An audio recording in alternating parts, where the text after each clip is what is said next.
Hey there, how are you doing? So, a while ago I made a couple of videos where I drove this car at the speed limit, and it didn't really work out to plan all that much. I was there for maybe a few seconds, maybe 20 or 30 seconds, and then I entered a slower speed limit zone. Well, yeah, that is the speed limit, but that would be hypermiling speed, the speed I normally drive, 55 miles an hour.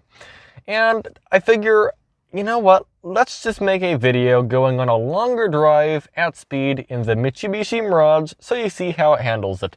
I have a lot of weight in the back of the car, about 600 or 700 pounds give or take, including me probably 800 pounds, so probably near max capacity in the car. And I want to see how the car handles just driving at high speeds, including going up hills.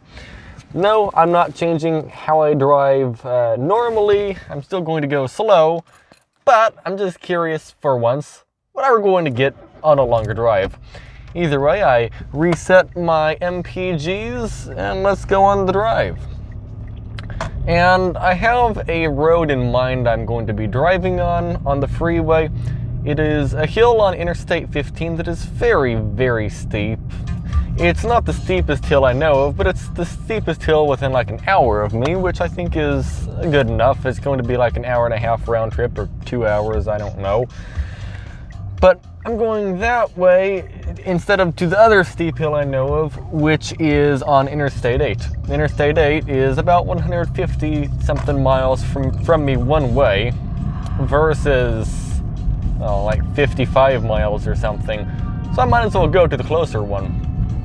The difference between Interstate 8 and 15, by the way, is 15 goes to like 3,900 feet and 8 goes to 4,150 or something feet. Either way, with all the weight in the back, I can definitely feel it. The bumps, I feel more of the bumps, but the bumps are all more subtle. It feels more like a heavier, more luxurious car with all the weight in the back.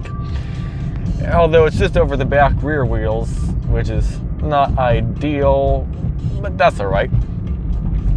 I do feel it though, and if I look out the rear view mirror, the back window of the car is pointed towards the ground. Oh, we have a Chevrolet Spark in front of us, that's neat. The second cheapest car you could buy at one point, but now it's not. Never mind, it's not a Spark, that's a Scion something. Scion XP or IQ. I can beat that truck. Nobody's in the crosswalk, so I can go. And how does the car feel on corners with all the weight? Just fine, actually. No complaints about that. Either way, let's just coast to the light. Let's turn cruise control on. And let's just wait a moment here for it to turn green. There we go. And now we just go up here and turn left to get onto the interstate. And this will be pretty interesting. I don't generally go that fast, it wastes gas. I know I'm going to be wasting gas today.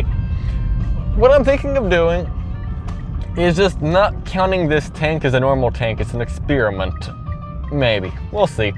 Because I log every single... Oh, we're gonna merge on the freeway here. I log every single fuel tank I do. So I don't really want to skip it though.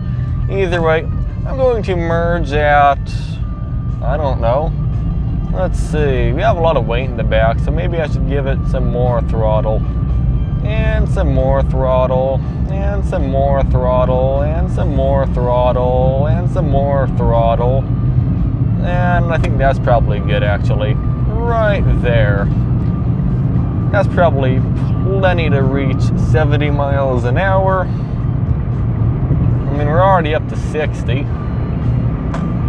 And then we're not at 70 yet. We're not quite at 70 yet. We are still not at 70 yet. And now we are at 70 miles an hour. So we'll just sit at this speed for quite a while. I am actually catching up to a semi right now, and holy smokes, it is loud in this car at these speeds. This car can actually handle these speeds, but it just gets extremely noisy at these speeds. But yeah, as you can see to the right, speed limit 70. just going to plug in something I forgot to plug in before I started the test. A little OBD thing. There we go, that's plugged in now, I think. So weird passing a vehicle, but I am indeed passing a vehicle. And, oh, road work. Speed limit 55 now.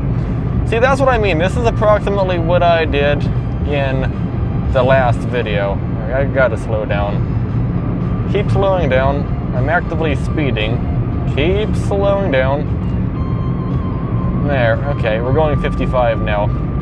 I'm not going to get in front of the truck. I'm just going to wait for this truck to pass me to the right, then I'll merge behind it. That's what's going to happen.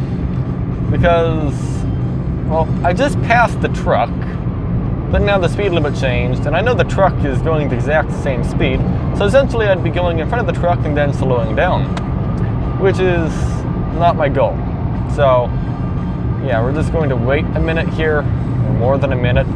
We're going to wait however long it takes for the truck to pass, and get some decent following distance, and then get behind it. It's a little bit close, but there is a car catching up behind me, so I need to move over. There we go. We're like 3 seconds behind or something. Not great following distance, but it's enough following distance. But the truck's getting further ahead, so we're getting more and more fine in terms of following distance. So that's fine. Yeah, we just don't want to follow too close. That's not safe, all right? That's just something I'm not trying to do. Also, I have an app installed on my phone called CVT-Z50. It monitors transmission temperatures.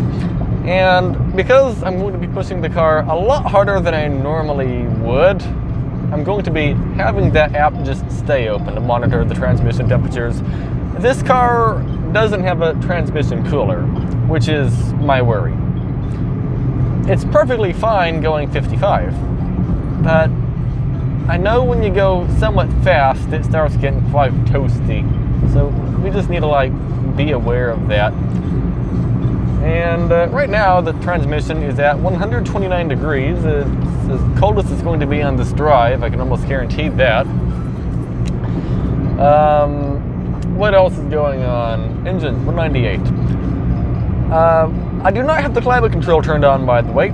The fan is turned off, and the air conditioner compressor is also turned off. I do have the headlights on. I have halogen headlights. I don't have the LED headlights, which is optional on this car. That's an add-on of some sort.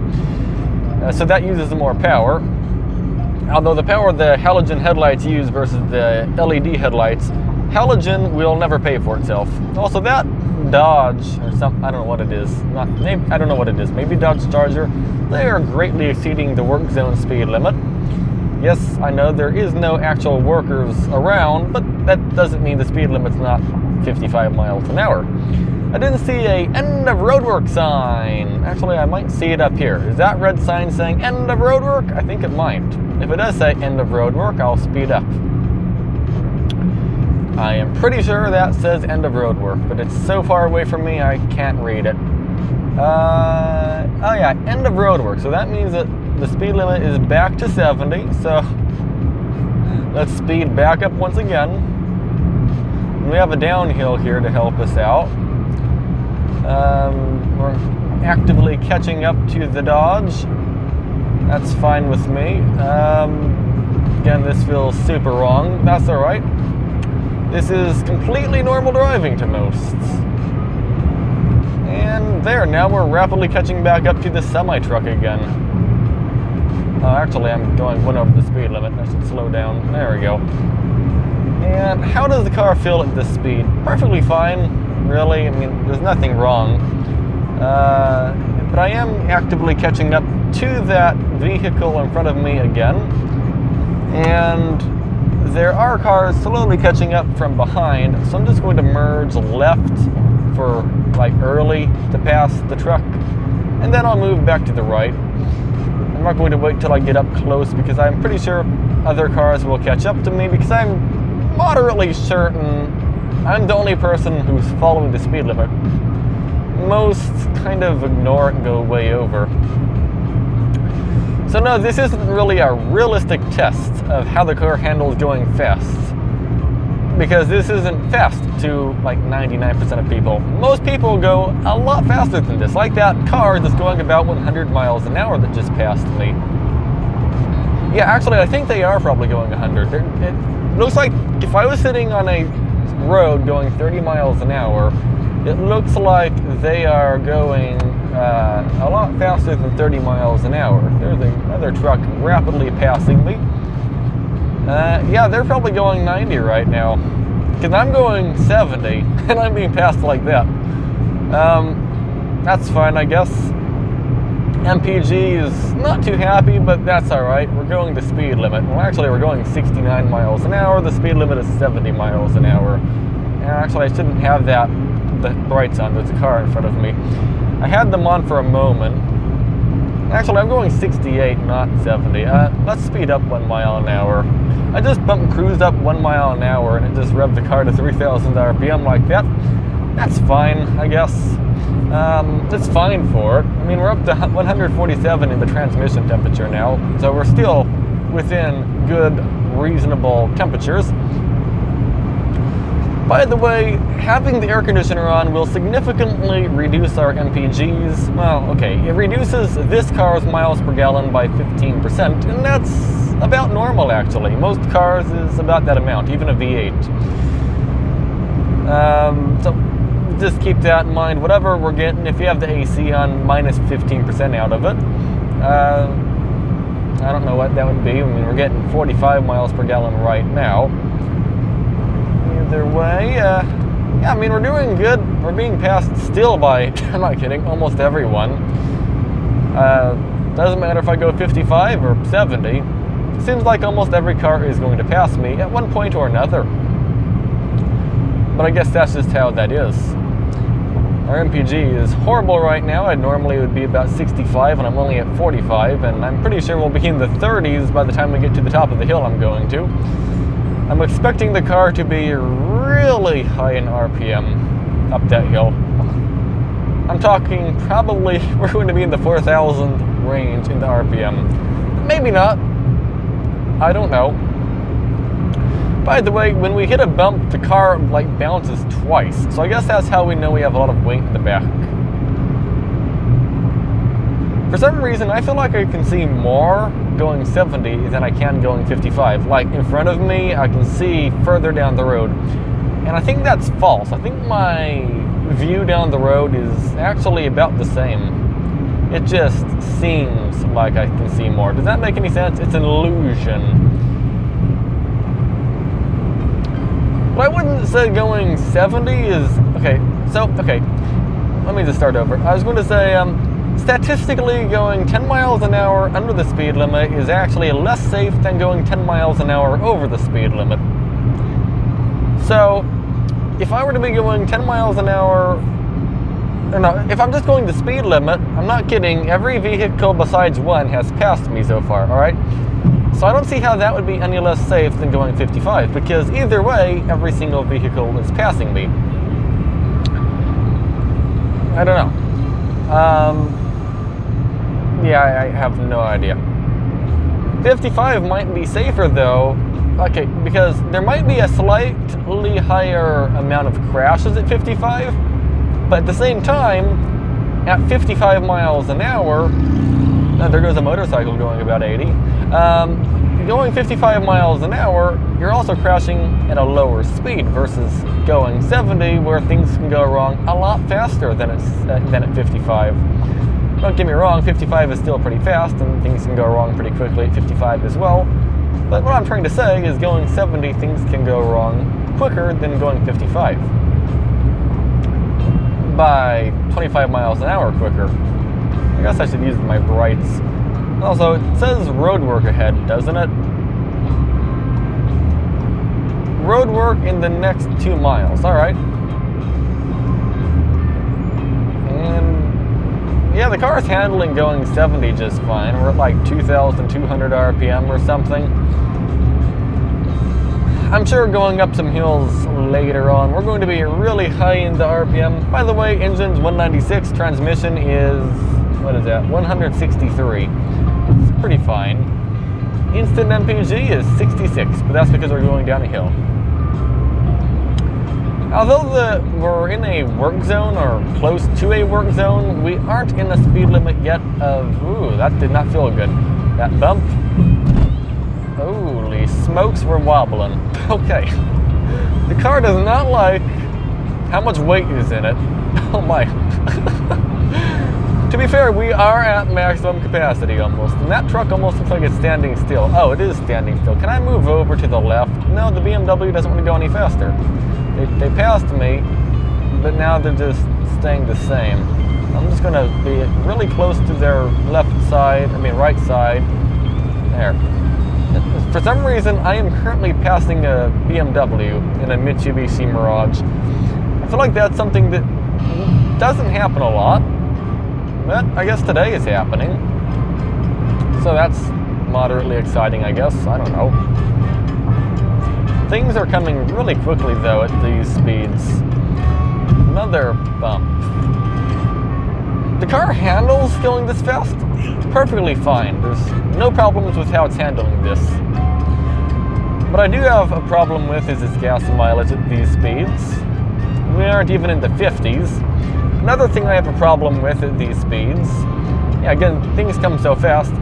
Also, at these speeds, you get blown around a lot easier. But we have so much weight in the back, probably won't really matter at this point. Getting blown around at this speed, I wouldn't be surprised if it does happen.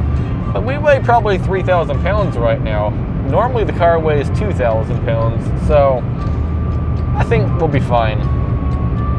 Another interesting statistic for you guys. By the way, Helen, how are you doing?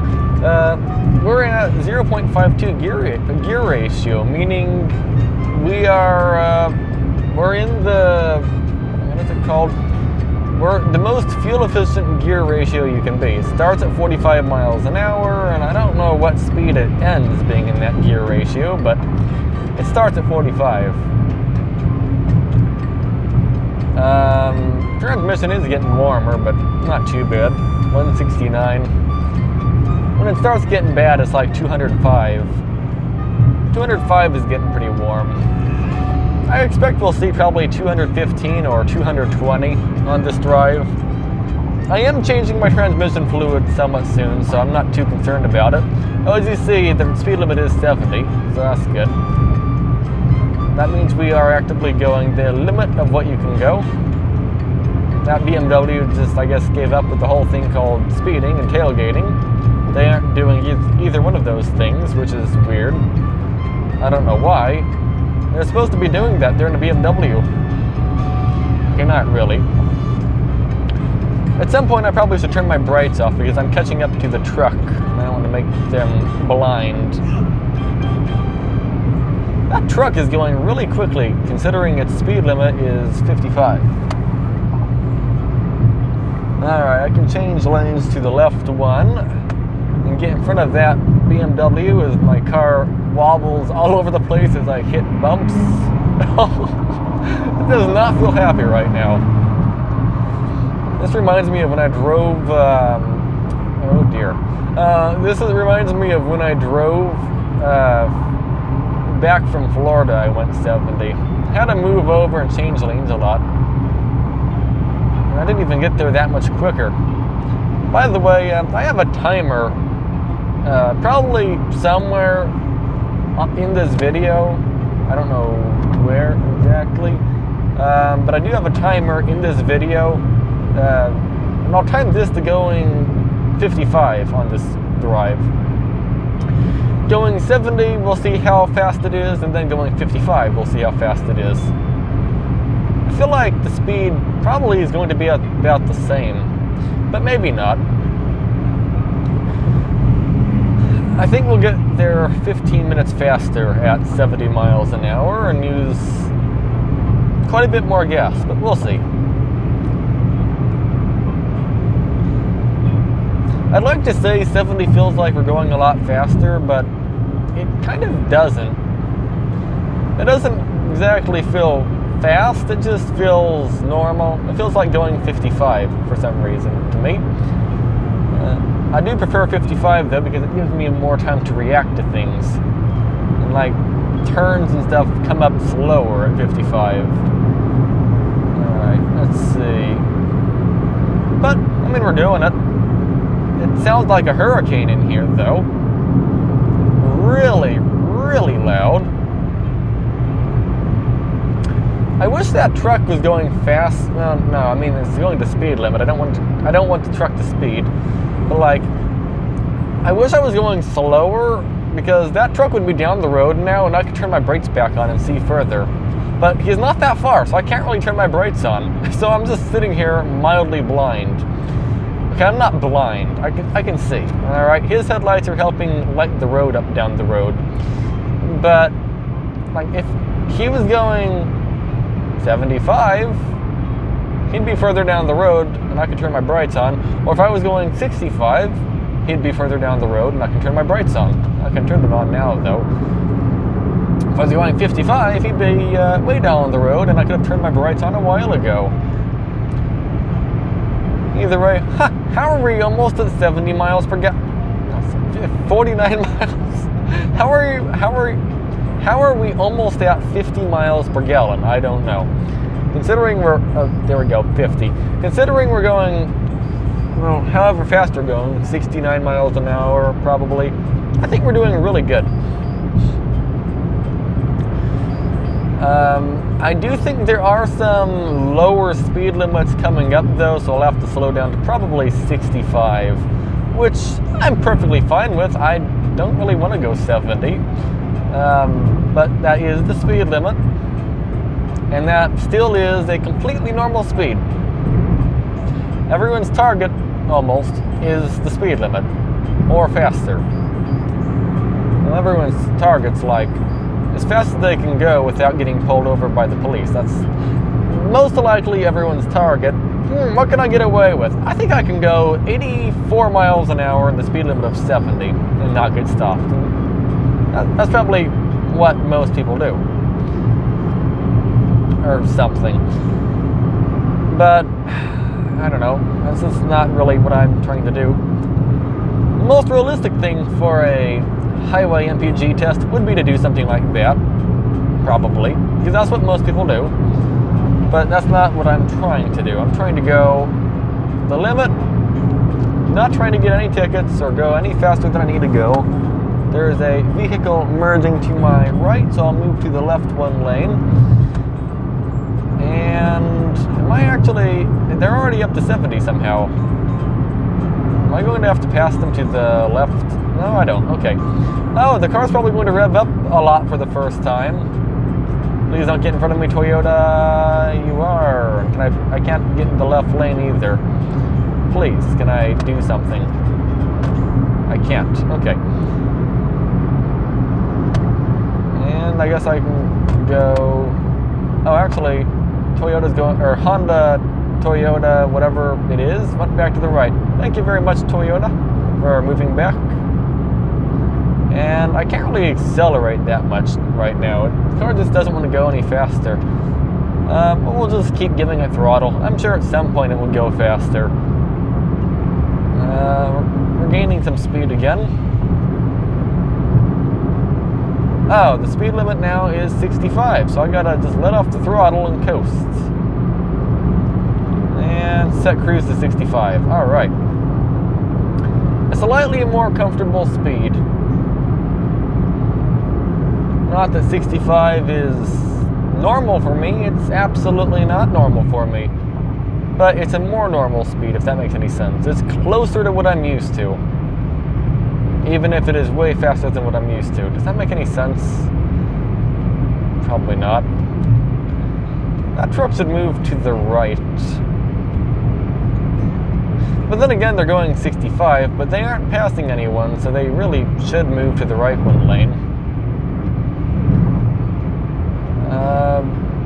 I'm not going to move to the right because that would be overtaking to the right, which isn't allowed for the most part from my understanding. But I'm also not close enough to him to really get in the left lane and pass. Well, actually, I am getting closer.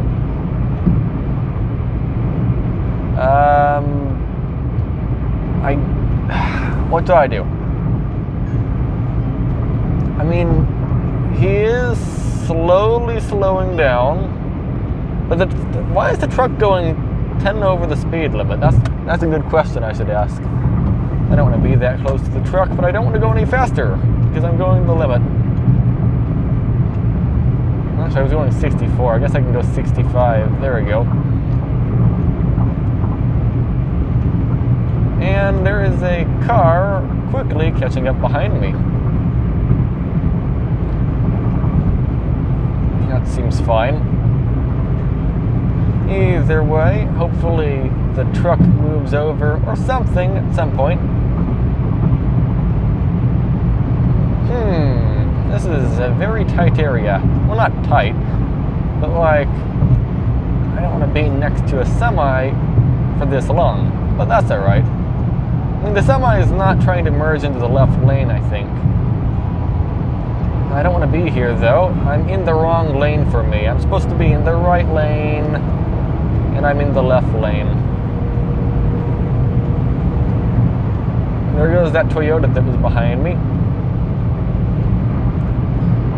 Please, can I merge to the right?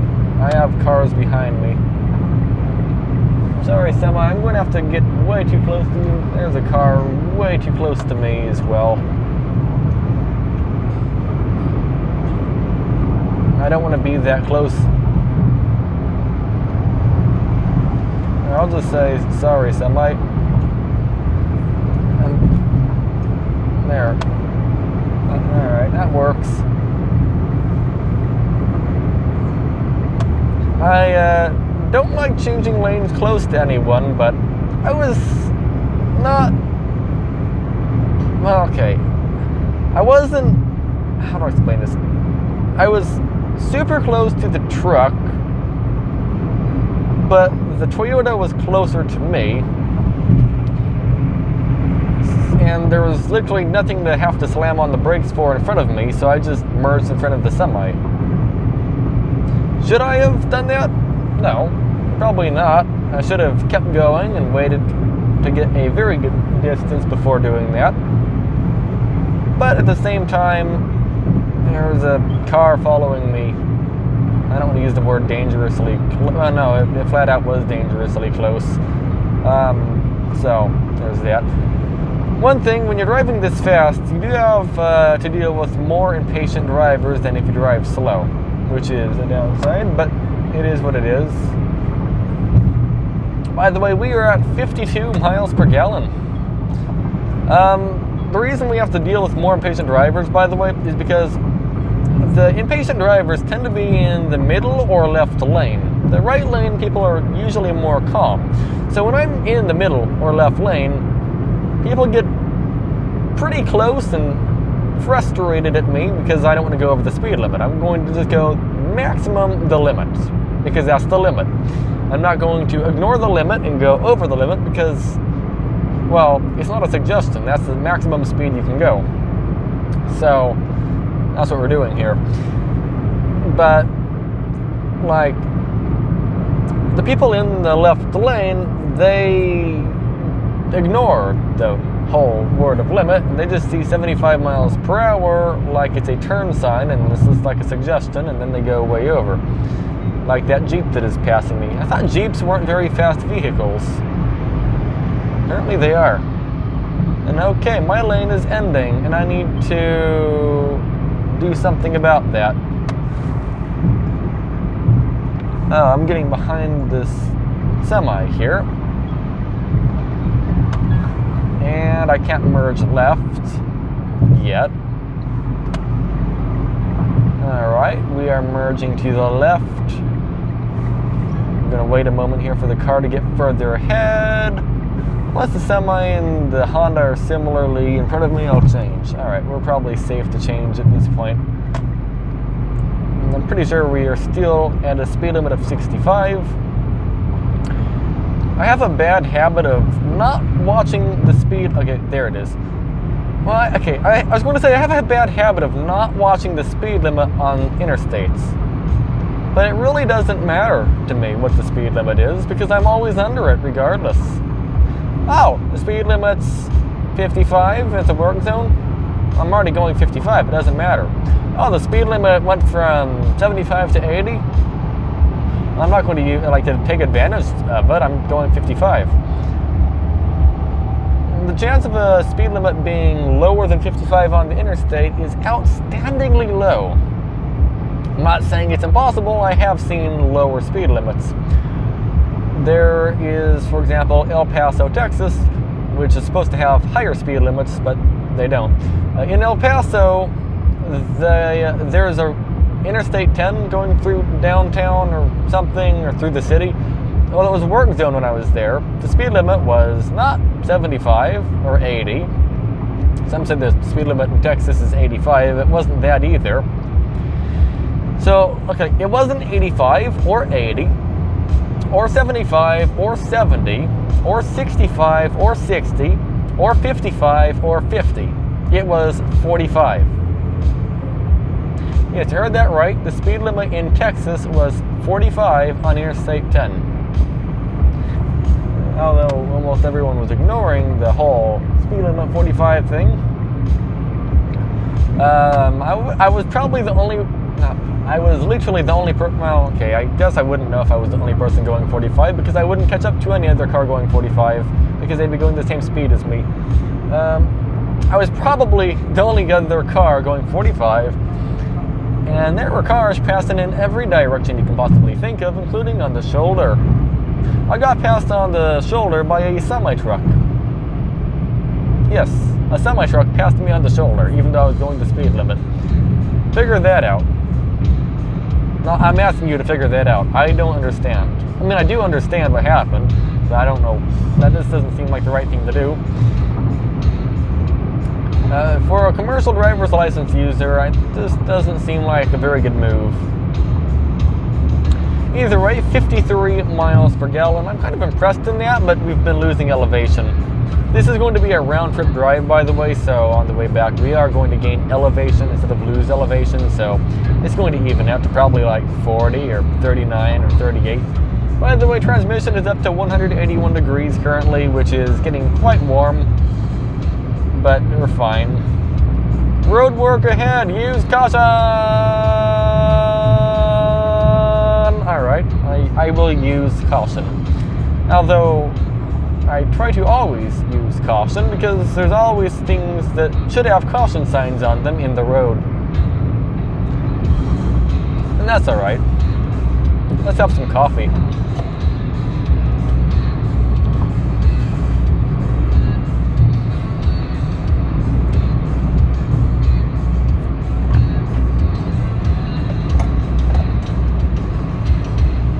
There we go.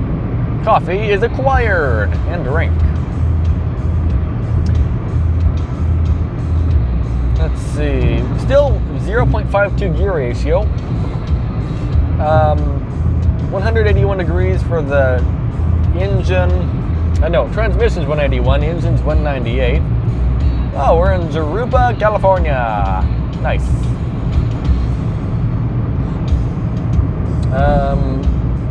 Yeah, we're at 2,080 RPM. Oh, isn't there a RTX 2080 or something? Oh, okay, so going 65 miles an hour, we're going the speed of a powerful, somewhat old RTX graphics card. If I'm not mistaken, the GTX 1650/1660 and /1660 Super, those are the oldest RTX graphics cards. They don't normally support RTX, but you can make them run RTX. Oh, speed limit 55, zone ahead. Okay. Transmission, you're going to be nice and happy. At 55 mile an hour speed limit. There we go. Transmission, you're nice and happy. We're hypermiling again. Well, if I was hypermiling, I'd be probably, okay, it's not really laid out, or not laid out, it's not really busy right now, so I'd probably be going 50 right now. Sign, I am not going 74. I don't know what you're looking at, but you aren't looking at me, that's for sure. Either way, how does it feel going 55 after going 70 for a while? To me, it feels absolutely fine. I feel at home now. We're at home! Somehow the transmission got hotter. It's up to 183 now. We're down to 1,760 RPM. In the daytime, this is a good speed, but at nighttime, 50 is a good speed as well. I'd rather go 50. That's alright. Is that red sign up the road saying end of road work? I don't know.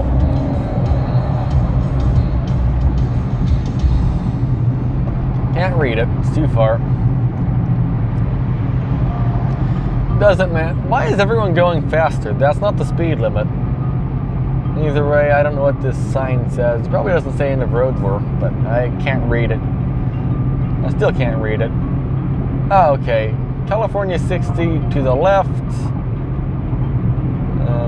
Okay, not end of the road work. Okay. And speed limit 55 miles an hour. Awesome. I mean, it's not so awesome for an MPG test at 70 miles an hour, but I mean, that's fine. I don't care. I mean, we're saving some dollars in gas, and it will be interesting to see what the time difference is between 70 and 55. Considering there's lots of 55 work zones, I feel like it's going to be pretty similar. I'm sorry, truck, but my lane is ending. You have another lane you can merge into. There we go. That works. Well, I say I'm sorry, truck, but at the same time, I'm going the speed limit, so yeah. I mean, I should be able to merge in front of you, and that shouldn't be, like, if you're far down the road, I should be able to just merge in front of you, and you wouldn't have to slow down, and I wouldn't be cutting anyone off or anything, but you just aren't going the limit. Ooh, I'm glad there's no vehicles next to me. That's not a good, lane change. It's kind of invisible, that lane change. I am way too close to this semi-truck. I'm going to slow down. We're going 50. And we're doing a good speed now, 50.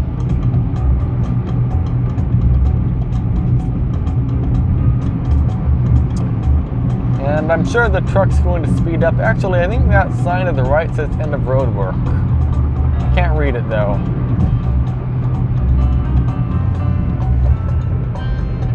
Oh, it's end of detour. It doesn't say end of road work. Okay. I don't want to be this close to this truck, so we'll just merge to the left.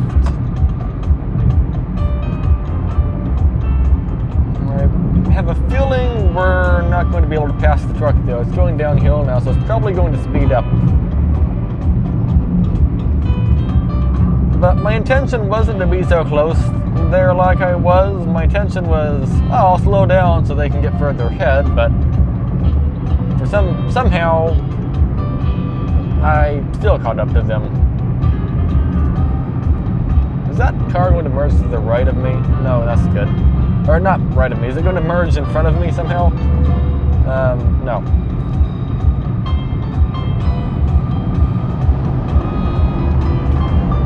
There's a sign up here. I have no idea what it says. Road work ahead. Well, we're in the road work. It smells like poo in here, so that's good. Either I am decently ahead of the semi now,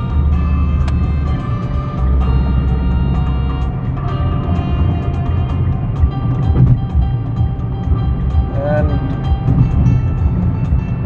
yeah, this is merged to my lane.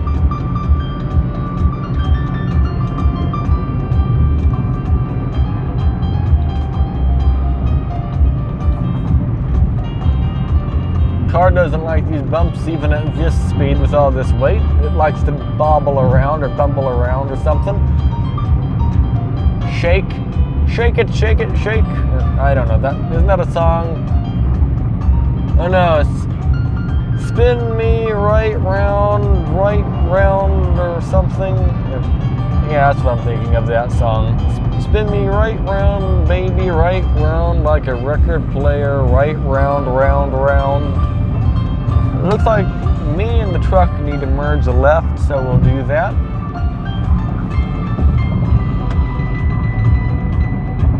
I believe we might need to merge left one more time. Undecided yet. Okay, I definitely do need to merge left.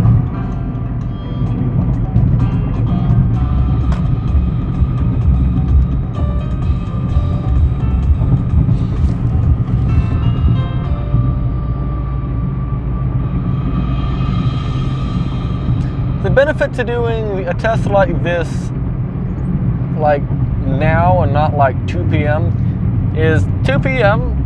Sure, I can sometimes go fast, but at the same time, a lot of the time you just can't go fast.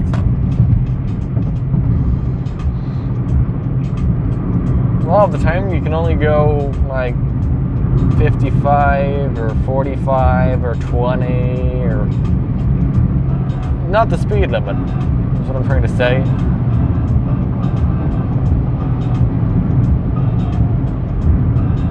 How in the world did I pass the truck so fast? I don't know. I'm in a lane I almost never am in. Not allowed to change a whole bunch of lanes at once, so you have to like wait a moment in each lane before we dart across them. I'm still going to the right, everyone. Okay, I didn't forget my blinker. Alright, we're going over again. I'm still moving over to the right, everyone. Don't worry, I haven't forgot my blinker on.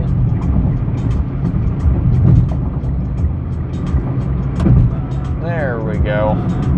Is that smoke in front of us? I don't know. Oh, my lane is ending.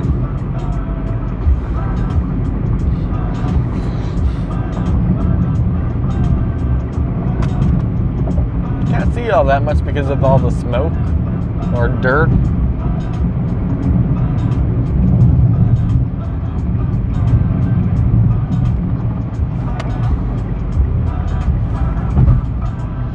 I guess I gotta change lanes again.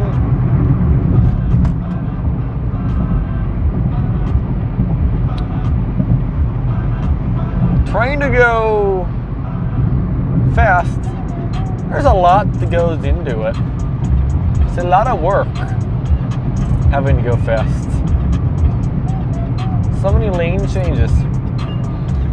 And so many other cars you have to like, okay, I can't change now, I gotta wait a few minutes until I am like further away. Okay, now I can change. It's like a bunch of that. It's more relaxing going slower. You don't have to think about changing lanes, you just kind of follow the road.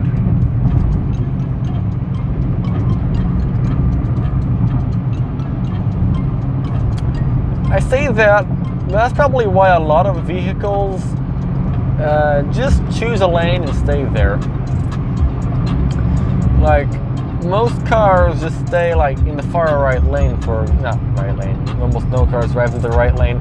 Most cars pick like the middle lane or the left lane or the second to the left lane or something and just decide to drive there and never move back to the right. And I think that probably is why, because they don't feel like doing what I'm doing and left, right, left, left, left, right, left, left, right, right, right, right, or something. Just like zigzagging all over the place. Any day now we'll get into a normal speed limit. How am I actually losing gas mileage? I was at 53 miles per gallon, now I'm at 52. And I'm going 55. The best speed for gas, well, no. 40 is the best speed. A good speed for gas mileage. I'd say even 60 and 65 is pretty good. But 55 is better. Like 50 is like 70 miles per gallon.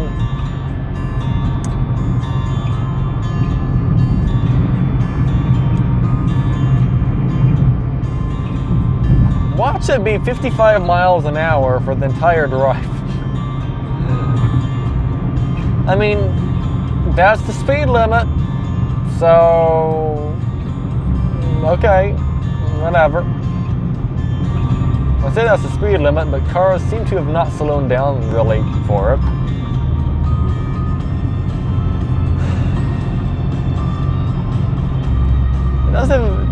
It doesn't even look like a work zone here. But I've not seen a end of roadwork sign. So that does mean the speed limit still applies. Although I do see a orange sign up the road which might say end of roadwork. By the way, the speed limit, once it says end of roadwork, or let's say you see a speed limit of 70 and you're in a speed limit of 55, the speed limit sign doesn't apply until you're past it, alright? So, oh, you're in a speed limit of 30 or something and you see 60 down the road. Don't speed up to 60 until you're past the sign, alright? Either way, what does the sign say? It says end of roadwork. We have to pass the sign and now we can speed up. And I don't know what speed we're going to speed up to. I will figure that out.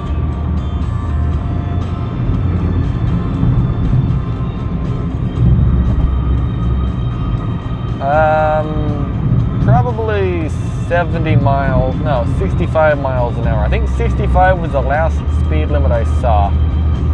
So we'll just assume it's 65.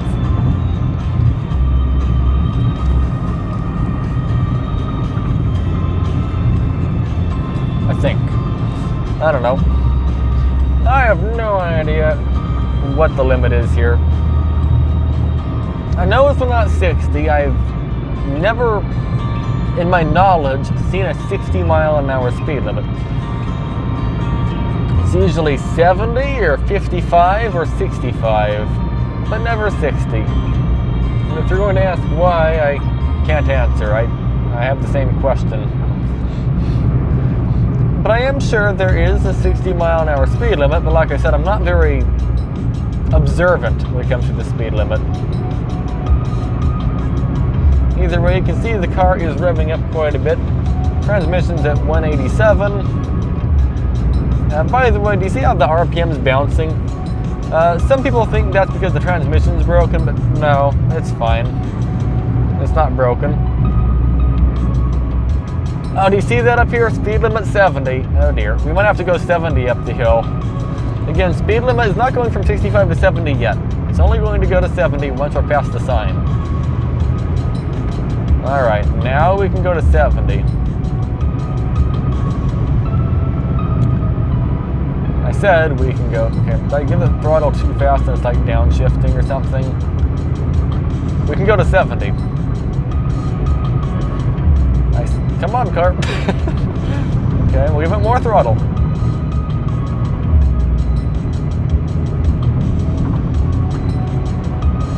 Come on. Almost 4,000 RPM, but we're getting there. There we go. We worked hard for that speed limit of 70. We're gonna move over for the Nissan. It's not a Nissan, it's a Honda, isn't it? I don't know what it is. Either way, we are driving like everyone else right now at 3,000 RPM.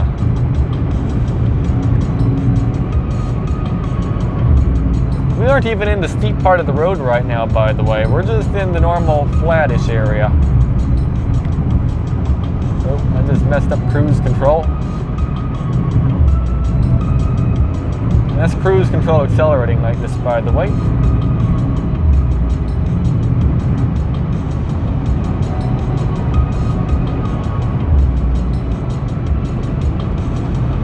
Oh, there's a car right there. I can't turn my brights on. Sorry. Either way, let's turn off the audio. How does the car sound going this speed up a hill? I don't really hear the engine. It's pretty quiet, actually. I'd say the engine is quieter going 70 miles an hour than it is going 55 miles an hour. And I believe I need to change lanes to the left to go around Kesselia. By the way, if I had the AC on, we probably would be at a higher RPM. But to make the test reputable, we're just keeping climate control turned off for most of it. Temperature was 194 for the transmission, so we're getting pretty high. Did I say that was a Tesla? No, that's a Honda. am I so bad today at naming what a car is? That's a Honda Odyssey. I seem to be going the exact same speed the Honda is and not passing the Honda, but I'm also so close I don't want to merge in front of the Honda. So I guess I'll just stay where I am for now until either the Honda gets further ahead or they slow down or something. But I'm not holding anyone up right now because I'm not in the far left lane and people can still pass me if they want to. If they want to, again. They might not want to, but if they want to, I'm not holding them up. Either way, car's doing just fine at this speed. I mean, 3,000 RPM to me is really high. I don't like the car revving up this much. Not because I think it's going to break the car, it's just not efficient doing this, okay? It's not. 196 for the transmission. It's not actually that hot yet. Either way, we are very slowly passing the Honda. I don't really have any acceleration power to pass them if I wanted to speed. But I could if I moused the pedal to the floor, I could pass them. But yeah, I'm not trying to pass them. By the way, our gas mileage is tanking. Our transmission and engine are 198 degrees right now. It's pretty hot, but that's all right. And I don't know if I should try to move to the left. I mean, not left. I mean, to the right lane. No, it doesn't look like it. Not yet, at least. I feel like that Honda is going to pass that semi-truck, actually. Either way, we are about to start going up a really steep hill. Somehow I'm being overtaken by a semi-truck to my right. Alright, good luck, engine. You need it.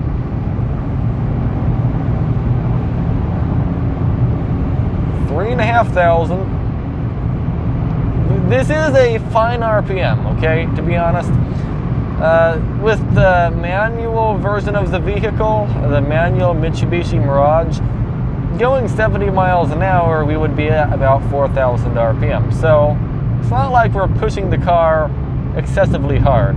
We are pushing it pretty hard in my books. Okay, I don't drive the car hard at all. But at the same time, we aren't exactly going sonic speed. I am way too close to this car in front of me though. Can I run to the right at least? Yeah. I'm not passing this car to the right, but they are going the same speed as me, and I don't want to be that close to them. And maybe they're going slower. I really can't tell. Either way, I have no idea what RPM we're going to be at going up this hill. I'm mildly concerned, actually. My hands are sweating. It's going to be fine. I mean, people go up this hill with this car every single day, probably exactly how we're doing it right now, actually. And that truck is in my way. What's happening? I guess I gotta slow down. Slow down. I gotta pass to the left.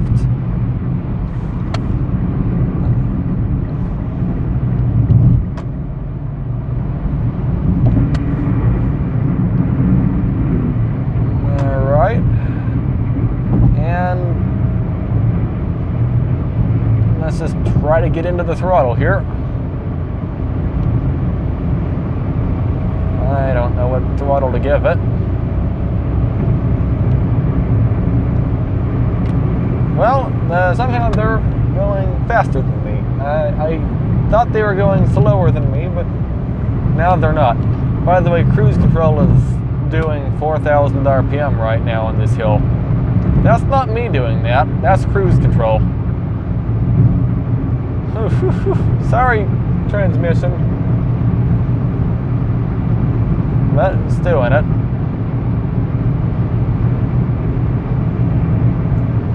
But we're doing a normal speed on a normal hill. One thing, I can feel the car vibrating at this speed. like the engine is vibrating the car. Like I can feel it through the steering wheel and through the ground. It's just a high frequency vibration, which kind of makes sense. I mean, the car is very close to 4,000 RPM. I may move into the left lane again. I'm catching up to this car, I think. Turn off the AC for the next 15 miles. You got this, engine. Don't blow up on me. Okay, it's not going to blow. Well, it probably won't blow up on me. This is, again, a normal speed. Most people drive on this hill. If it blows up on me, I have a warranty. But, again, we aren't pushing the car to the limit. It's not like we're recklessly driving it or something. We're just cruise controlling it up a hill. I would like to get past this car though.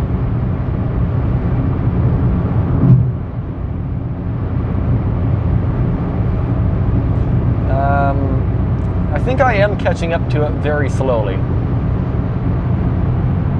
There we go.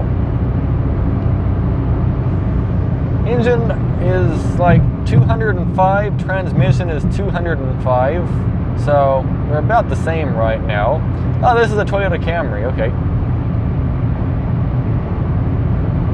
I am glad the cars behind are keeping a good following distance.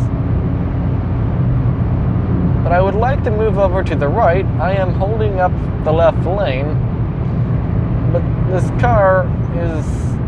They aren't speeding up or slowing down. They're just kind of sitting here. Should I slow down and get to the right? I think I probably should. Well, I can't. There's a car to my right. Okay.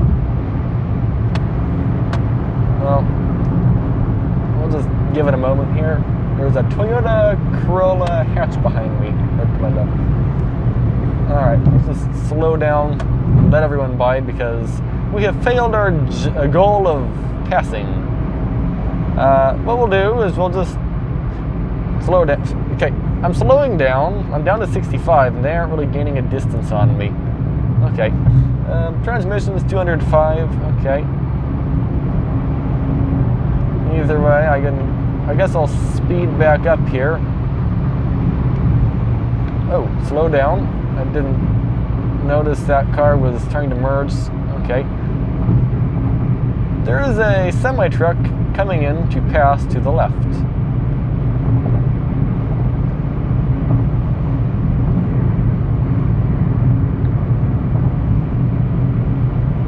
Okay. Once the semi-truck passes me, I will probably move back over to the left. Maybe. I wonder what RPM the semi-truck is at. Alright, there we go. We are going 70 once again. I have sped back up.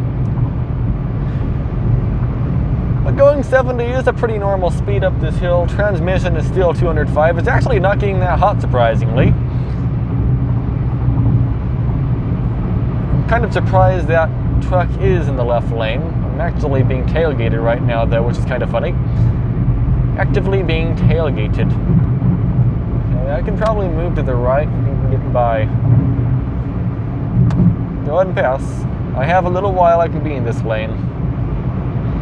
And you aren't going any faster. Oh, okay, now you are. There's a lot of thinking involved in going this speed. A lot of thinking.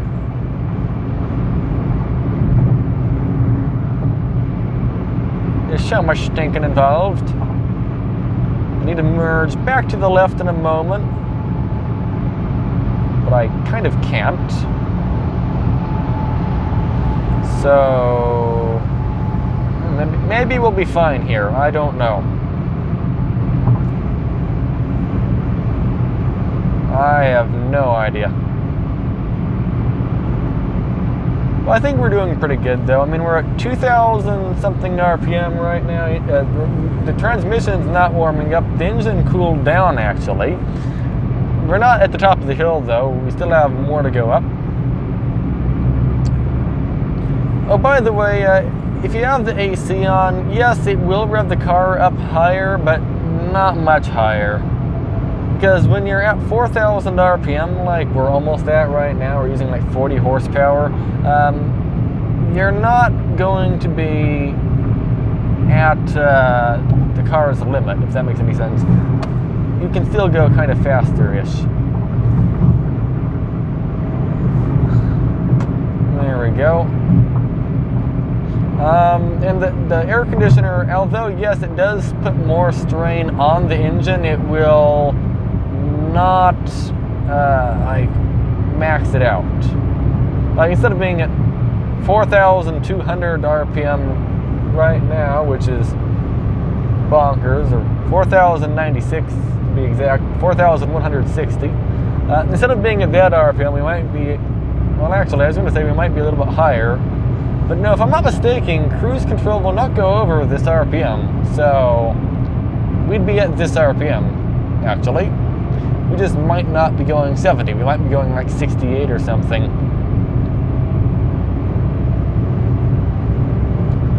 Poor engine. I mean, it's not really that loud at this speed, to be honest. It kind of is pretty quiet. It's kind of impressively quiet. 205 degrees. We are actually losing a little bit of speed. We're down to 69 miles an hour. 68 miles an hour. Okay, now we're back to 70.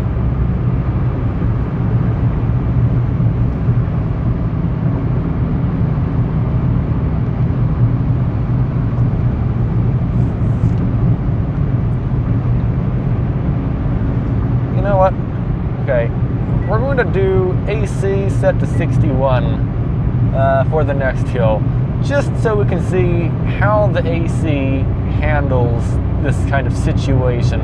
Because it's a very extreme situation we're putting the car through right now, but it's a situation the car is bound to go through. And it is blowing very cold air, I should add. We're sitting at over 4,000 RPM. We are actually losing speed again. Yeah, we're losing speed. Not much. It's holding its own. We're at 208 degrees, which is getting really warm, but we're still within acceptable range. Yeah, 4,000 RPM. That's fine-ish, kinda. This is so weird. Let's push the cruise up 1 mile an hour. I pushed the cruise up and the RPM didn't raise up at all. Yeah, we're kind of maxed out in the RPM cruise control can go. Alright, we're going, according to the GPS, 70 miles an hour. Transmission is 210 degrees. It's cold in here. I'm going to turn the AC off, probably. Yeah, let's turn the AC off. I don't want any cold air. But cruise is doing a good job up the hill. Okay, we're up to 212 now in transmission temperature. It's getting really toasty. 212 is acceptable. Don't get me wrong, it is fine. But it's really chewing through that CVT fluid, is what I'm trying to say. It's just it's not ideal. That's what I'm trying to say here. And once it gets warm, it takes a while to cool down. Either way, we are at the top of the hill and we are at 40.9 miles per gallon. Is that truck in the right lane? Yes, they are. Okay. So now we'll just cruise at 70 for a little while until I get to a exit, and we're going to make a U-turn and head back. We've made it to the top of the hill. We are in Hesperia, California. Okay, there's an exit right there. Did I get in front? Yeah. That works. There we go. Engine braking to help me slow down here. Ooh, this car does not want to slow down fast. More braking. Holy smokes. Okay. That's moderately exciting. I'm sorry, brake pads, for that. Whew, okay. It took a lot of effort to stop. 214 for the temperature. That's honestly alarming. It's fine. It is absolutely fine. It's just temperature I don't like to see, okay? I just don't like it. But it doesn't mean it's a problem. It just means it's toasty.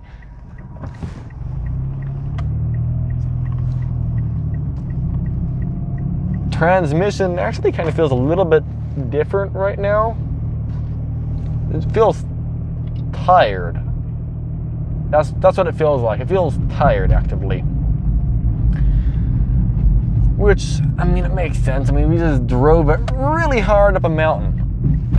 We drove it like an average person would drive it up a mountain, honestly. It's how most people would probably drive it. Alright, car. Hold on. We're coming, interstate. Alright, we are half throttle right now, roughly.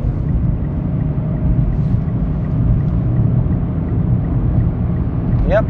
Gotta get back to 70.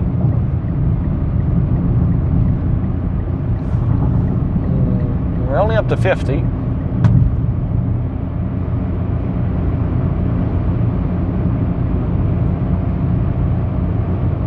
Keep going. Oh, 60 mile an hour speed limit. Okay, fine. We'll go 60. Although 60 is not ideal because I'd like to keep my momentum down the hill. Well, that's alright. We can go 60.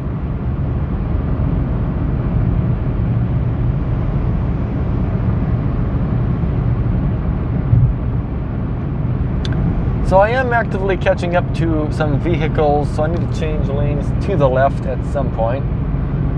Semi-truck speed limit is 45. I need to change lanes. There we go. That works. And I'll just hope this speed limit ends pretty shortly because I think my car is going... Oh wait. End of work zone speed limit. Okay, we're good now. Okay. I'd like to change lanes, but it's just really busy, so I'm just not going to. At least yet. I will at some point. I think, well, I was going to change lanes, but then another car is going around me. I'll wait for the Jeep to pass, and then I'll change. But then again, they aren't really going that much faster.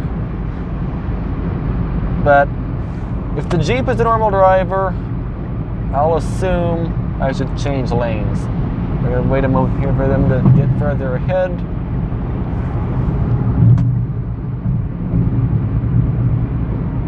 There we go. I am actively too close still to the Jeep. But we are almost to 70 miles an hour. Oh, we're actually going 70 right now, down the hill. I gotta actually put it in engine braking mode. Engine braking is needed because I'm... Oh. I gotta actually use some friction brakes here. Yeah, I have a lot of weight in the car, so the car just kind of wants to move down the hill very quickly. Hopefully we don't need to use our runaway truck ramps. We shouldn't need to.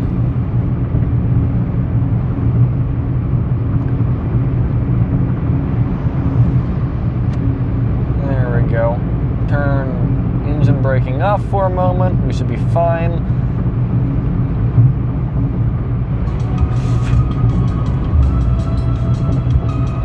And then I guess I should turn engine braking back on and slow me down. slow me down manually, again more brakes. Okay, come on car, slow down. You got this, engine braking. I know you have like 800 pounds in the back. Okay, I don't want to go 5 miles an hour over the speed limit. I want to go the limit, not over the limit.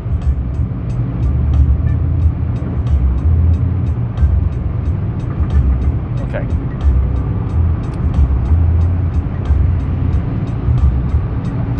Now, I don't believe I'd get a ticket. I mean, look at that Tesla. I mean, that's the guy who probably would actually get a speeding ticket.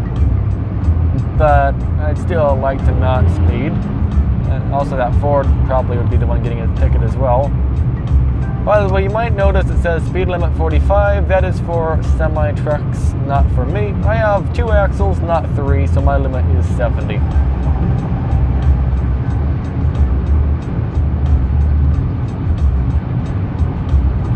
Car really hauls down this hill with all this weight in the back, that's for sure.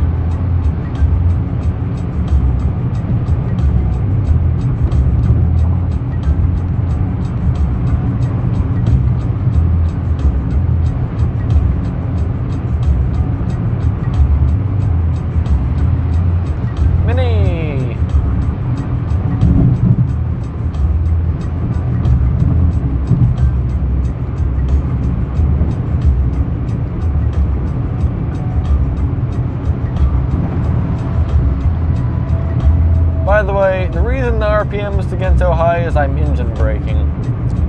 I am not giving the car throttle. Transmission is 208 degrees Fahrenheit.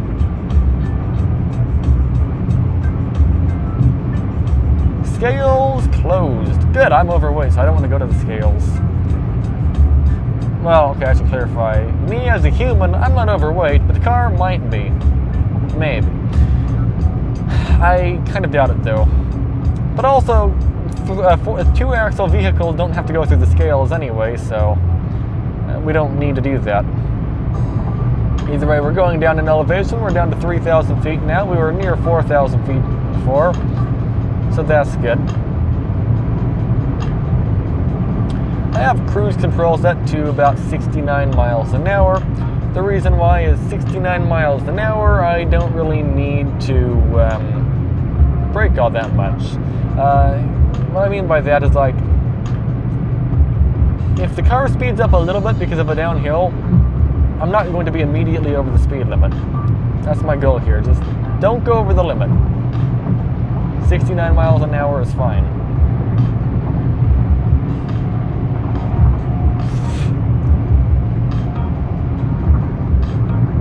End of roadwork? I didn't even see any roadwork signs.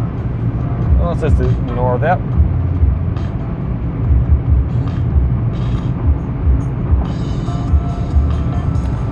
I guess I could move over to the right.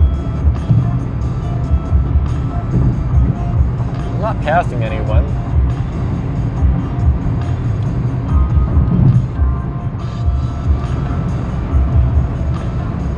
But, I mean, the car, if you aren't trying to get good MPG, it handles these hills just fine. But I do recommend changing your transmission fluid somewhat regularly if you do this kind of drive.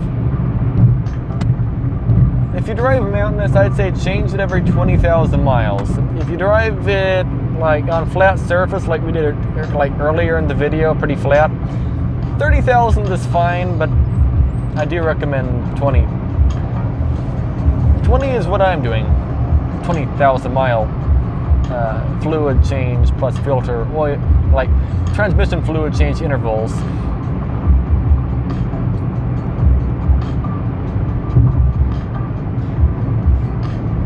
But again, you don't need to do 20,000. 30 would be fine, but these transmissions, they aren't very strong, all right? These are the same transmissions as in the Nissan Versa and Nissan Sentra. Yes, the Nissan Sentra that has known transmission problems. So, the main reason though why they have problems is the lack of maintenance. Most owners of Nissan just never change the fluid. And when you never change the fluid, problems start happening. So, change your fluid, alright? Always change your fluid. Another benefit of going slower, by the way, is wear on your car. It's just a lot less wear on your car going 55 versus 70. Less wear on the tires, less wear on, well, I was going to say the suspension, but actually suspension might get less wear going faster because it's like less bouncing. I don't know. But overall, though, it's pretty similar. But I think going slower probably is better. It's better for the transmission. It's better to a point for the engine. So it's just better. You're better off going slower, is what I'm trying to say.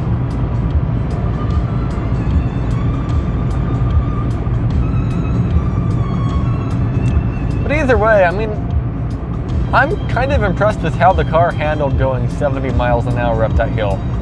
Could you have gone faster with cruise control up that hill? Maybe. I know you could go faster with manual throttle, but cruise control taps out at that RPM. We were at the maximum RPM cruise control will go, 4,200 something. So, I mean,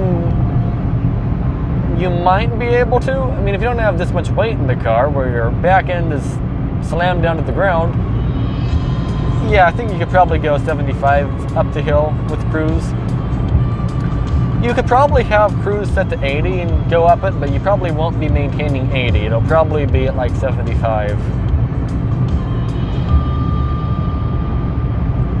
Again, you could do manual throttle and go faster, but also keep in mind, you don't have a strong transmission. You don't have a transmission cooler either, so I really wouldn't normally push it past to like 55 or 60 on that hill. But if you're not trying to like be as conservative as possible on the hill, I'd say 70 is doable. I don't see a problem going 70 on it.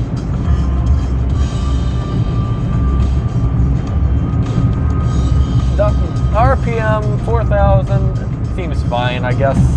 It didn't sound loud, but the car did feel tired at the top. But probably the reason why it feels tired and like kind of clunky is because it's flat out hot. It was 214 degrees. That's why.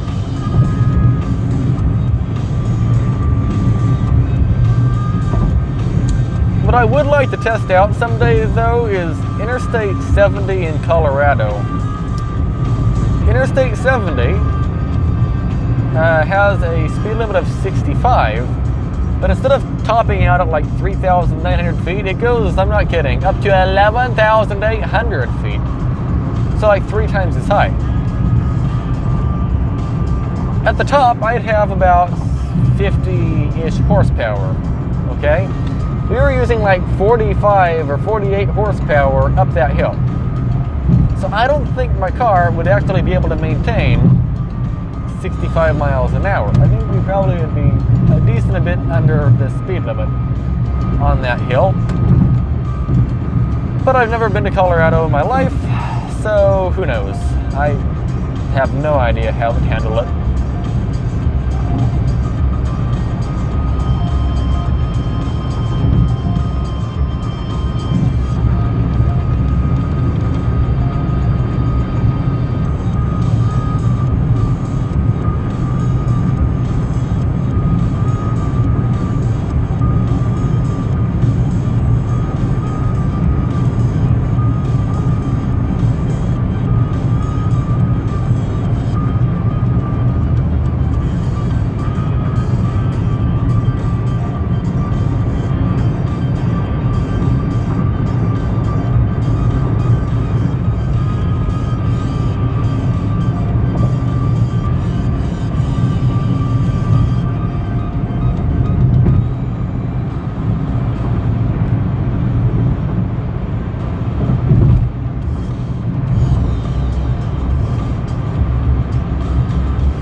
I'm actually surprised what gas mileage we're getting. We're at 46 right now, and I think that's about what we'll be at when we get to the house, 46 miles per gallon.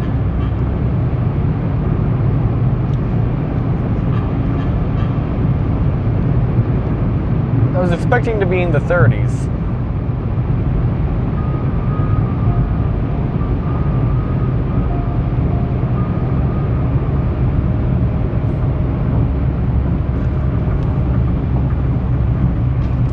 But I'm surprised how quiet, like, going 70 is engine-wise. Even when the engine is spinning super fast, like full blast, well not full blast, 4,000 RPM plus. It's not really that loud. I don't really hear the engine that loudly. I mean, if you want to go 70, this car doesn't seem like a bad car, even if you want to go fast. I mean, I've been driving an hour and a half at fast speeds, and besides hot transmission, it's all we've had. I mean, now we're down to 192 degrees Fahrenheit. That's perfectly fine, that temperature.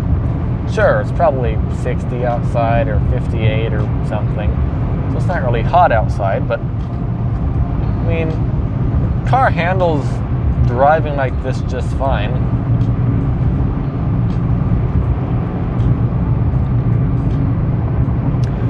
I'm aware I merged kind of slow, by the way, when I merged on the freeway to come back down the hill. I could have pushed the accelerator pedal to the floor, though, and probably got to like 65 by the end of that on-ramp, maybe. But I merged at like 50 or something. It was a really steep on-ramp, actually. Plus my car, it just feels tired. Well, I don't know about now, but it felt tired. So, I don't know, I just didn't really want to push it that much harder, but it would be fine, okay? You'd be fine accelerating faster on that on-ramp if you wanted to.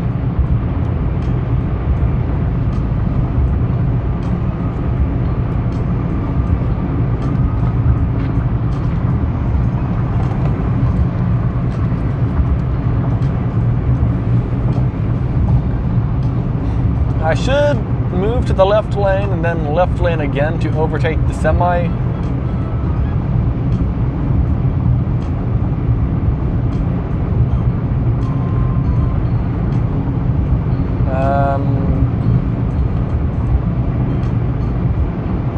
Oh, this is fine.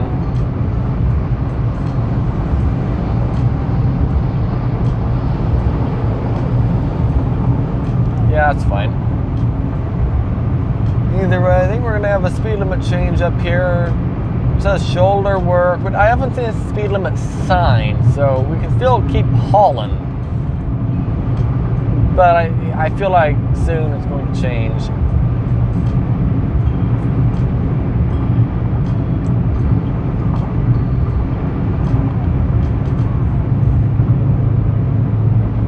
Well, it hasn't changed yet. I don't see any speed limit 60 signs or 55 signs, so who knows? See, if that Honda Civic moves to the right, I'll move to the left. Alright, I don't want to be that close to the Honda, so we'll just do this. There we go. I predicted what they were going to do. I don't know why I'm proud of that. By the way, let's take my hands off the steering wheel. The car handles driving straight just fine, like clap, clap, clap. Well, I have to keep correcting it because things are happening. Like, the handle's doing this really good. Oh, speed limit 65, so I turn cruise off, we're slowing down. Still slowing down. Still slowing down. The car didn't really slow down that much until I saw the speed limit 65 sign and got past it. So I was actively going faster than I wanted to. But I didn't want to press the brakes and waste gas because pretty soon we'd be down to 65. Like you saw, we are down to 65 now, so that's fine. But on a driving test, that might be a fail right there, maybe. No, probably not actually. Well, maybe. I don't know.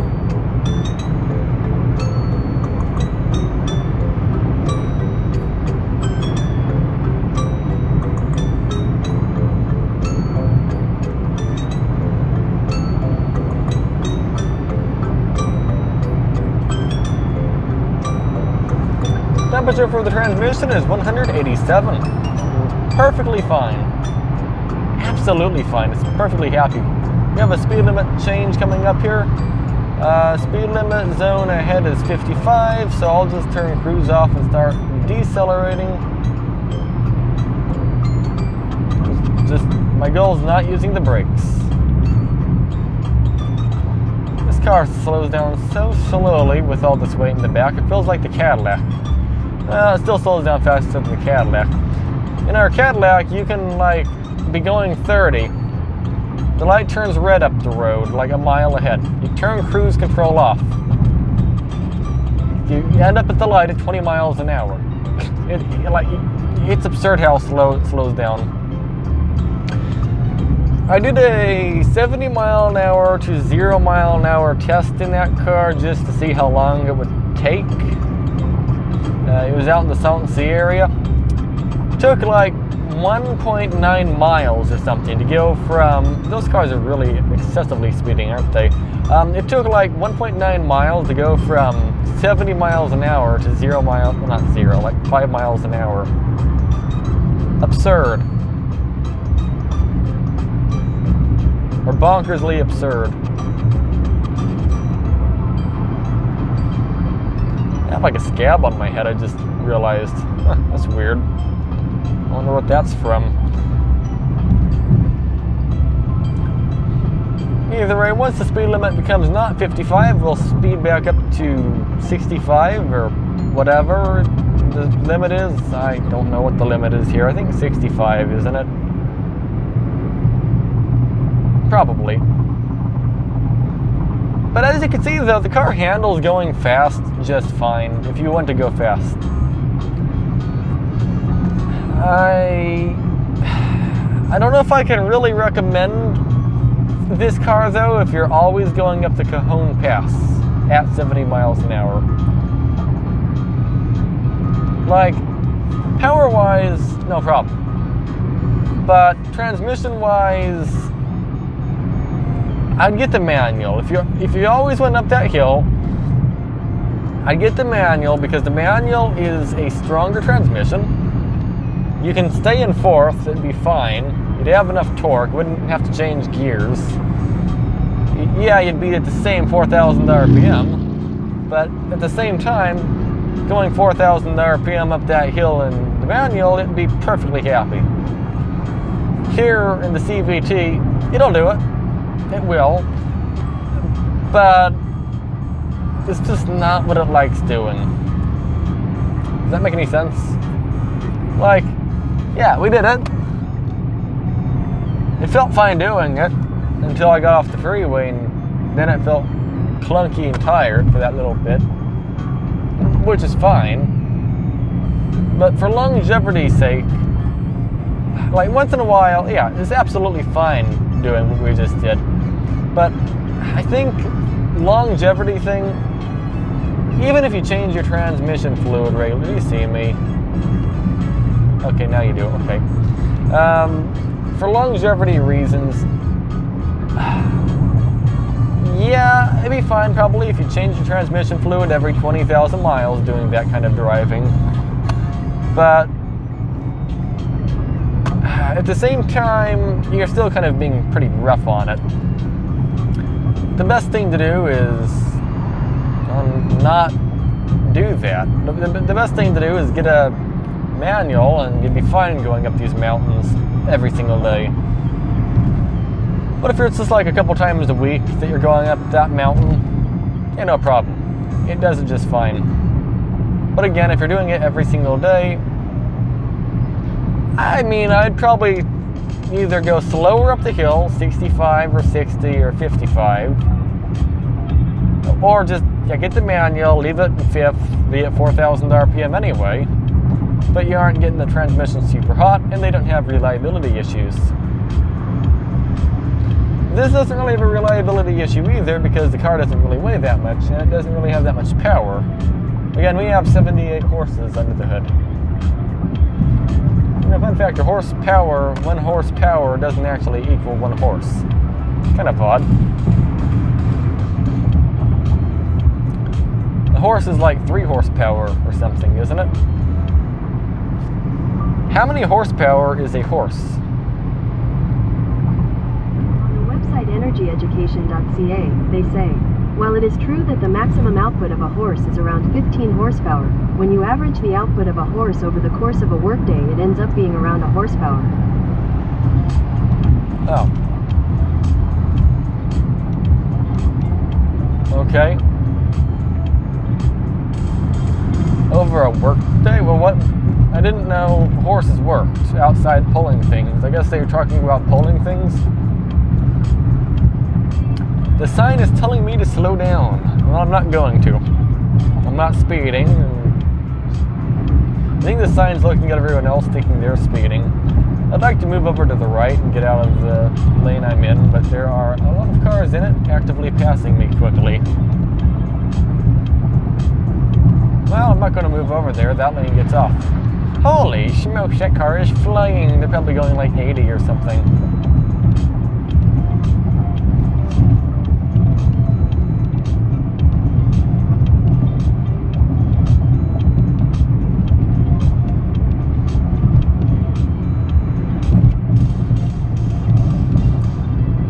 I do actually need to go to the bathroom pretty badly. But because I'm doing a timed run, I'm not going to go and stop and go to the bathroom. Instead, we're just going to, well, since we're on the fast run, I mean, I could just accelerate and get there a little bit quicker and go to the bathroom a little bit sooner. That is what my plan is. I am actively slowing down. Or I guess I'll speed up. I don't know.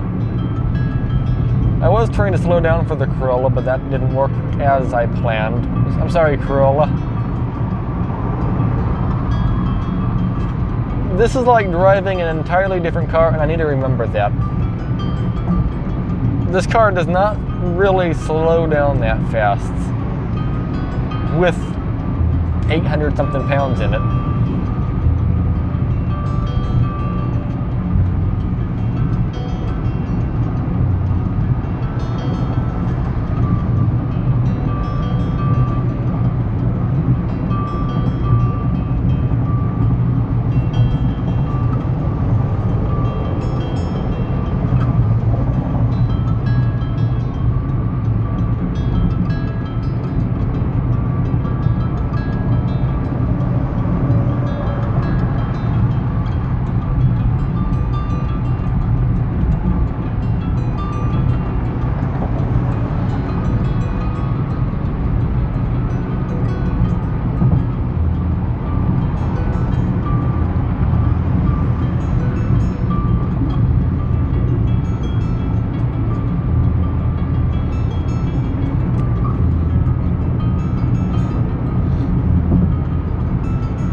Now here's a funny one. So that hill that we just drove up, do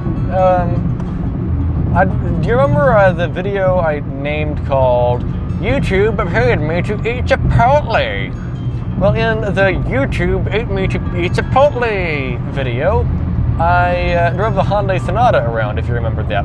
Well, that car has about 140 horsepower or something. I drove it up that mountain, and I'm sorry, car, but you're going way over the speed limit. You're way down the road. That's why I merged in front of you, and you're ignoring the limit, and that's okay. I didn't mean to cut you off, but I didn't expect you to be going over 55 miles an hour because that's the limit. But then every other car around here is doing the same thing, so what do I have to say about that? Nothing. But no, I was trying to say, I didn't go up I didn't go up that hill that we just went up at 70 miles an hour. I went up the hill at 55 miles an hour. Normally in this car going 55 miles an hour up that hill, it's around 2,700 RPM, 2,800 RPM. Sometimes close to 3,000. Well, the Hyundai it just was able to stay in top gear the entire time, 4th gear, at 2,000 RPM. I thought that was pretty neat. One weird thing, the torque converter only locks when you're going certain speeds. Or actually, yeah, the torque converter only locks when you're going uphill. When you're going downhill, it unlocks. Try to work that out. I kind of can't work that out. I don't understand it. 55 speed zone ahead. Yeah, I know.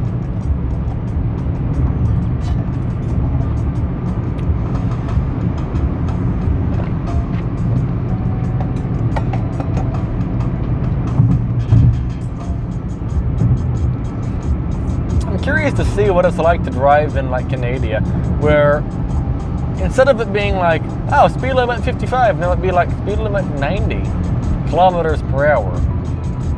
That would be pretty interesting. Transmission is down to 178 degrees Fahrenheit. I don't know if I should move to the right or not.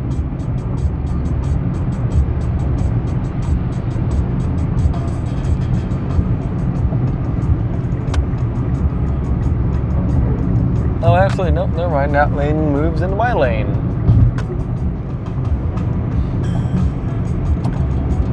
As soon as I thought about moving over there, I had to move back. Okay, that was fine.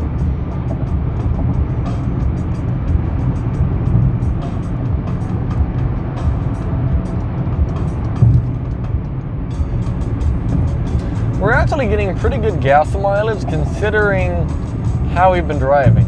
I gotta give the car a lot of credit there. I don't know what we'll get going 55, but I don't think it's going to be 70. I think it's going to be probably pretty similar. Not similar. Probably 65 miles per gallon. That's my guess. Either way, there is a sign coming up here that says roadwork end, I think. And again, I am not going to accelerate until I get past the sign. But we need to see first, is it even that sign? I'm pretty sure it is. It's the right shape. I still can't read it. I still can't read it. Okay, end of road work. Okay, so I'm pretty sure the speed limit is now back to a mildly stressful 65 miles an hour.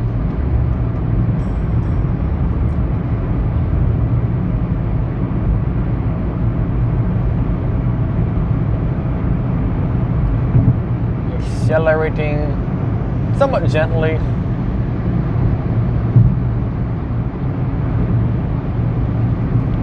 I'm pretty sure the limit's not 70 miles an hour, but I don't see a speed limit sign. It's definitely not 55. We're out of the work zone, so it's either 65 or 70. I'm going to play on the safer side and say it's 65.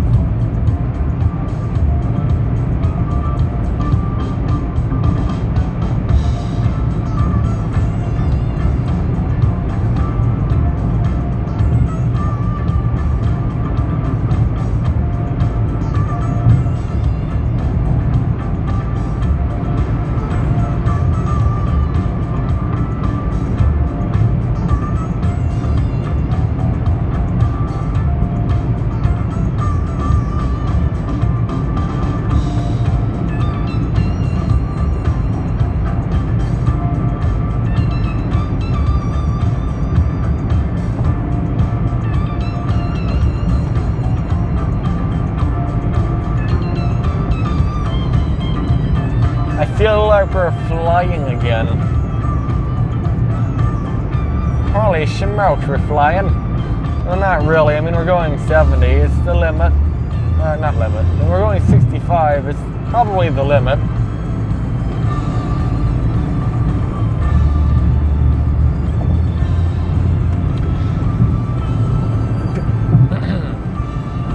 People in the comments have said, like, oh, you should drive the limit. It's much less stressful than going 55. You know, after you drive the limit a little while, you'll get used to it. I am, okay, wait, does that say a speed limit on the left? Is that a speed limit sign? Yeah, 65. Okay, I should say, I'm kind of used to this speed, but at the same time, I'm not. Like, I don't know, it doesn't feel right to me going this fast. Can I do it? Obviously, yes, I'm doing it right now. I just don't like it. Things come at me so fast, there's not that much time to react. And I end up catching up to a bunch of cars, and it's just not really what I want to do. I just want to be, just cruising slower, more time to react, plus 15 miles per gallon roughly. I mean, hey, 15 more miles per gallon, that's great, And also, I mean, if your tire blows out or something, you have a lot better chance to recorrect and not spin out and crash into 17 different cars going 55 versus 70, or 75, or 80.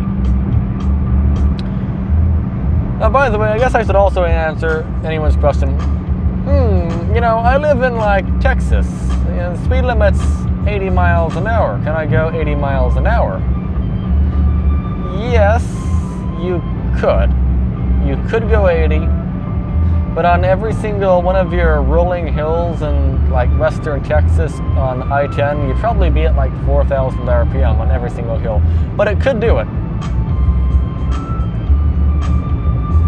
Hey, the speed limit's not actually 80, it's 95, 80 plus 15 over, some people have said.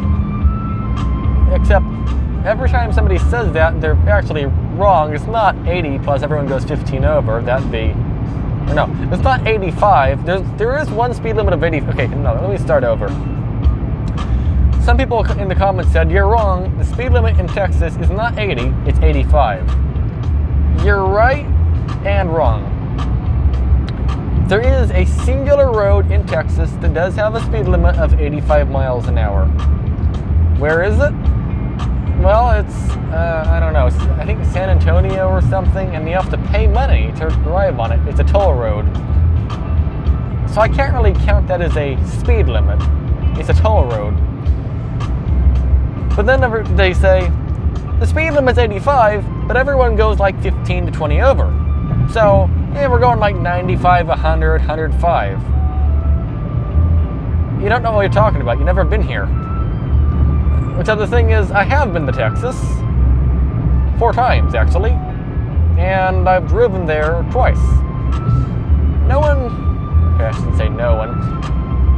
Some people, very rarely, are going that fast. It does happen. But it happens everywhere. It happens here. It happens in Louisiana. It happens in Florida. It happens in New Mexico, Texas, Tennessee, Georgia, Alabama, Mississippi, Arkansas, Oklahoma, West Virginia. I've never been to West Virginia, but I'm sure it happens there too.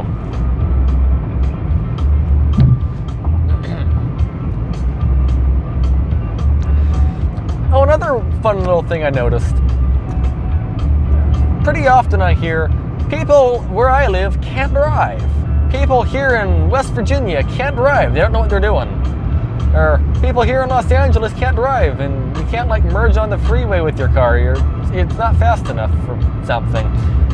That car is not drivable in Los Angeles. Or people here in New Mexico can't drive, or Tennessee, or Florida, or wherever. And it's not speed limit 55? Oh, I thought that was. Okay, I guess I should speed up. Well, actually, I think it's going to go back down to 55, isn't it?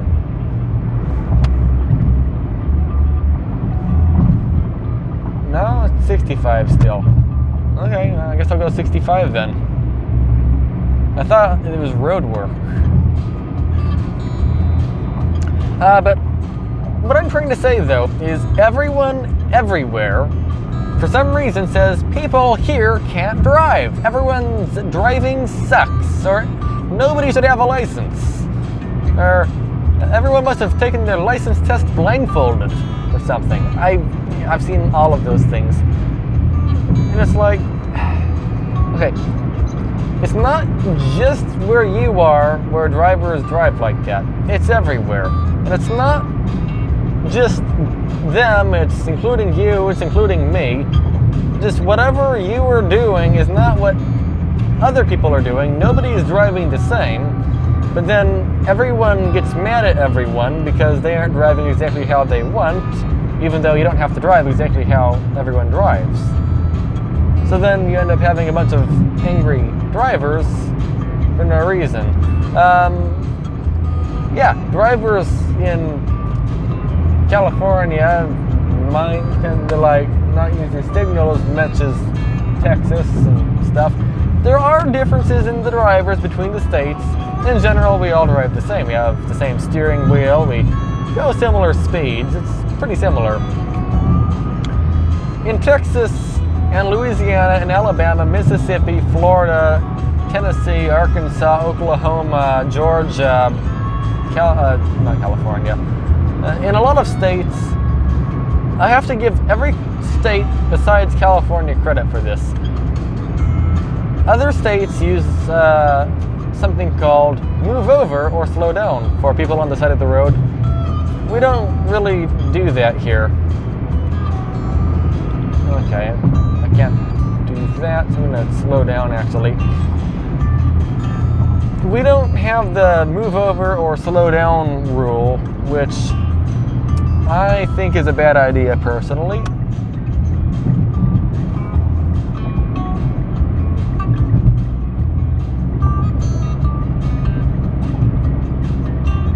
And I guess I should move over one more lane to the left. My car definitely does feel heavier. I'd already be at 55 by now if I didn't have so much weight in the car.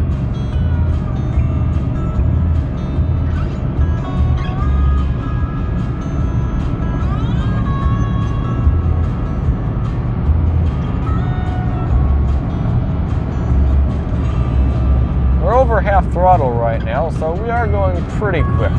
Or we are going to accelerate pretty quick.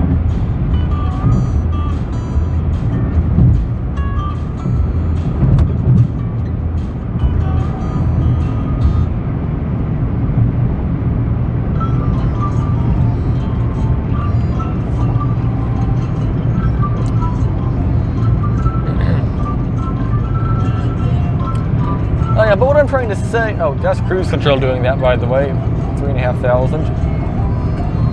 Excuse me. But what I'm trying to say, it doesn't matter where you are, you're going to always be doing something wrong, and it doesn't matter who is driving, someone's going to get mad. That's just how it is. So, no, it's not, oh, people here in blank can't drive. No, it's just everywhere, nobody drives exactly the same. There's always something very slightly different. Some people drive similar-ish to each other, so they don't get mad at each other. They might get annoyed, but not flat-out angry. But then some drivers may go 55 in the right lane, and then other people want to go and pass in the right lane going 90, and then they say step on the accelerator, you don't know how to use it, and stuff like that. It's just, yeah, it just, again, just really depends on the driver. We all, okay, no, I shouldn't say all. Okay, that Ford is going to be moving over. We all got a license. Well, besides us who don't have a license. I thought that lane got off. I guess it doesn't. It has to move back to the right. There we go. But in general, like, everyone got a license who has a license, and we all passed the same tests. So we all know how to drive. It's just one driver may do things differently than others. I do need to pick on some drivers though, like using your phone while driving, okay, glancing at it every once in a while, quickly, that's fine. But like, if you're just sitting there on YouTube or texting or something, that's not fine. Just don't do that. Don't text while driving. Don't play YouTube videos or Google things on your phone. Like, if you have like an app on your phone that's like telling you like car temperatures or something, and you glance at it time to time, that's fine. I don't see a problem with that. But again, if you're like texting while driving, don't, exclamation point, or capital letters, D-O-N-T, exclamation point. If that makes any sense. Same with drunk driving, just don't. You don't need to do that. Oh, speed limit's going to be 70 in a moment, so I'm going to speed up in a moment.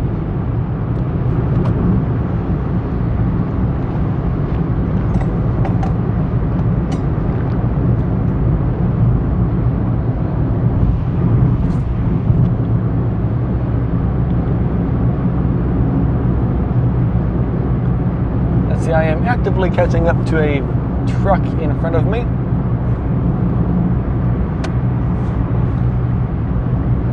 I'm getting some good distance on that car so I can merge left.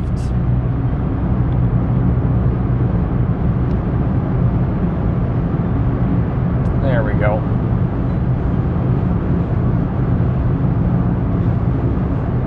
And yeah, now we're cruising again at 70. It's been a little while since we've been at 70. Can't say I like 70 any more now than before. I don't like it. And that's okay. Either way, does the steering wheel self-correct? Okay, I'll just leave the steering wheel turned. Does it self-correct going 70? No, it does not. It still just keeps pointed the same way. How do I explain this? So with the Mitsubishi Mirage, for some reason, it's not just this car, it's all of them, including the sedan version. If you have your car steering wheel turned to the right or to the left, and you let go of the steering wheel, the car is just going to spin in circles. Or like, if you're on a drive and like the road corners and you turn for the corner and then you just let go of the steering wheel so it straightens itself out, it won't do that. In the driving test, actually, I was taught to let go of this. In the driving test, I'm sorry, semi-truck, I didn't mean to blind you. In the driving test, I was taught to let go of the steering wheel when turning right so it recenters itself. Yeah, in this car, that doesn't work. I don't know why. But again, it's not just this Mirage, it's every Mirage. It's not a bad thing, it's just something different. Either way, here, I'll take my hands off the wheel for a moment here. As you can see, it's driving somewhat straight. I keep having to like do little minor corrections, but it's in general driving straight. I should use my brakes because I can't see too far. I'm going to probably move over to the left a little bit in a moment. Unless the semi moves over to the right, we'll see which happens. Okay, it is moving over to the right. Good job, semi. Oh, I didn't realize I have my signal on. Car is so loud at this speed, I flat out can't hear my signal. That's okay.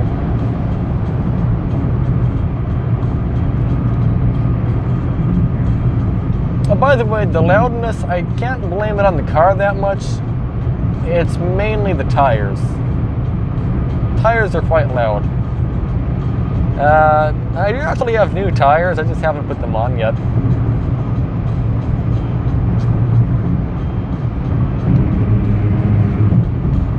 I'm excited to get past this truck so I can turn my brakes on.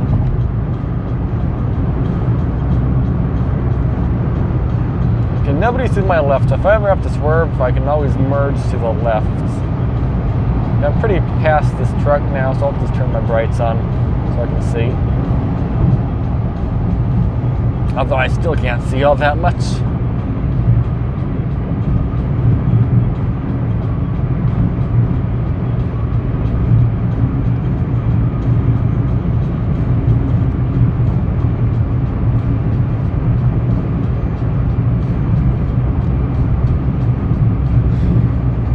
It will be interesting. I'm going to probably forget to do this, but I want to get an average speed for how long I drove.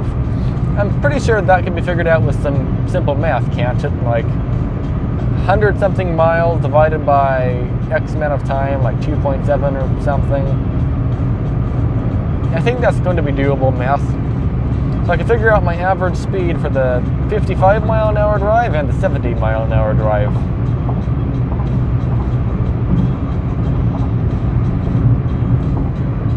Transmission is 194.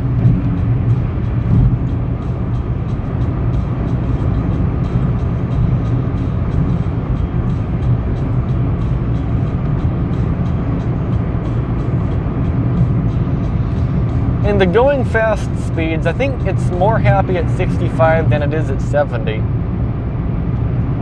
But it handles going 70 fine.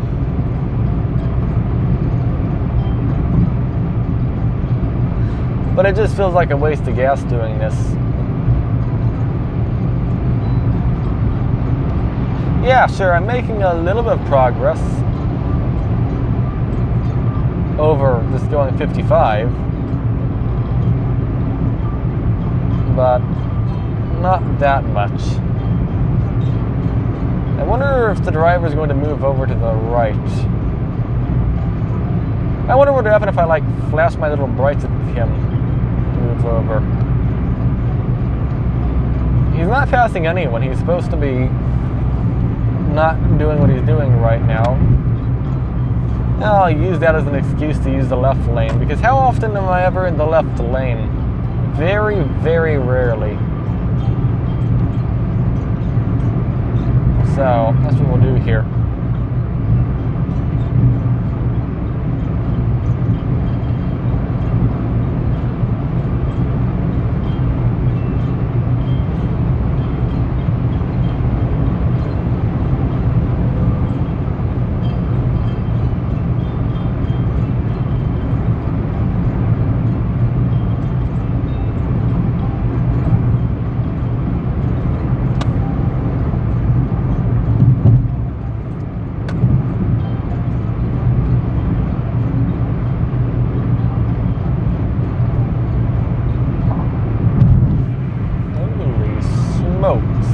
Still wobbling. Is the car gonna stop wobbling? There we go.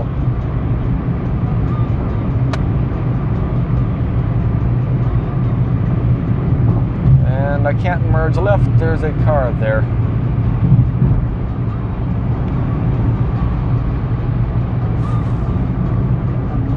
There we go.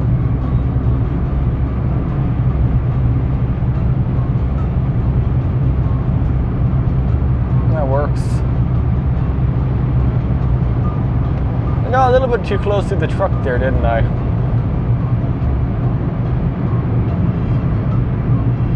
I'm going to pass the whatever car that is. I got no idea. I'm thinking BMW, but probably isn't. And then I'll move back to the right.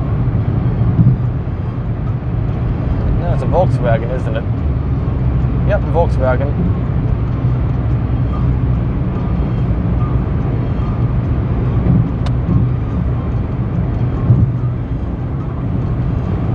Some following distance here, so, or not distance, we have some room, so I'll let this truck get by because he's been behind me for quite a while.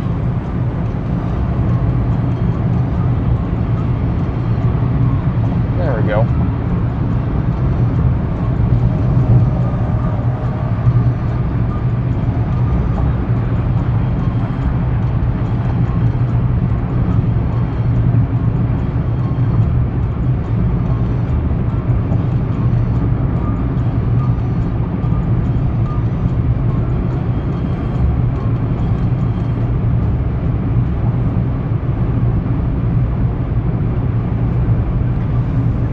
Wow, that truck to the right is really howling, isn't he? He's probably going a solid 65 miles an hour right now. I think that's quite a... Are you going to run into me, car? Oh, no, you aren't. So, the car passing almost looked like he's going to plow into me. He's not, though. He was just rapidly catching up to me with no signs of getting over.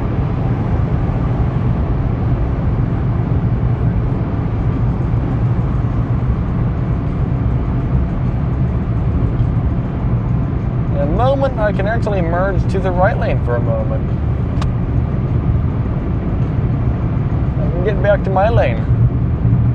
I feel at home again for like 30 seconds, and then enough to move back to the left again.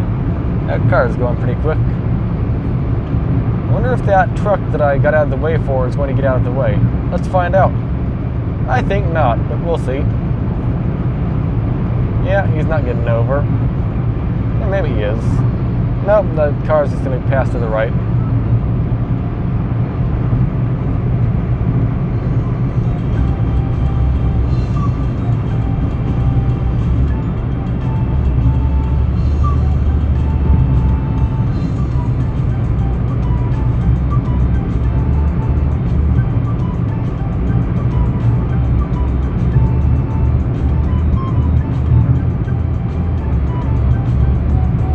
It's actually kind of hot in here.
Somewhere up here, the speed limit goes from whatever it is now, I think 70, down to 55, doesn't it?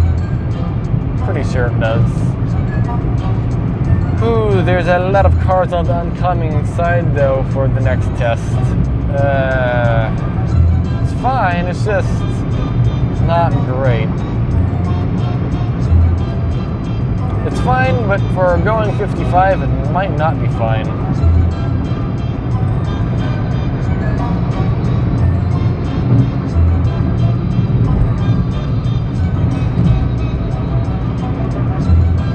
I'm not worried about cars going too fast when I'm going 55, and I'm worried about like not being able to actually go 55 and ending up going like 0 for a while.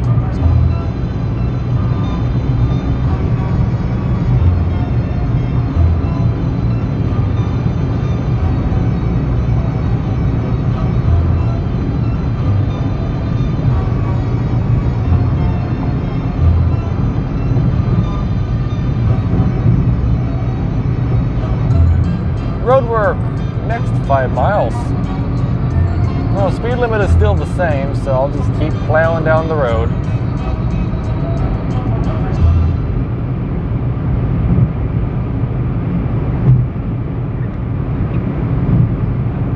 And there's a sign that says speed limit 55 up here. So I'm just going to slow down ahead of time. Like you should.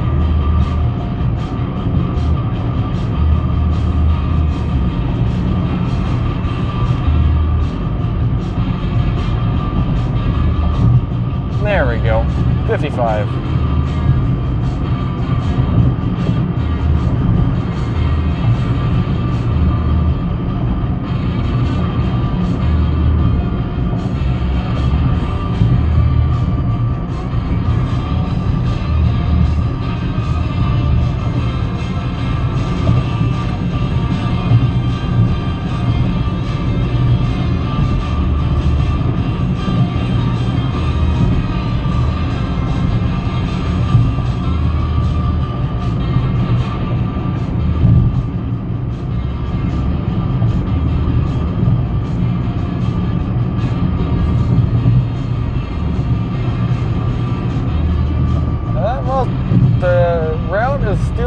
to go the other way, so yeah, I can still do it.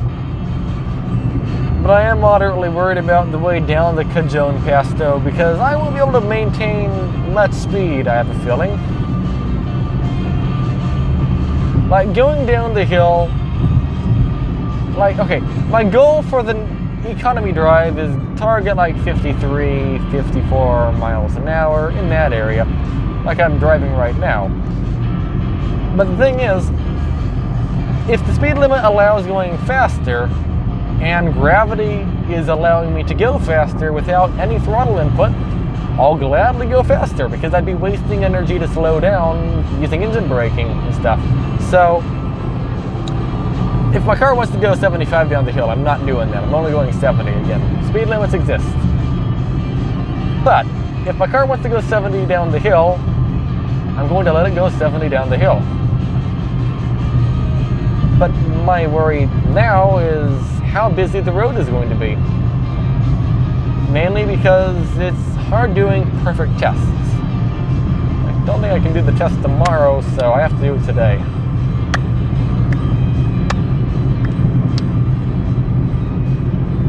Yeah, we'll see.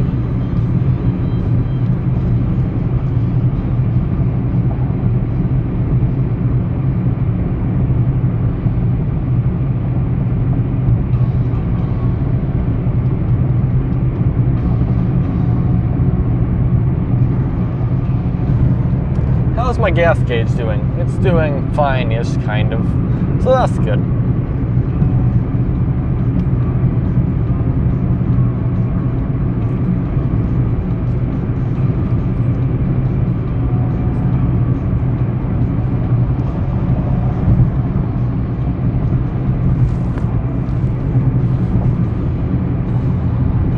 It just said work zone, speed limit 55, but now it says 70, but it didn't say end of road work, so I'm assuming it's still 55.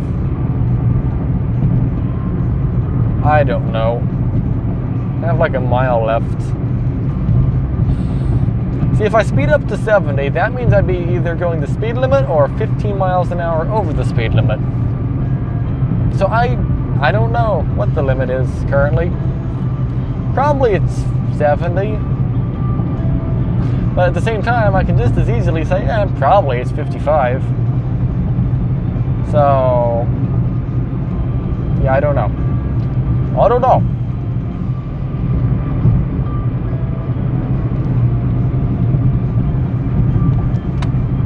Either way,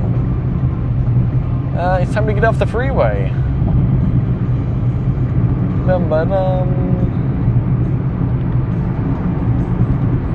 I'll use some engine braking for optimal slowing downage. And I think I'll stop the timer at the gas station. I know I started the timer before the gas station. Actually, you know what? In editing, I can just start the timer wherever I want. I can start it right now if I wanted. I'm not going to, though. I'll probably stop it right now once I'm getting off the freeway. That's probably what we're going to do. It's going to start when I get onto the freeway on-ramp. It's going to stop when I get off the freeway. So, yeah, timer is done now. And we've gotten 49.8 miles per gallon, which I think is a perfectly acceptable MPG number, I think. And I need a place to park. I'll park right over here. That's a parking spot, so I can do that. There. All right. There we go. So the answer to what MPG we get at 70 miles an hour is pretty much solved. We get about 49 or 50 miles per gallon, I'd say. With AC on, I'd say it's less. It's probably 47 or 48 miles per gallon, give or take. But either way, I think that's really solid gas mileage going 70 miles an hour. Very impressive. Alright, well, I'll get back to you in a few minutes, and we'll do this 55-mile-an-hour test next. Alright, I am back. We are still at 49 miles per gallon either way. Let's go and make a U-turn here and continue on again. This time we're going to be doing the 55-mile-an-hour test. I'll keep you again posted on the MPG of the drive. I might, maybe, I'm not positive. Well, no, probably not. I was going to say I might chop through the footage and only like add in the parts where I'm talking and cut out where I'm not talking. Who am I kidding? I'm not going to do that, honestly. Should I? Yes. Yeah, I should do that, but I just don't feel like it. You could skip ahead through the video if you want. If you don't want to watch the whole thing, of course, just skip ahead. But I'm going to just record the whole thing and post the whole thing.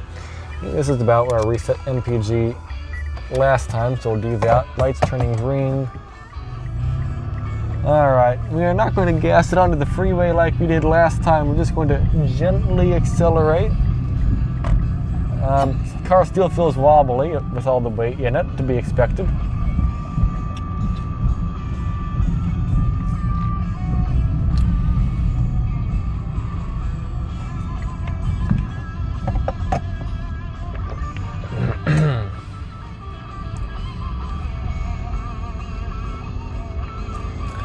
The engine is currently 205 degrees, nice and toasty.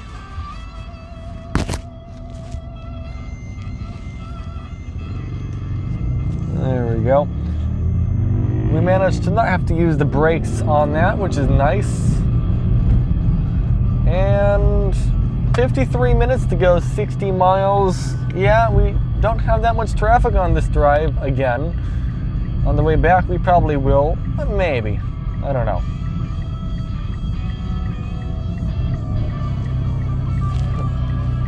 The car did not like it when I gave it throttle right there. It jerked. Either way, let's accelerate this time more at a reasonable rate. Not reasonable, but economically good rate. About roughly what we're doing right now. It is a busy road, so we don't want to go too slow at this point.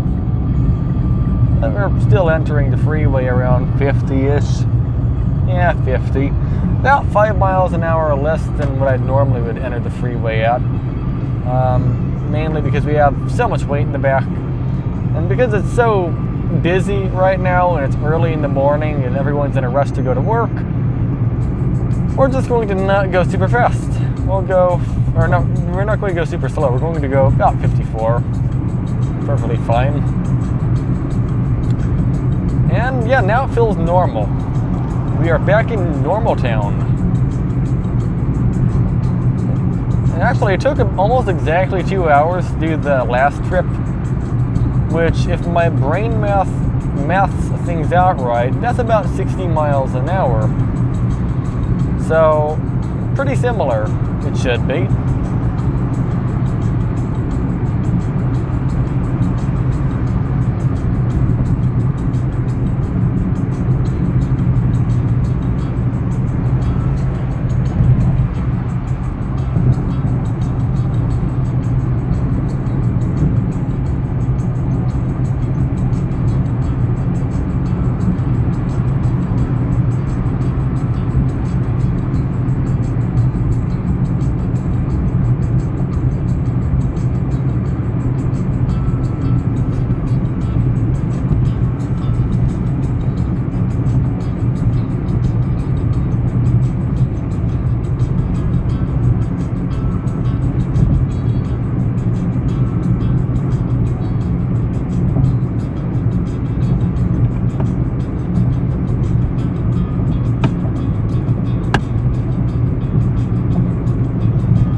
feel like the transmission temperature might actually be very similar between the two runs.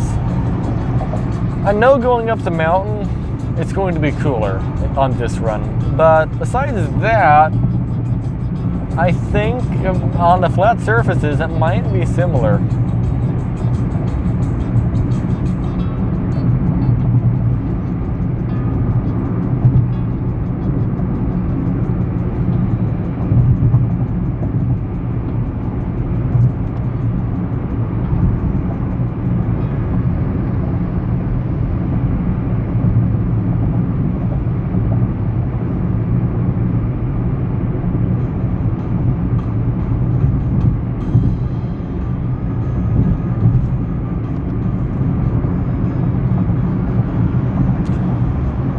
By the way, this also is kind of showing you another thing.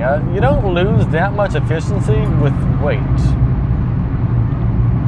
There's a car behind me flashing their brights at me for some reason. That's fine. Let's see, now I'm trying to re-accelerate. We have a hill here. It's not working too good. We're trying to not overdo it with our engine RPM on this route, or on this run. Yeah, I'm losing a little bit of speed on the hill, but I don't want to go over 2,500. This is with manual throttle. If the cruise control decides to do something otherwise, yeah, I can do that. But I'd like to keep it on the lower end of things, though. Because again, going slower is more efficient. There we go.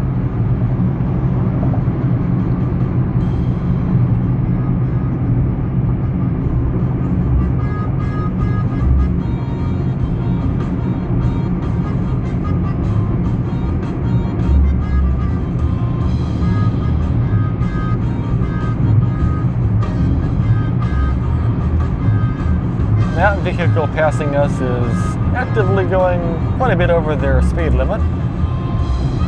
Holy smokes. Get out. That Chevrolet is going way over the speed limit.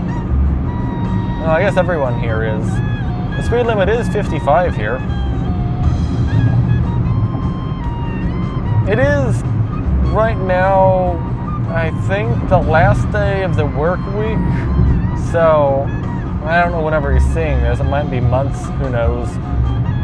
Videos I post sometimes are way recorded in advance.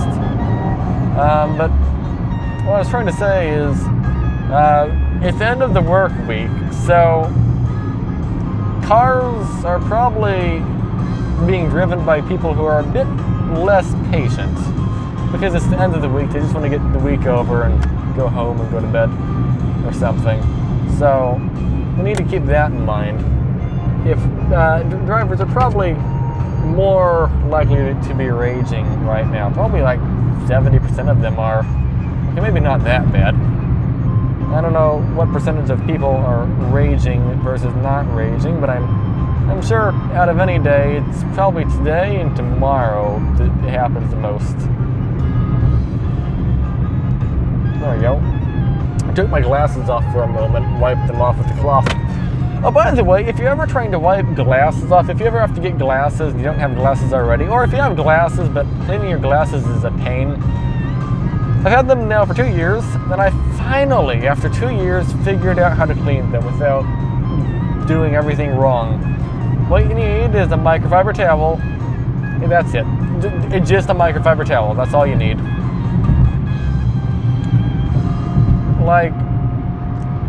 I was trying to use my shirt, it went absolutely poorly, it just smears stuff everywhere, it doesn't work good at all. But then I got this yellow microfiber towel thing, color shouldn't matter, just microfiber, and yeah, it works great at removing smudges and stuff.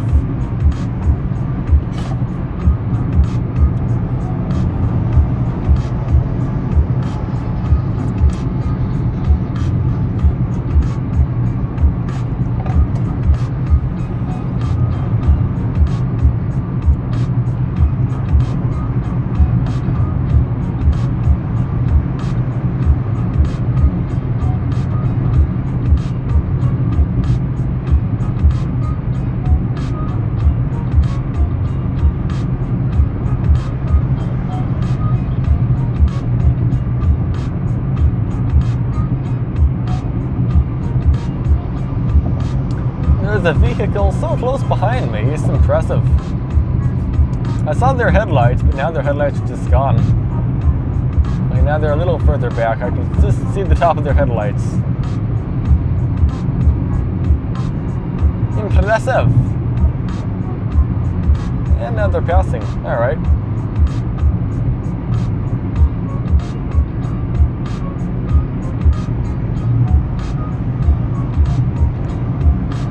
Bye-bye, 3-axle truck.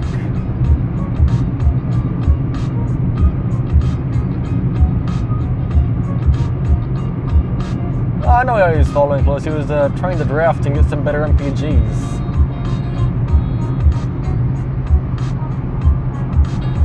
It actually can help quite a bit drafting. It's not safe at all, but it is more efficient. I don't do it, but I'm sure some people probably do it. I do sometimes get closer than I'd like to vehicles. Like that semi-truck earlier today when I was going 70, I got too close to. Not for a long time, but I did get too close for a moment.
Aggressively being passed on the shoulder by a Mini Cooper.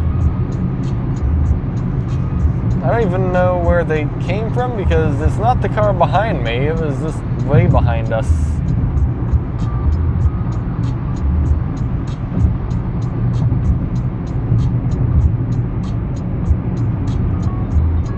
Not very good to do that in case there's like somebody stopped on the shoulder that doesn't have their hazard lights on or something. Not very safe.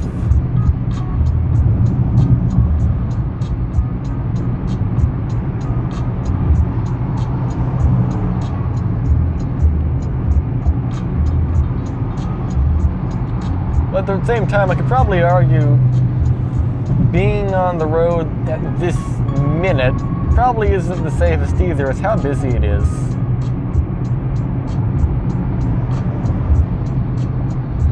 Considering going 1 mile an hour faster, although 1 mile an hour faster won't really help with anything. I mean, I'm still going to be passed by everything, even if the speed limit's 55.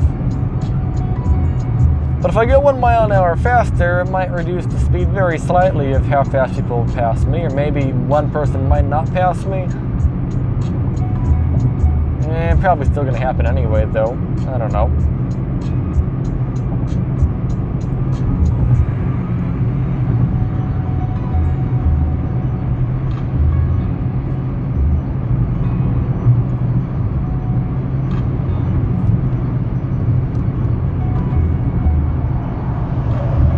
Another really fast vehicle. Not really fast, but moving quite fast.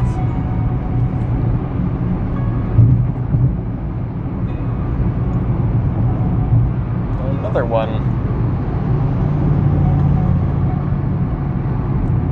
A lot of cars are, cutting it quite close. Maybe I'll speed up 1 mile an hour. It's not going to do much, but there we go. We are 1 mile an hour quicker.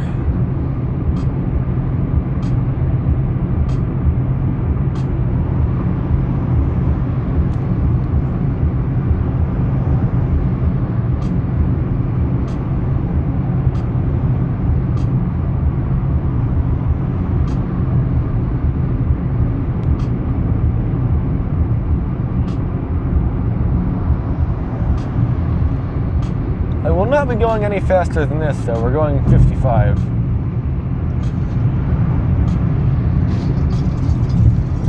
Okay, there is garbage. That truck just ran over. Did you see that? That's an awning or something. See, if we were going faster, we could have ran into the awning, but because we're going slow, that's a really bad bump. Because we're going slower, we have more time to react to things. Although I'm not positive that I could have avoided that. If it was in my lane, I may have still ran over it. My goal is not to do so, but there's a chance I could have. Can I get over to the left? No, not really. Is that the same truck that we passed earlier? I think it is.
Mildly alarming.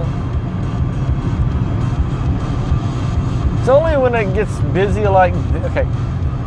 When it's empty, going slow feels fine, but when it starts getting busy like this, specifically in the morning like this, where everyone's in a rush and going as fast as they possibly can and it's busy, but not so busy it's slow. This is kind of when it's iffy feeling going slow. But when it's busy and everyone else is kind of going slower, it feels completely fine. Or if it's not busy at all and everyone's going like 80, still perfectly fine. There's not really that many people on the road. But in times like this, it just doesn't feel the best, is what I'm trying to say. It's still fine going 55, but it's just a lot more questionable moments. So I might turn the hazard lights on quite often on this drive, maybe not. But if there's somebody doing something that looks alarming, I'll turn the lights on.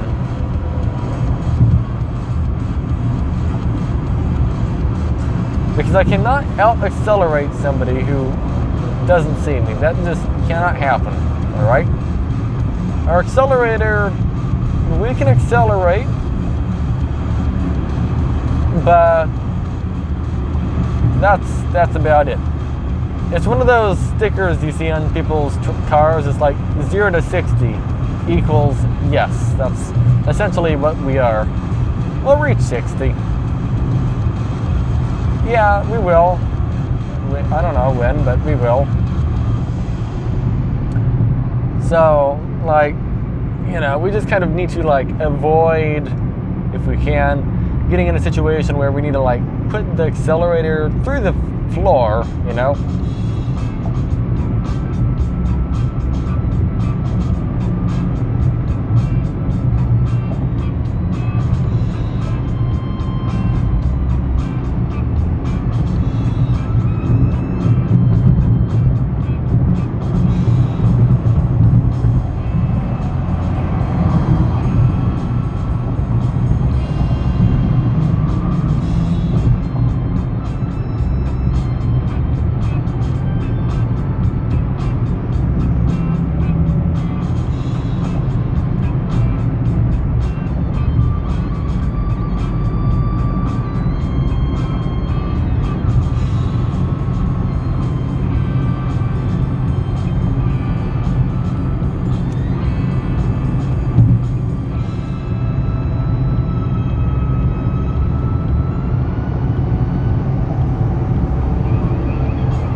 way, there's a good reason I tested the 70-mile-an-hour test at night.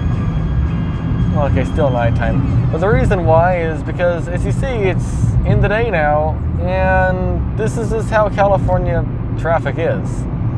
It's not like Louisiana outside New Orleans, or outside Mobile or something, or outside Dallas, San Antonio, Austin, Amarillo. It's not like outside the city. No, we're in a city pretty much everywhere we go, and it's going to be like this or much slower.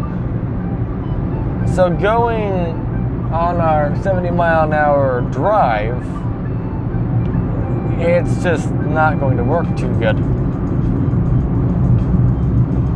Don't get me wrong, we probably would reach 70 at some point, but we'd also probably not be at 70 a lot of the time, which I'm fine with. But if we're doing a test, seeing how the car handles 70 miles an hour, that just won't work if I get honked at by a 4-axle vehicle.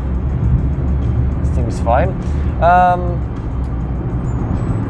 It wasn't even them behind us, but they still honked. That's fine. Hey, you have 4 axles. You aren't supposed to be going any faster than me. So I should be the one honking at you, actually. That's alright. He can go as fast as he wants. If he gets a speeding ticket, which he will not get a speeding ticket, but if he does, I mean, he's probably fine with it, so that's alright. Like, he probably, most likely, will not get a speeding ticket doing what he's doing, but he has a higher chance of getting one. Does that make any sense? Hopefully it does. But I do not think he will get one. Now we're getting passed by Mitsubishi. By the way, look at our gas mileage, 76.7.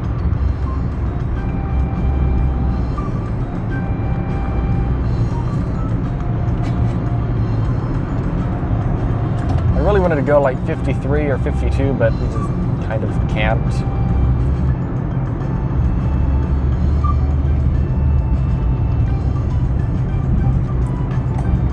I'll make 55 work, even if it doesn't seem like the best idea like right now to go 55, I'll still go 55. I mean, I always go 55 anyway, but like 55 is like my top speed I am willing to go. But I'd like to go slow, or I'd like to go 50. We could legally, from my understanding, go as slow as 45 or 40, although there is no posted minimum in this state, but in other states that do have posted minimums, usually it's either 40 or 45 miles per hour. So we, in theory, could be going like 48 and we'd be fine, 47, 46. Once we get down to 45, it's iffy. That is either the minimum or 5 over the minimum. I'm not sure which. Because it's not posted. It's up for, what is it called? Discouragation? Not discouragation. It's up for debate, or not debate. It's up for discretion. There we go. Fancy pants word.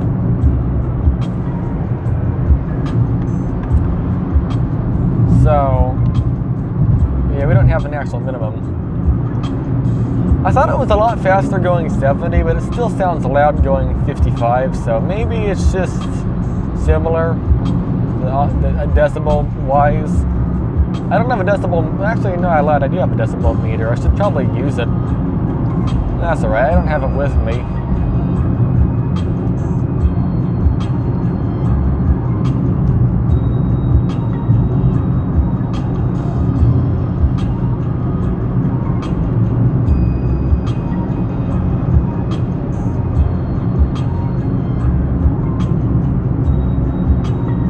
I wonder if that rock truck's going to go 55 when he's on the freeway, or if he'll be going under 55. It looks like he's going for a pretty heavy acceleration for his vehicle, so I guess we just won't have to slow down. Well, actually, no, we're going to slow down a little bit. Hey, that's fine with me. Oh, yeah, there's lots of rocks falling out the back. Slow down more. Get some distance, and then we'll accelerate. Yeah, 2,200 RPM, that sounds fine.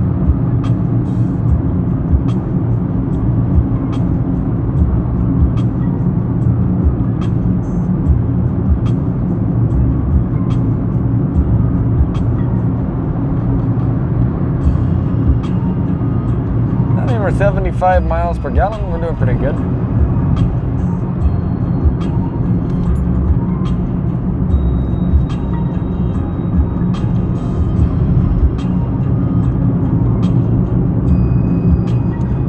Transmission is 178.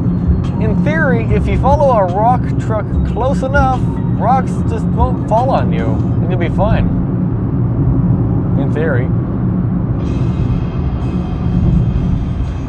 So normally I take the second from the right lane here because the right lane ends, but because of how busy it is, we'll take the right lane.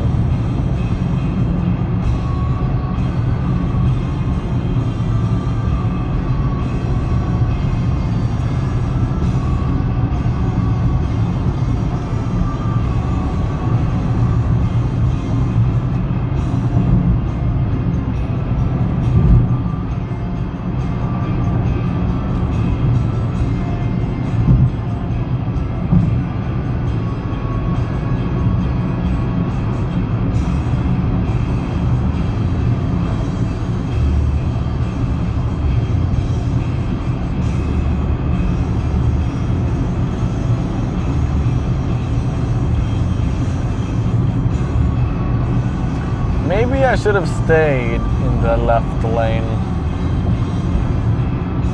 Can't move over for the semi. There's a car next to me.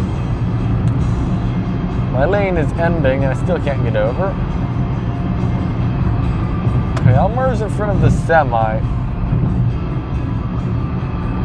We'll have like, yeah, now it's ending. Okay, now we have dotted lines.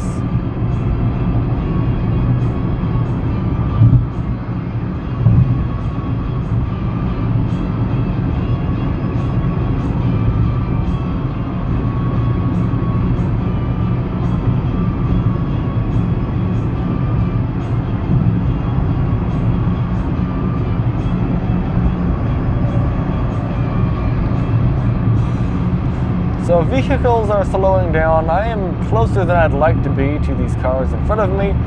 I have my cruise control turned off at the moment, so I'm trying my best here to coast and slow down, but gravity is working. Normally I'd be able to slow down here, but I have so much weight in the car right now that I'm actually gaining speed down this hill, which is actually a first. By the way, we are at 79.0 miles per gallon. There we go. Oh, we're at 80 miles per gallon. Check that out. I believe that is the first time in ever I have got 80 miles per gallon on that drive. I think it's because we have lost elevation on that drive and I have so much weight in the car. We're just being pulled downhill by all the weight. I believe that's what happened.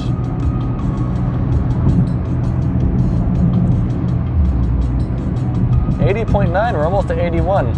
Now though we have reached our lowest elevation on the drive and all we have is uphill now. Bye bye cars. Now actually the traffic probably will ease up a little bit.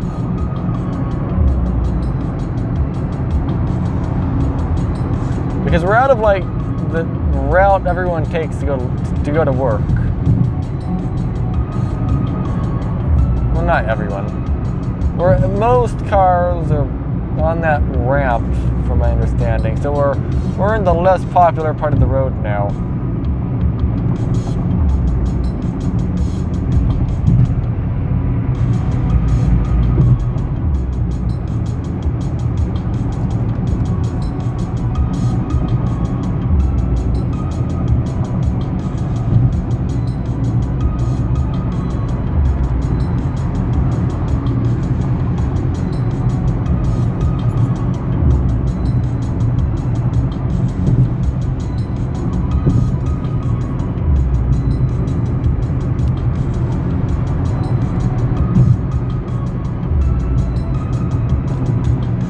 why I feel like I'm like very slightly swerving. I'm not. Well, no, actually I am. But very, very gently. When we came through here last time, the toll was 55 cents. Now it's $1.05.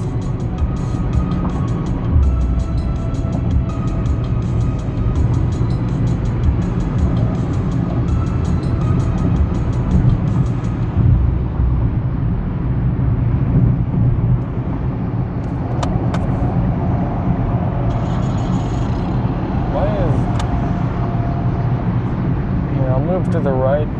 Let's see. I thought this lane ended, didn't it? But I guess it doesn't.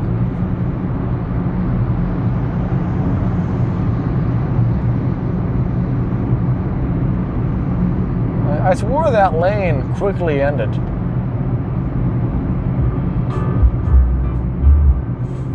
No, it's still going, this lane. Now we're back to 80 miles per gallon.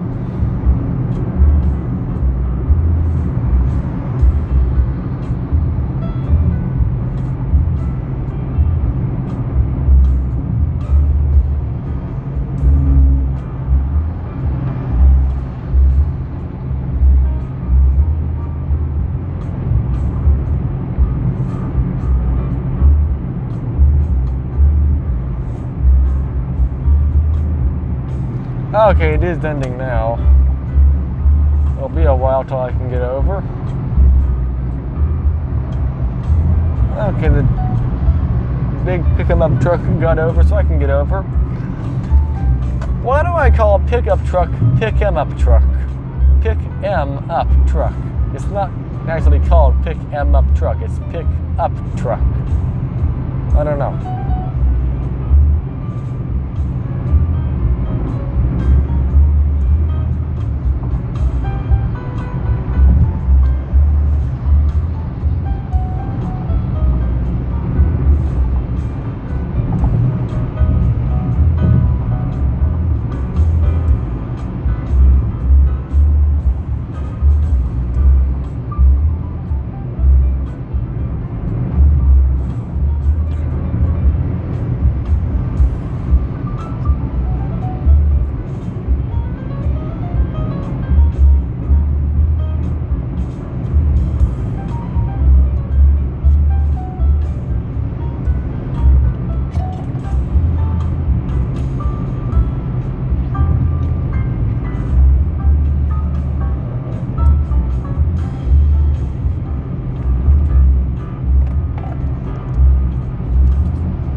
Oh, I guess I should also mention another thing. So, there are two different ways to measure your gas mileage, alright? And those two ways, there's to go by the car's computer, alright? Like you see right now it says 70.2, that's what the car's computer is saying. Another way to see your gas mileage is to drive, let's say, 120 miles and divide it by how many gallons of gas you put in the gas tank. Now, the most accurate way of telling what MPG you actually got is to actually fill up the tank after a drive. But there's the thing. When the gas pump turns off when it's filling your tank is completely random, well, not random, but like, it's not the same. Even if it's the same pump, when it fills your tank up, it turns off randomly. Sometimes they will put, let's say you get, okay, just for instance, let's say you get 50 miles per gallon. Sometimes it'll put enough gas in to say you're getting 90 miles per gallon. Other times it'll say, oh, you're getting like 20 miles per gallon. Yeah, it varies that much.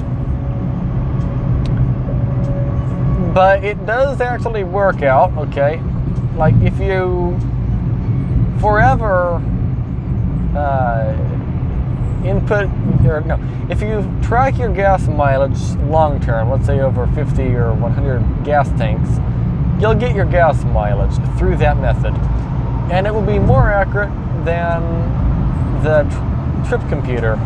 But in general, though, on these 100-mile trips or whatever, 120 miles, it's going to be more accurate to just use your trip computer. And my trip computer actually is pretty accurate. It sometimes reads a little under what I get, and sometimes it reads a little over. So I would say it's close enough. So that's why I'm doing that. If I was doing a true test over thousands and thousands, 50,000 miles, yeah, you'd be better off tracking each individual tank and seeing what you get.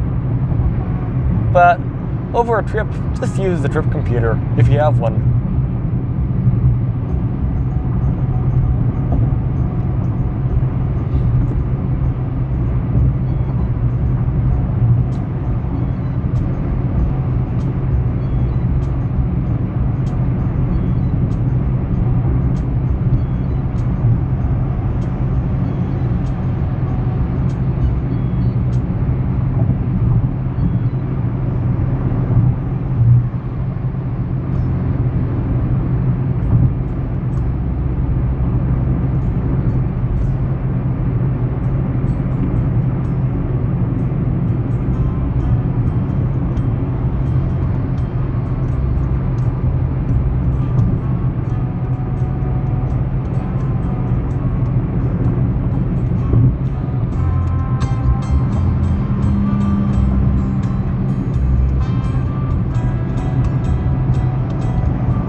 I have no idea what the sign says. It just is saying UPA.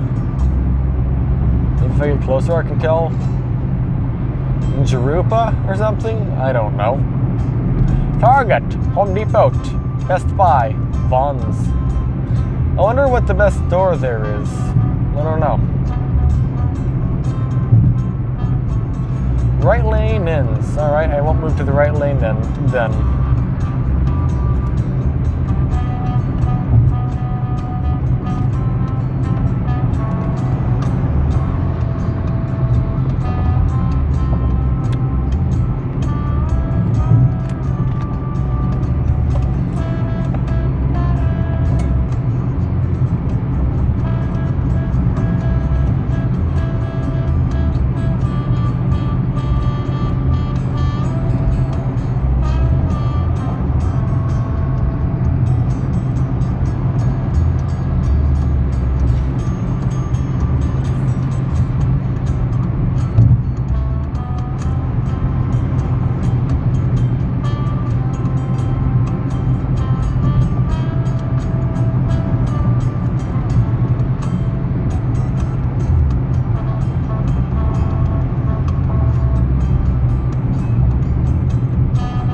Considering I'm going the limit to how fast you can drive, I'm surprised how fast cars are passing me. Because the speed limit is actually 55 here. Los Angeles and Riverside on California 60, exit in 1 mile. I don't know where my lane went. Oh, okay, it goes that way.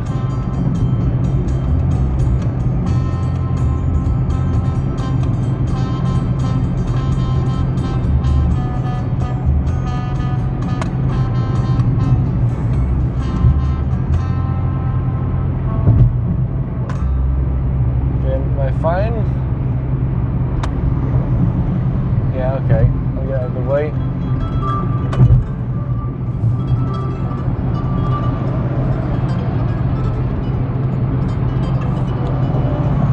By the way, the Toyota didn't have to slow down for us. I was just over there for a moment to get out of the way of the Ford question mark? Was that a Ford Ranger? I think that was a Ford Ranger. Oh, actually, I need to get one lane to the left.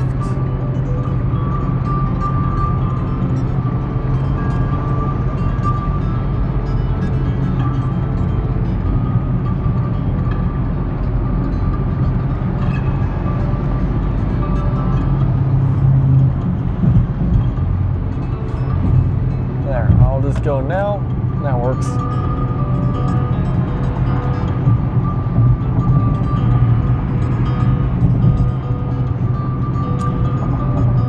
And I need to go one lane to my left. Luckily, nobody's next to me again. I wonder how often people hit the wall. I feel like it's probably pretty often. Nobody, or like there's somebody to somebody's left, so they just can't merge, and then they just end up running into it.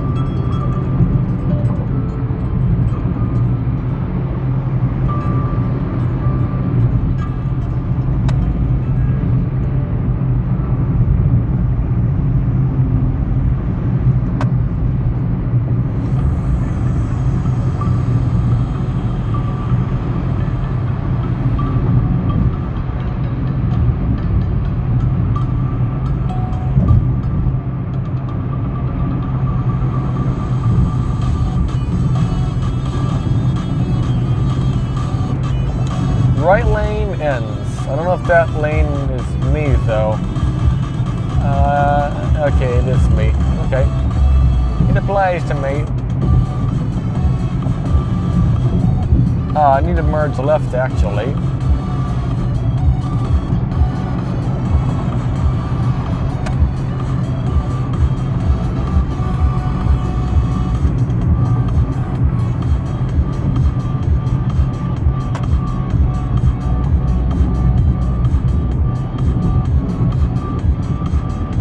I should have turned cruise off a little earlier. I'm actually catching up to the vehicle in front. Okay, I need to actually brake. Brake really hard, actually.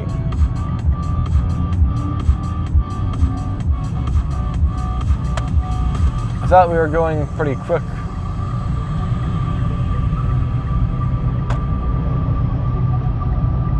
Well, actually...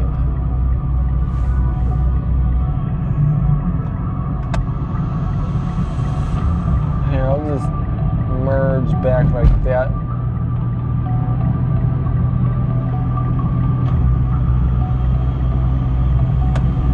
There we go.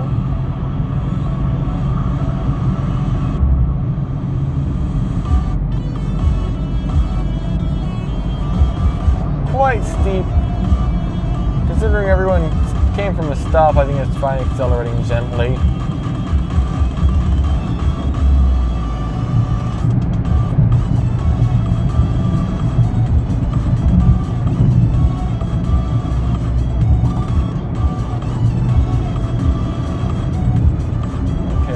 I'm in the wrong lane.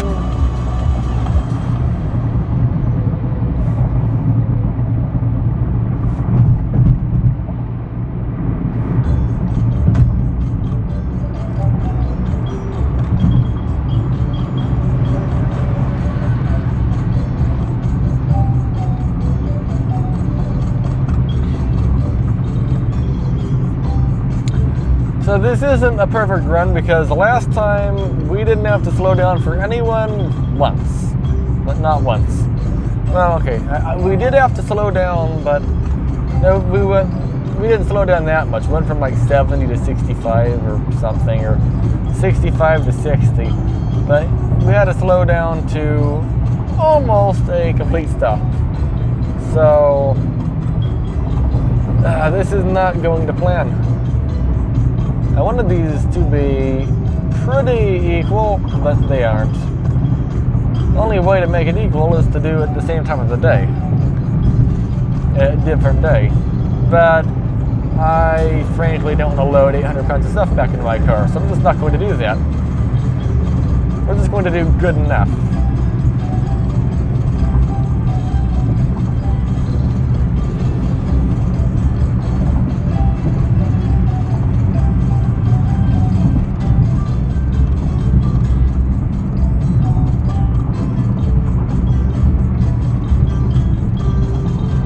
Merge left and pass past that truck. Well, no, the truck's just getting in the middle lane because why not? So I'm fine.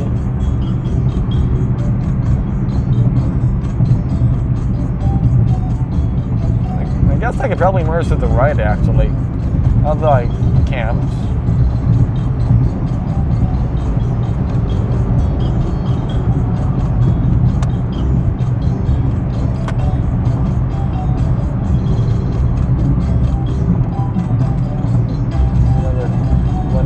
Car, and then I can move over. I guess I could have gotten in front of them, but that's okay.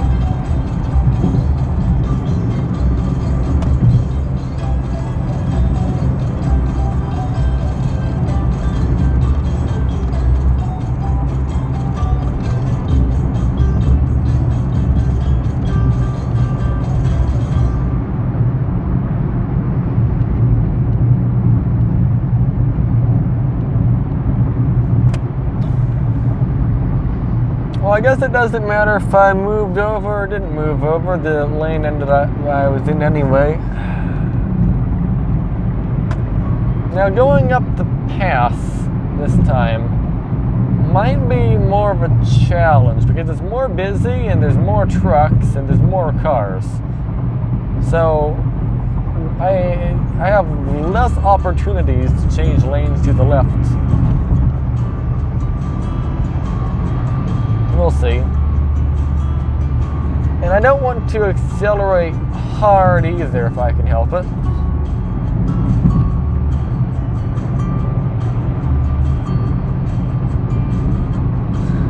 Like, I'm not trying to accelerate hard.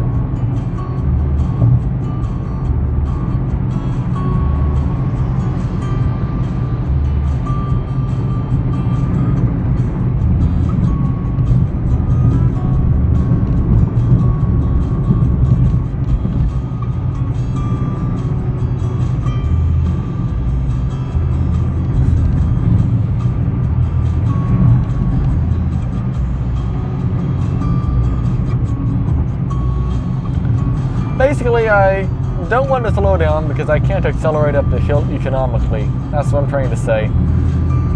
I want to hopefully maintain my cruise control status and not do what we did last time and not care about MPG and just force my way up to speed. I don't know if I want to use the word force my way up to speed or not. I mean, we were at 4,000 plus RPM to speed up. It worked. It's not very economical. But I say that, but we got essentially 50 miles per gallon. So, I don't know.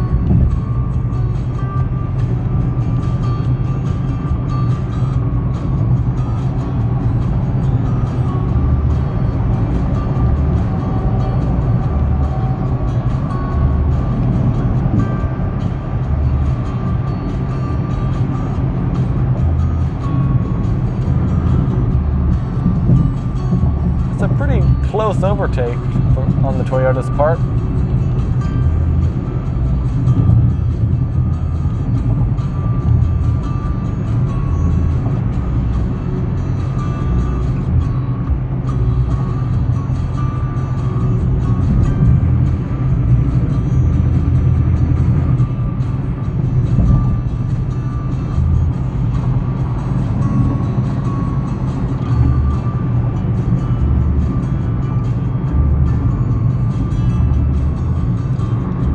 Baseline road.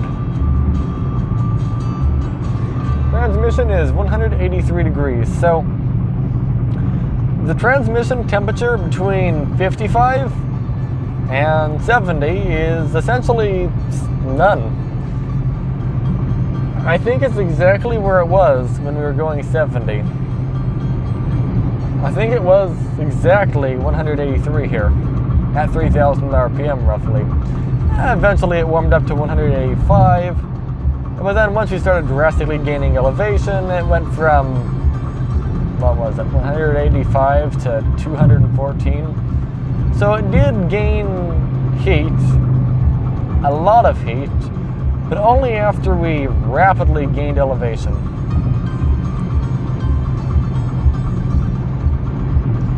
By the way, good morning. The sun's coming up.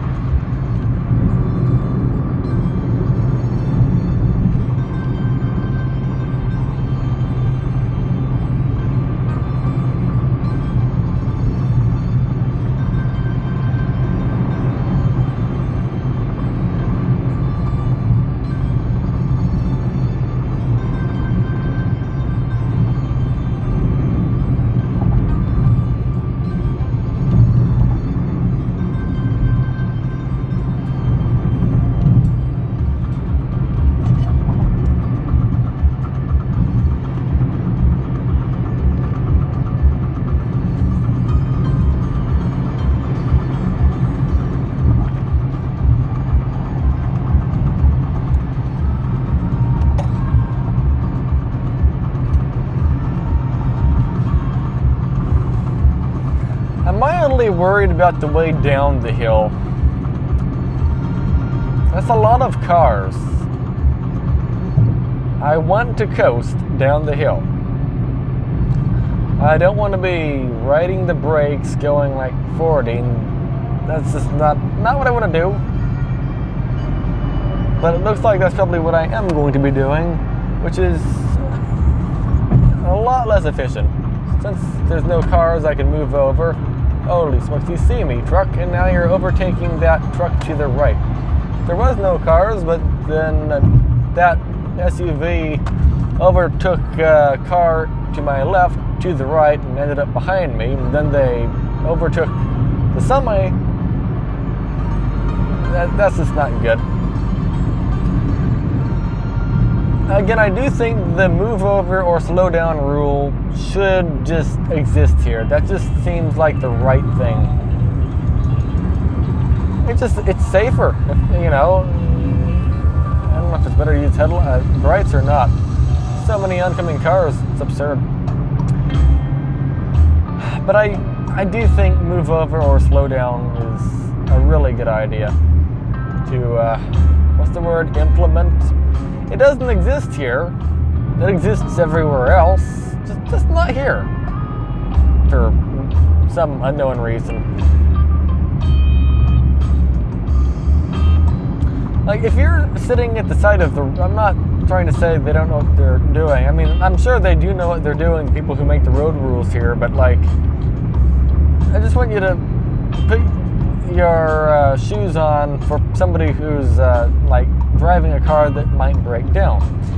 Or put yourself into somebody's shoes. Oh, okay, your 1970 Ford Fairmont broke down. What do you do now? Well, okay, you pull off to the side of the road. Oh great, there's almost no shoulder because I'm on a bridge or something silly. Okay, great. At least there's a little bit of a shoulder. Hey, people will at least move over to the left, right? While I'm sitting here jacking up my car to fix my tire. Yeah, no, nobody moves over, so everyone's flying by and almost hitting the jack handle or something. Not very pleasant. At all. It'd be so much nicer if people just, like, you know, if possible, moved over. I understand there's some cases you just can't. But in general, though, it's best to just give anyone at the side of the road as much room as possible. Not just the police, but like everyone. Police, broken down cars, road workers, it doesn't matter. Just move over if you can. But if you can't move over, slow down. But if you're already going slow, then just keep doing what you're doing. But if you're going slow and you have the opportunity to move over, you might as well just move over. This is the right thing to do.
we are not at 80 miles per gallon anymore.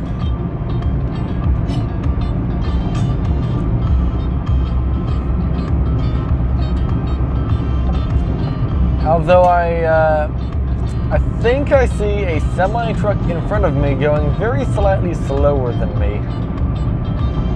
So I need to start like looking to change lanes. There is a semi-truck to my left that looks like it had a plan of overtaking, but it failed. But now it looks like its plan is to overtake once again, so maybe its plan is succeeding.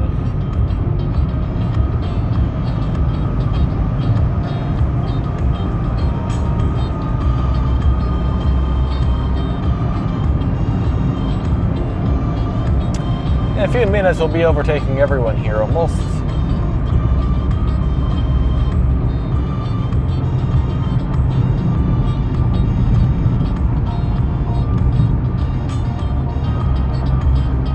Alright, another rock truck. I don't know what to do.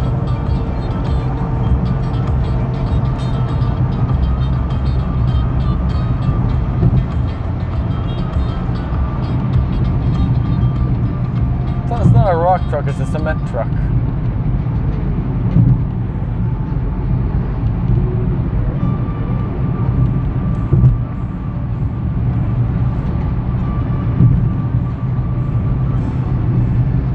Oh, Nancy said thanks.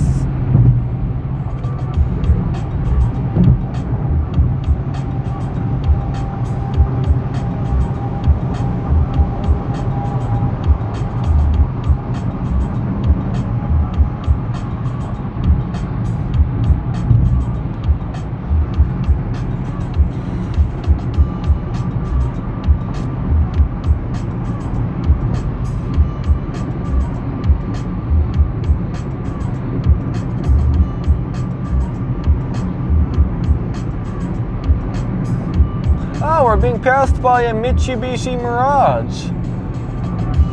Well, there we go. We'll see how the average Mitsubishi Mirage owner handles going up this hill. I think they'll probably be at 3,000 or 4,000 RPM. No, probably not 4,000. They'll probably just keep it at 3,000.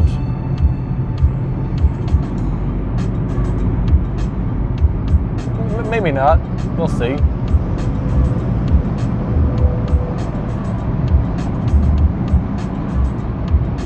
They're following the truck in front pretty close.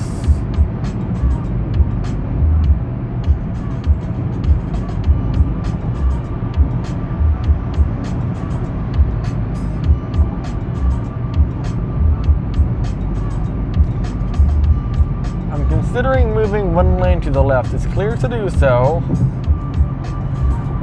And I know I'm not overtaking anyone right now, but we're going up a hill. And you saw what happened last time we were on the hill. Everyone was just, not everyone, lots of the trucks were struggling up the hill, which makes sense. It's a really steep hill. My car was also struggling up the hill, although I was essentially forcing it to go up the hill at that speed. So I think the right thing to do is just stay one lane to the left in this situation. Although I thought we were going to be going uphill earlier, I didn't know that we weren't going to go uphill yet. So I should still be to the right until we start going up the hill. Oh well. I'm sorry everyone behind, although there quite literally is nobody behind right now.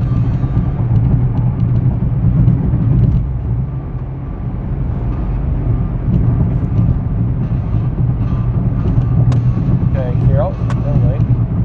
There's a truck trying to overtake, and then, how do I explain this? Do you see the exit to the right? There's a truck trying to overtake the truck in the exit lane, but then the truck decided to get into the exit lane, if that makes any sense.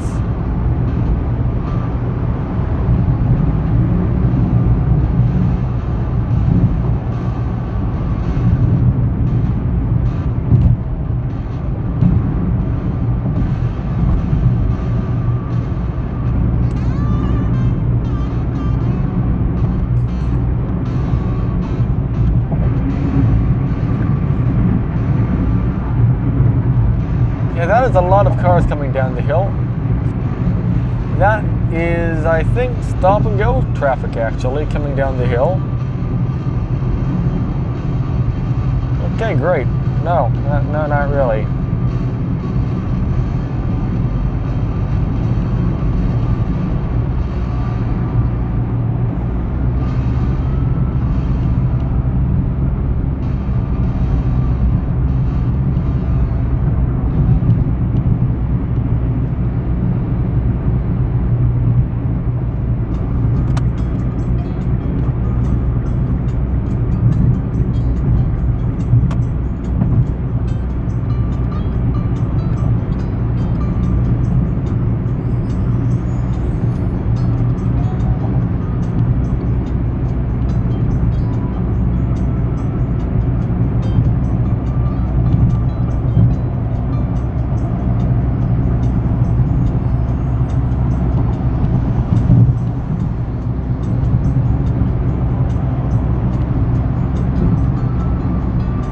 I wonder what this car would be at in terms of RPM if you're towing that boat in the second from the left lane up the hill at 55 miles an hour. My guess it would be at red line.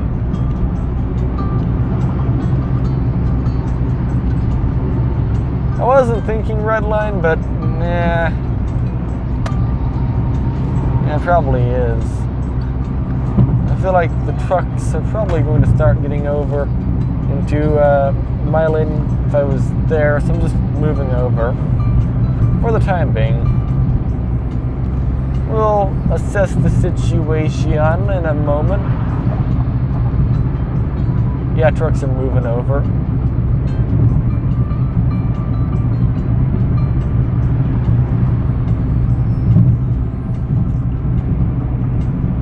So yeah, that Mirage, I kind of forgot about it, but yeah, it's gone. It probably was doing what we were doing. It's probably going up the hill at 4,000 RPM. Which, it did fine doing that. I can't recommend doing it, but I guess if you're in a hurry or you don't really want to optimize gas mileage, it does good. It really does, going 4,000 RPM up the hill. Transmission temperature is 192 so far. Do you see me? You do, okay.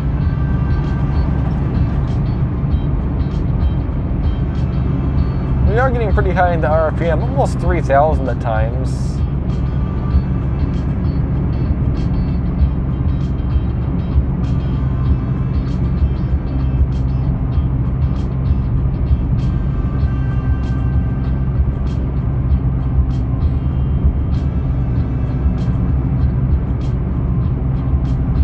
Oh wait, I thought that truck to the right was not moving. No, they are moving. They're just not really having a good time with the hill. I think as long as a car is as, there's so many cars. Let me just get out of the way. Look at that car. It's going to just fly right past. Yeah, that's a lot of cars. As long as a car is as fast as a semi-truck, I think you're fine.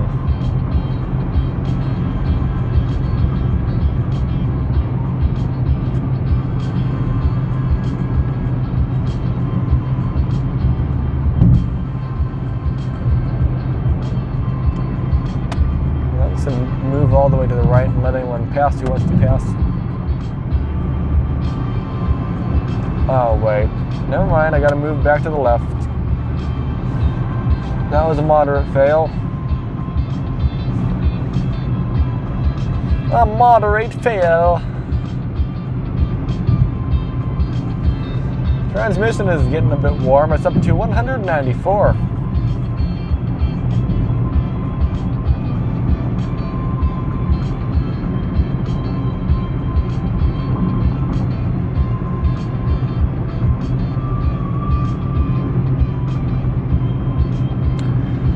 Another idea, if you do this drive, there's a bunch of broken down trucks.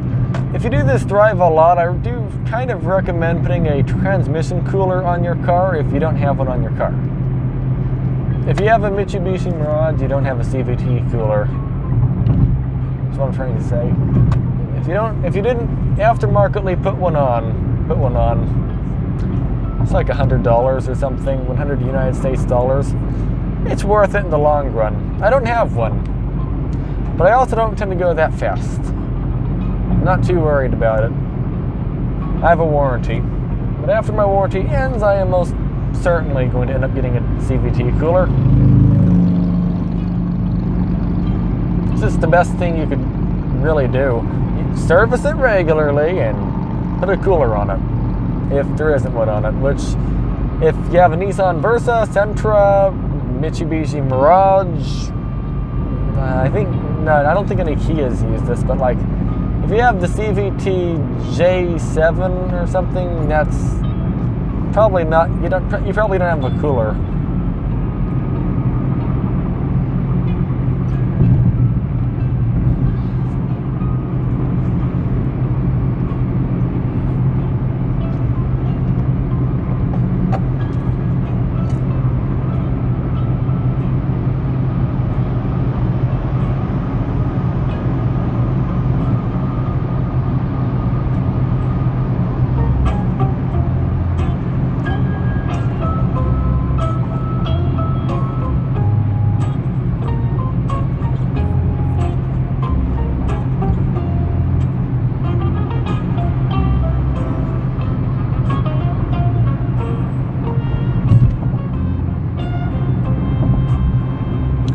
By the way, the car isn't the car isn't rapidly vibrating at 3,000 hertz or something right now. It's just, it feels less vibrating at lower RPMs. The only exception is when you're at an idle. That's when it feels the most vibrating.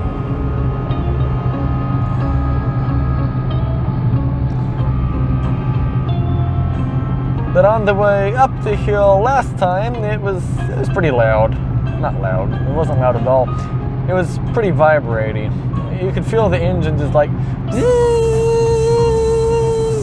I don't know how to explain it. But on the way up this time, it's smooth. I don't really feel it all that much. I do feel some vibration, but not like last time.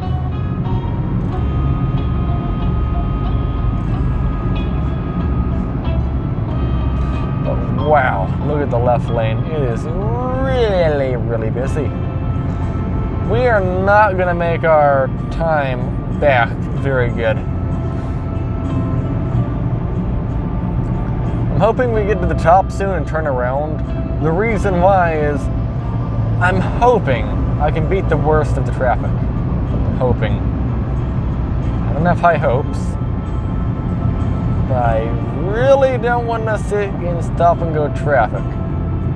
I don't mind normally, but for this test, I'm testing how much longer it takes to go 55 versus 70. I'm also testing the miles per gallon difference as well. I don't want to be this close to this truck.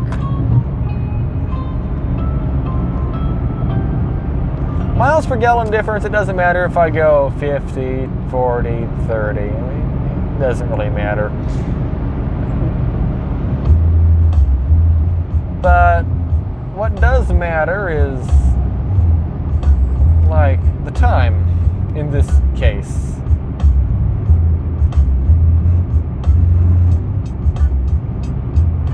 Like, if we're only going an average of like 30 miles an hour or something because of traffic, we're looking at a 4-hour drive or something.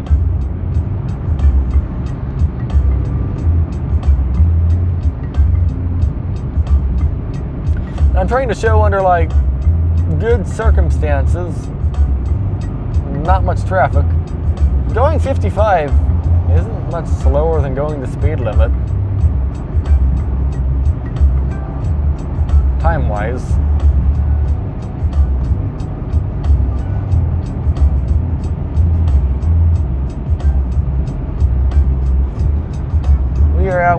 194 degrees for the transmission,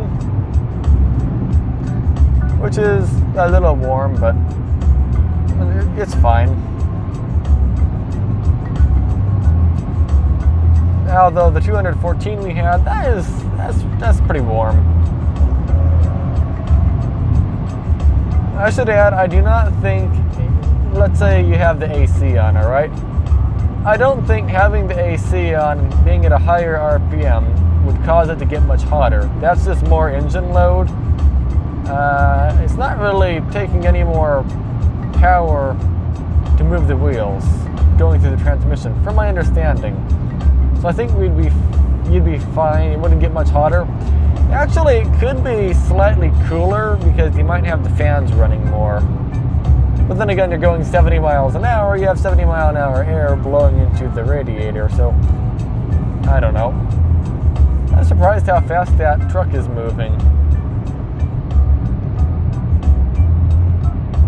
I should be one lane to the right, actually.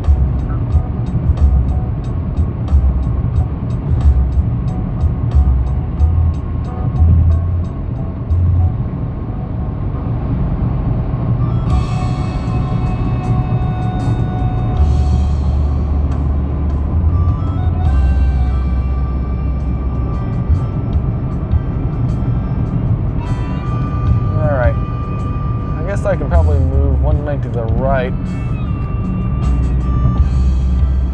Well, actually, the right lane is ending, and there's a bunch of trucks up here that are struggling a little bit. So I'll just wait a moment before I move over.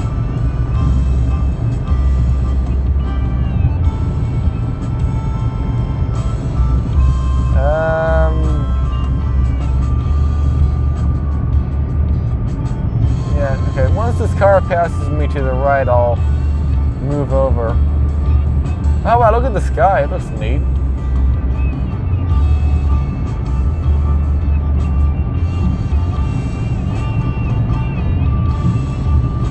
Well, actually,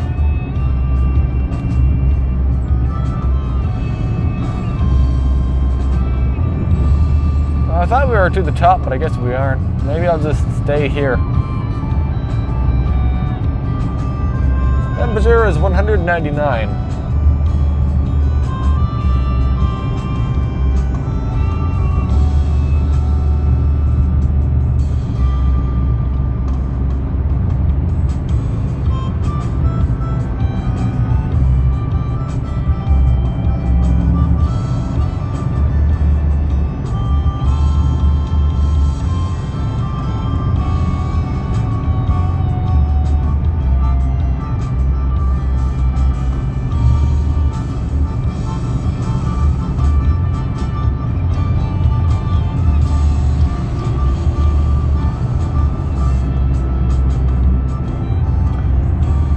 So last time on the way up, we were at like 40.9 miles per gallon, and this time we're at about 52 or 53. I'm probably going to drop down to like 52.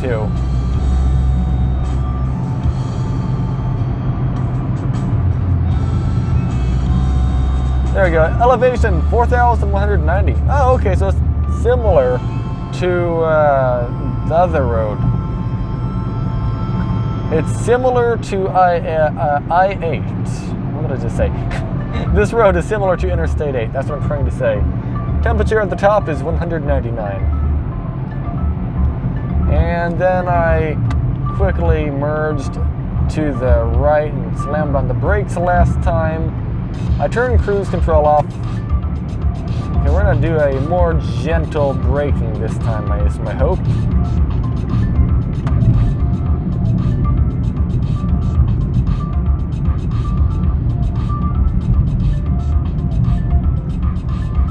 So much weight behind us today.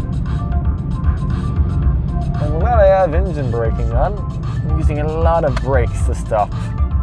A lot more than I'm used to, at least.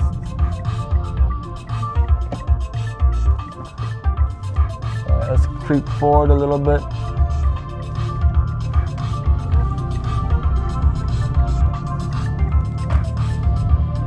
And how does the car sound?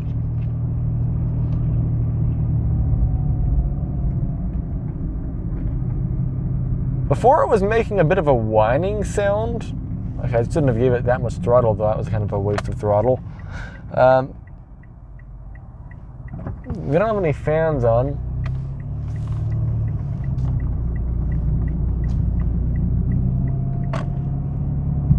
It sounds less whiny when it's not hot. It feels...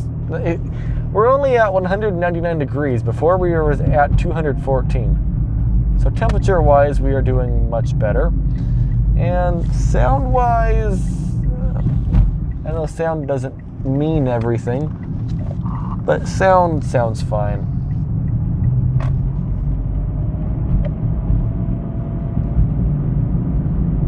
And now we have the interstate on-ramp that I should have tried to go a lot more throttle last time, but this time I don't want to go more throttle.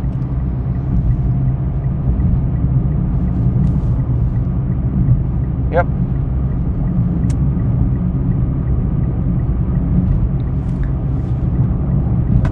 This is one of those on-ramps where you probably could easily get away with flooring it. You probably won't be at the speed limit. There we go. We are gaining some speed. 52 miles per gallon, 53, right around there. Seems pretty good.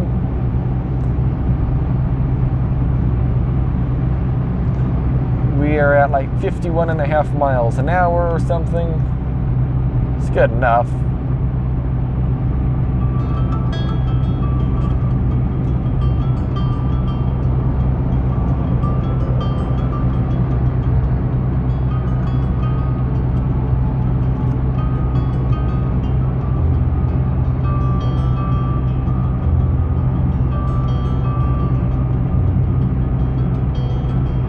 .7.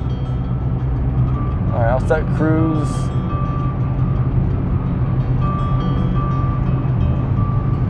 Alright, now on the way down, I expect we're going to be going quite fast.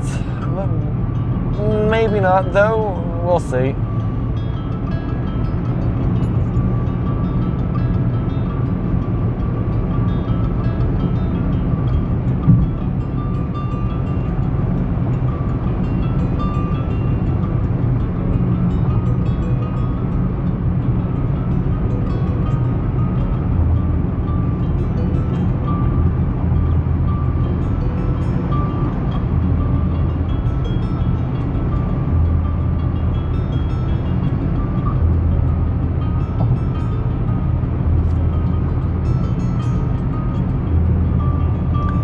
My car is just not accelerating on this hill.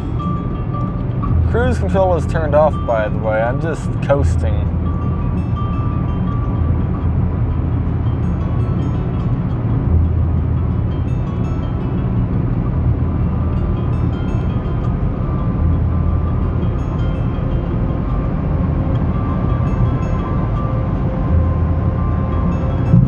Alright, we are down to the 4,000 foot mark.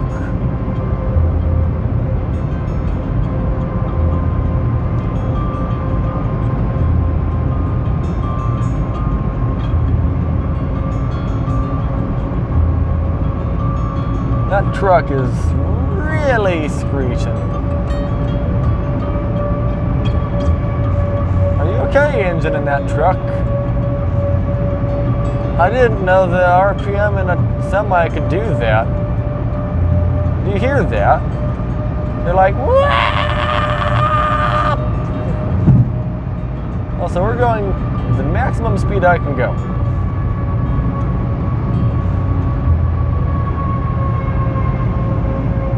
Actually, I'm going to accelerate just slightly. I don't want to go this fast, but that works. Engine brake.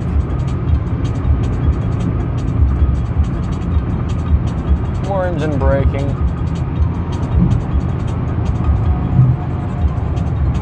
More engine braking.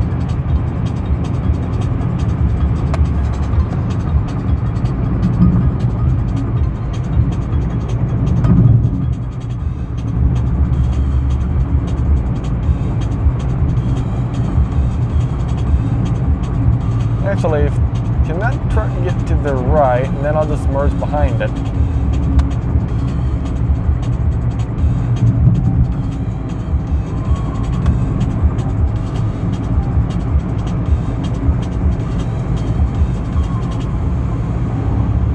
I didn't mean to go 75 miles an hour there, but my car accelerates rapidly going downhill apparently.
a lot less busy than I expected going down the hill, which is nice.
We're almost going 70 miles an hour again. It's almost like we're doing the 70-mile-an-hour test. We aren't. We're just driving downhill. But, yeah, downhill gravity certainly pulls you quick. So I didn't mean to go 74 or whatever I did, 75, when I was like actively braking, trying to slow down. My goal is just to like go to like 70, maybe 71, 72, just get ahead a little bit. But no, the car just kind of takes off. It's like it actually has a V8 in it when you're going down a hill, or at least a V6.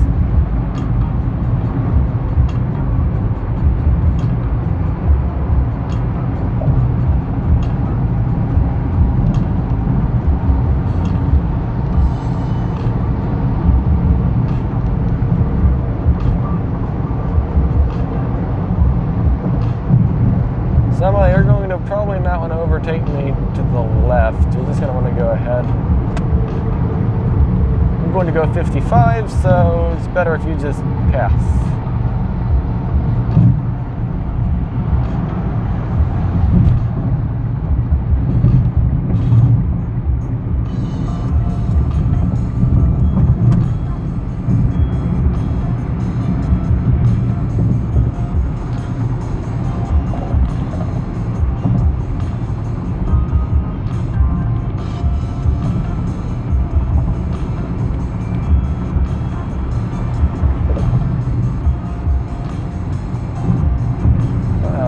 Flat tire. Well, luckily it's an older vehicle, so they have a spare. They have a pump. They probably have it pumped up, right? You check your spare tire regularly if it has air, right? Right?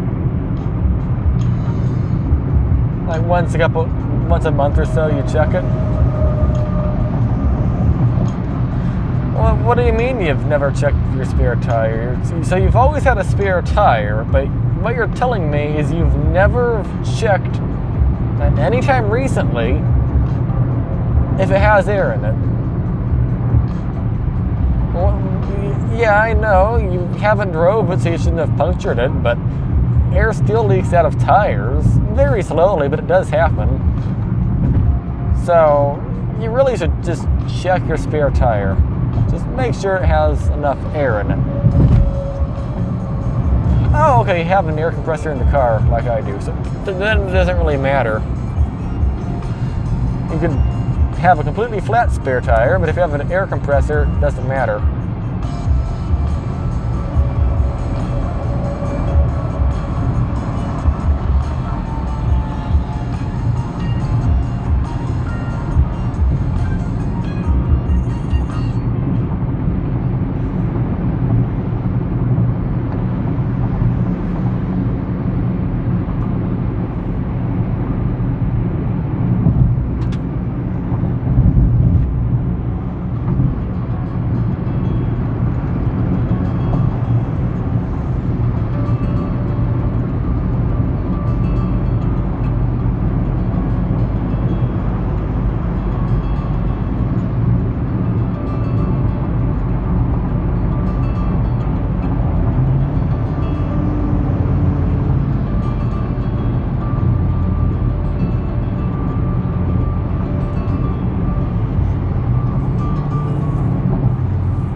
can move over for the semi this time, so we'll do that.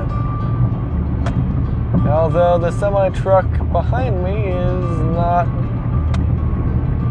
well, they didn't, they're overtaking me to the right. Go ahead, semi.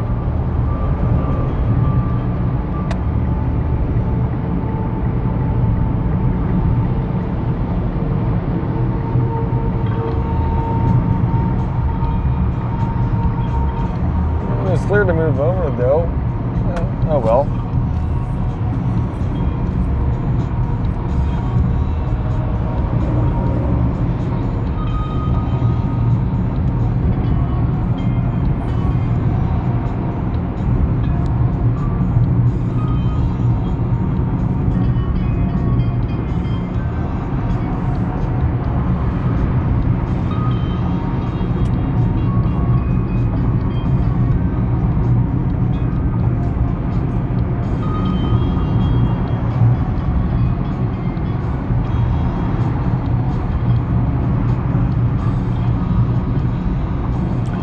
Okay, we're getting like 62 miles per gallon on this drive.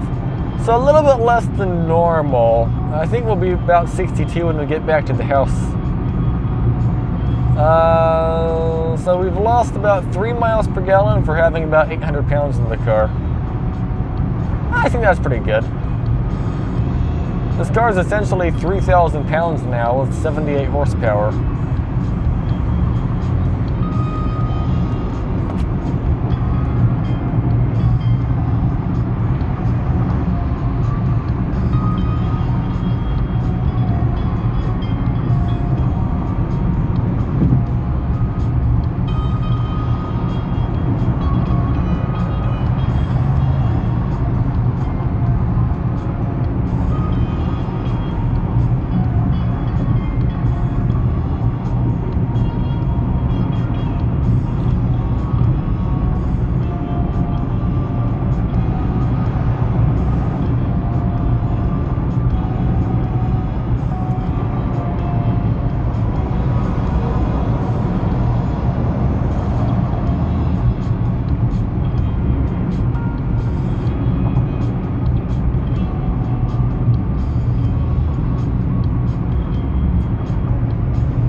Got a broken down semi. Once the car passes me to the left, I can get over.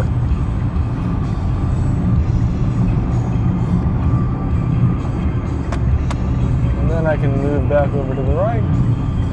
And that's how it probably should be done. Although literally nobody else behind me moved over for the truck. Oh well.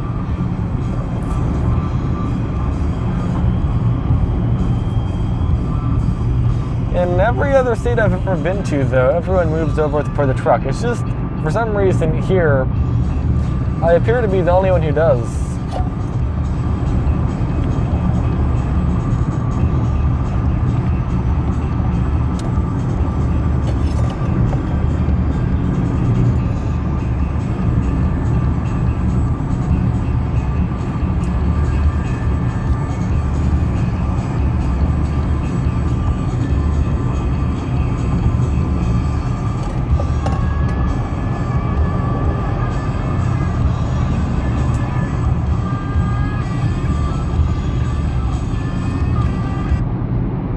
Does the Mitsubishi Mirage have enough power for the freeway? On the website DonFranklinMitsubishi.com, they say, The 2024 Mirage G4 has enough power to take you wherever you need to go.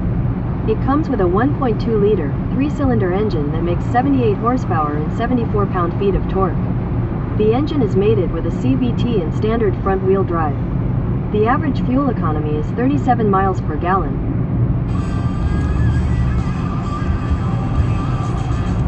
I wonder what people say outside of what Mitsubishi says. Does the 2023 Mitsubishi Mirage have enough power to drive on the freeway? Sorry, I didn't understand. Is the 2023 Mitsubishi Mirage a good freeway car?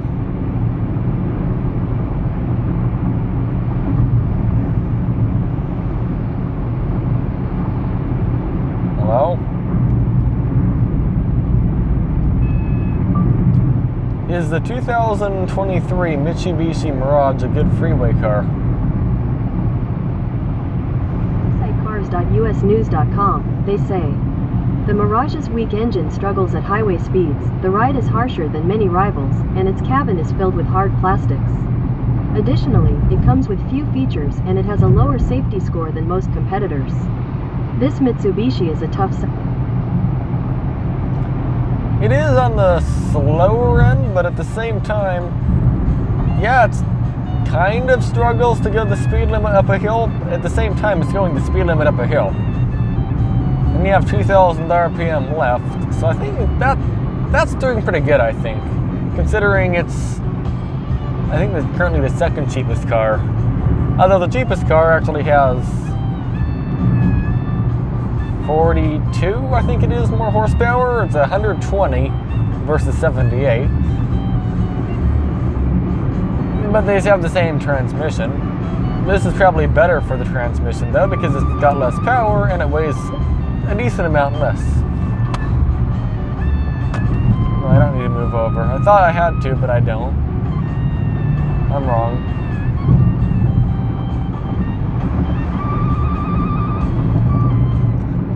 Is the 2024 Mitsubishi Mirage a good freeway car? On the website kbb.com, they say, even given the low curb weight of the Mirage, this engine is barely adequate for highway driving. What does that mean? What does barely adequate mean? On the website itaki.com, they say, barely adequate means that it was adequate, but just by a small margin. Any less would have been inadequate. What does inadequate mean? Inadequate. Lacking the quality or quantity required. Insufficient for a purpose. So it's just barely, apparently not a, no, it's just barely enough. I guess it's just, according to Kelly Blue Book, just barely enough to do anything. You don't have to go 70 up that hill, but if you wanted to, you could. I don't see a problem with it. Sure, I merged slow twice on that same on-ramp, but you could probably merge a lot faster if you have your foot down a lot further. But I have like 700 something pounds, 800 something pounds in the car, so we're pretty weighed down. No, we don't have the AC on. We're still pretty weighed down. So if you can do it at max capacity, which we're at, roughly, I'm not taking it to a weigh station to find out what we are exactly at, but I'm assuming we're close enough to the max capacity. Assuming we're pretty close, being that the car wobbles at almost every single bump you hit, I think we're doing quite good, actually.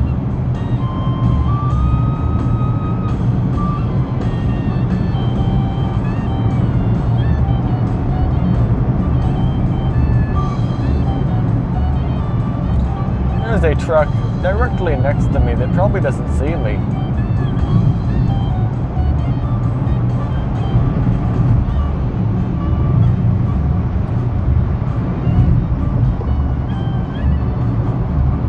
Well, they pulled up next to me, so they probably know I'm there.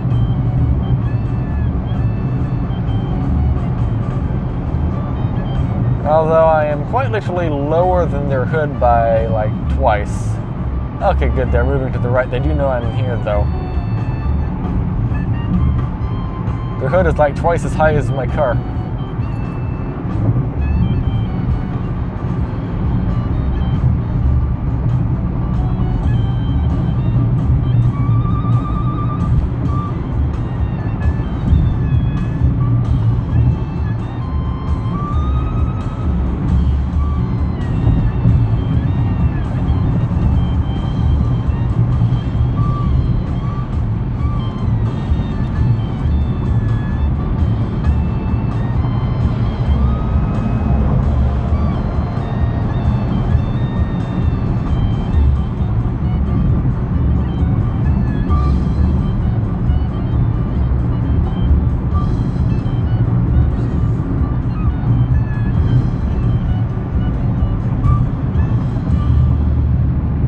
Yeah, that's what I don't quite understand. Reviews say it doesn't have enough power, but it does. I think I proved that pretty good today. Yeah, we were kind of forcing it to do that in a way. Okay, I had almost no input. Cruise control was doing it. Yeah, we were, really high in the RPMs, but it had more to give. Not much more to give, but it did have a little bit more in it. And at the end, we still got 48 something miles per gallon. I mean, you can't really ask for that much more. No, we got 49 miles per gallon, my bad. Although I think it would be in the mid 40s or low 40s if we didn't hit so many low speed limits. Because going 65 at times and then going 55 when the limit was 55, that helps the gas mileage, not going 70. Going under 65 helps as well. I mean, this trip we're getting 54 miles per gallon so far. I think that's pretty good. I don't think we'll get 54 the whole way though, because we do have uphill.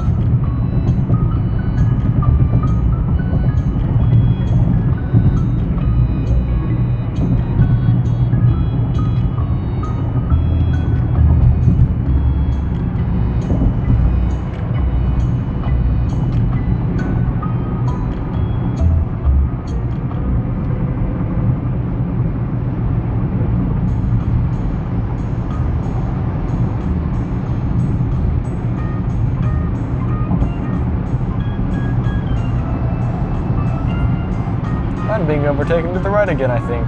Maybe not.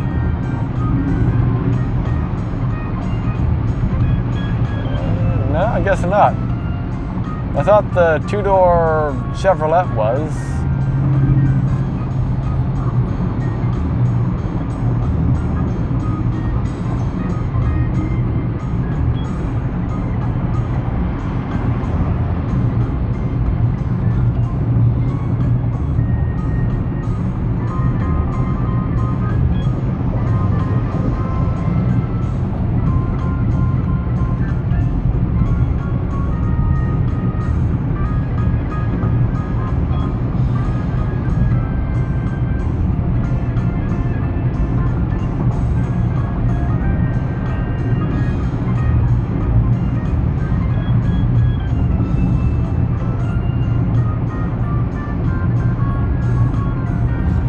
I wonder what miles we're at.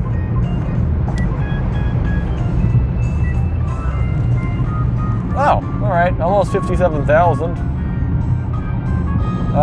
Will we reach 57,000 on this drive? So we have 50 mile, 51 mile, 50. And then we have 37 miles back. 37 miles back is a lot less than 50. So we won't reach that. Oh, we're almost due for an oil change.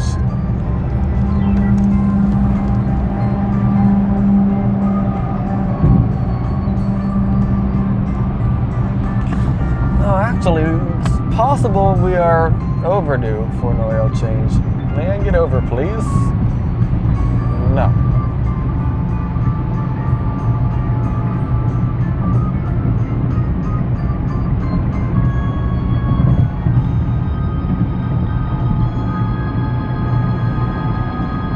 Maybe. I'm trying best. I guess slow down a lot more, then I can get over maybe. The Chevrolet really didn't let me to get over. Oh well, I tried.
I like the fact that as soon as I decide to get over my lane ends, like, I don't know what it is with me and timing things like that.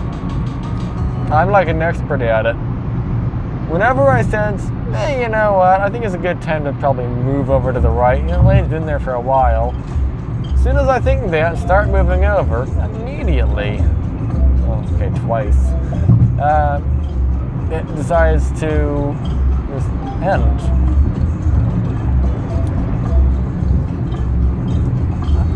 I don't know what it is with my brain sensing that indirectly somehow.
I wonder, oh, this is called Eastvale, all right.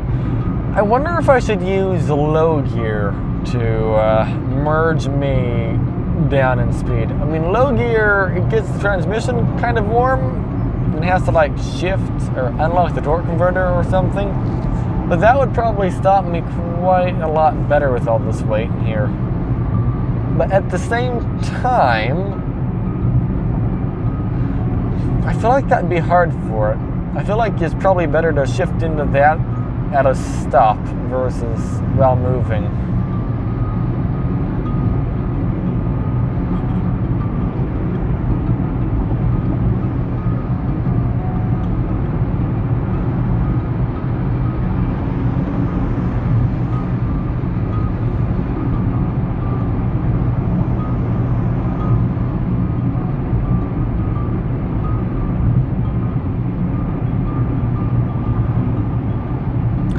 We might actually be 30 minutes slower this drive.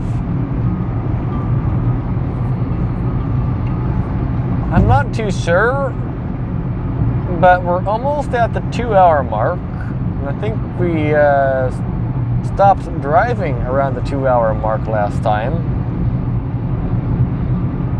And we're pretty much there already.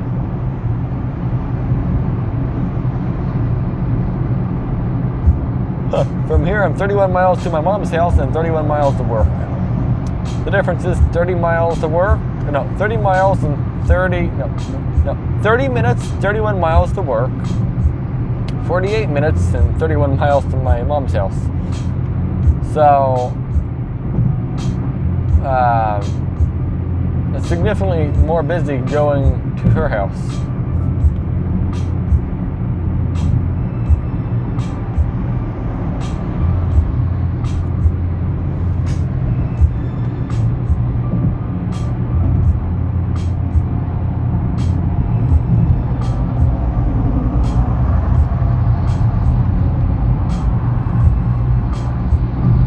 Nice and foggy outside.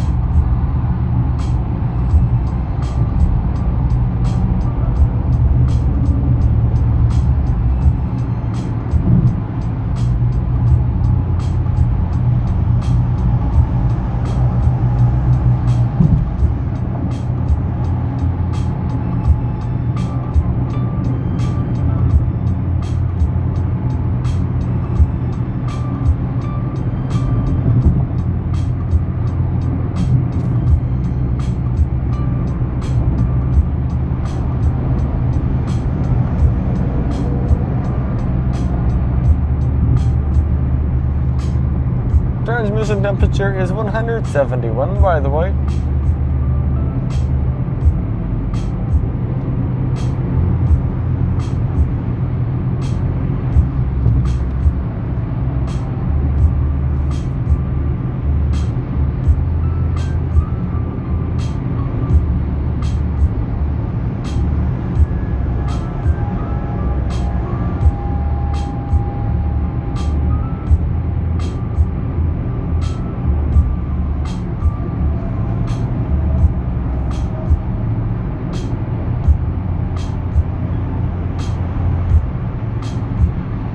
Toll prices are higher now than they were before.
I am way too close to this car in front of me.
quick car. Take 2 of merging to the right. That works.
Like to move over to the right and get out of the middle lane, but I'm going 55 and 54 actually, but the right lane is going slower than me, although now I'm slowing down, so we're actually going about the same speed.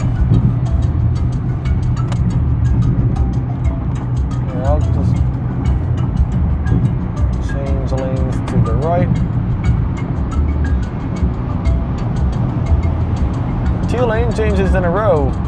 Me and another car change lanes into each other. I guess that just happens quite a bit when it's busy.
Was I at like 3,500 RPM last time I went up this hill?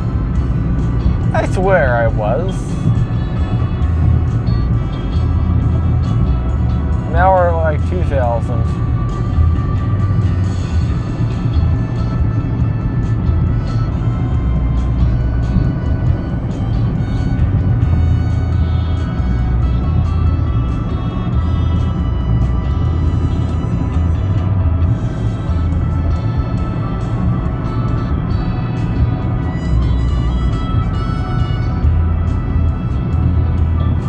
My lane is about to end, so I guess I should move to the left.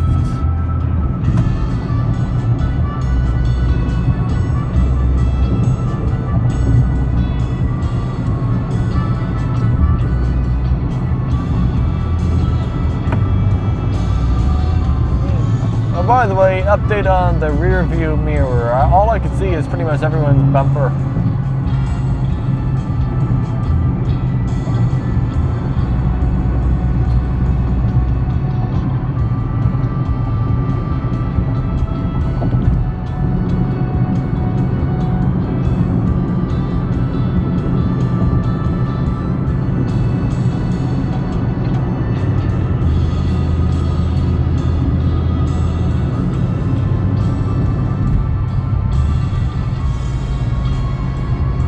Oh, look, you can see the mountain for a moment to our right, through the clouds.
The dump truck caught back up to me.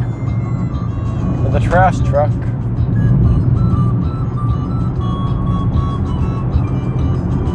It hasn't got to me yet, but it's getting closer.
All the clouds around here look pretty neat.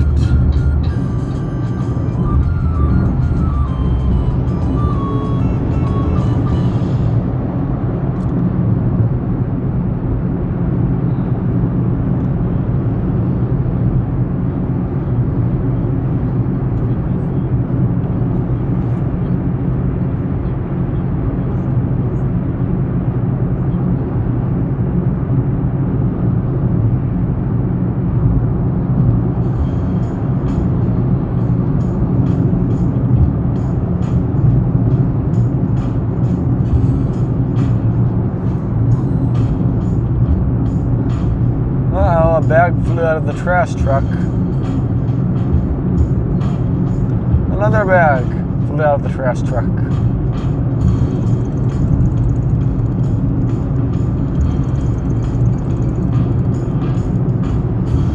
Bum bum da da dum da da da dum da da da. Another bag da da dum da da dum da da dum da da da dum bum bum bum bum dum dum dum dum bum dum bum dum dum bum dum bum dum dum ba dum dum bum bum dum bum dum dum bum dum bum dum bum dum bum dum bum dum bum bum bum bum.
sunny outside.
When I get to see the mountains look like that, doesn't it look pretty neat with like the cloud on the mountain or something?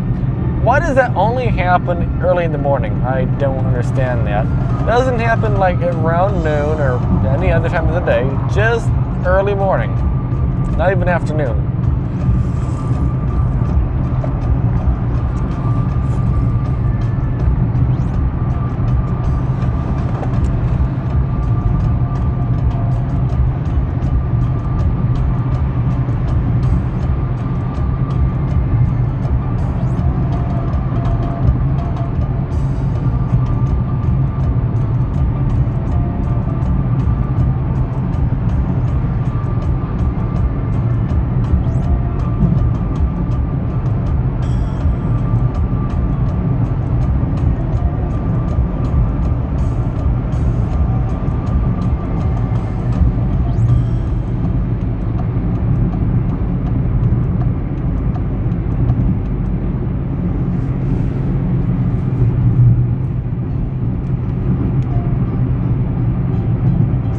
My back is getting sore from sitting.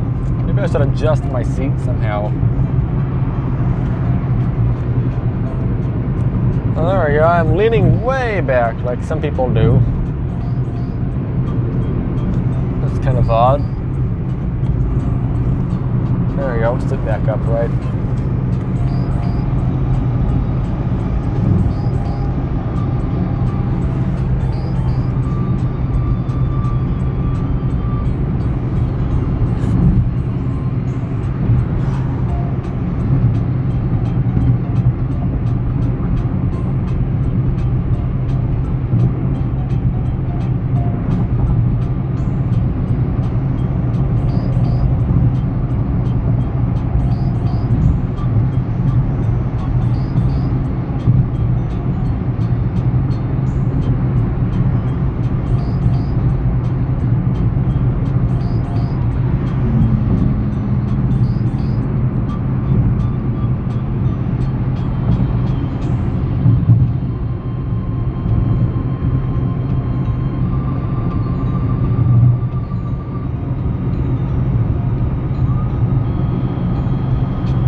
Visor, so I can just like rip it out of the, well, I didn't mean to literally almost rip it out.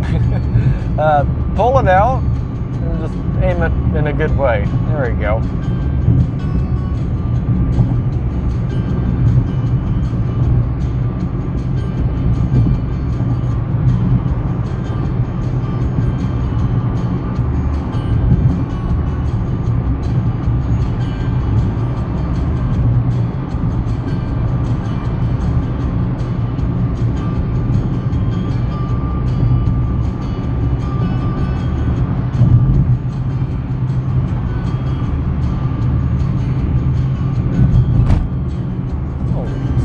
okay. Yeah, with all the weight in the back, the car definitely doesn't like those bumps.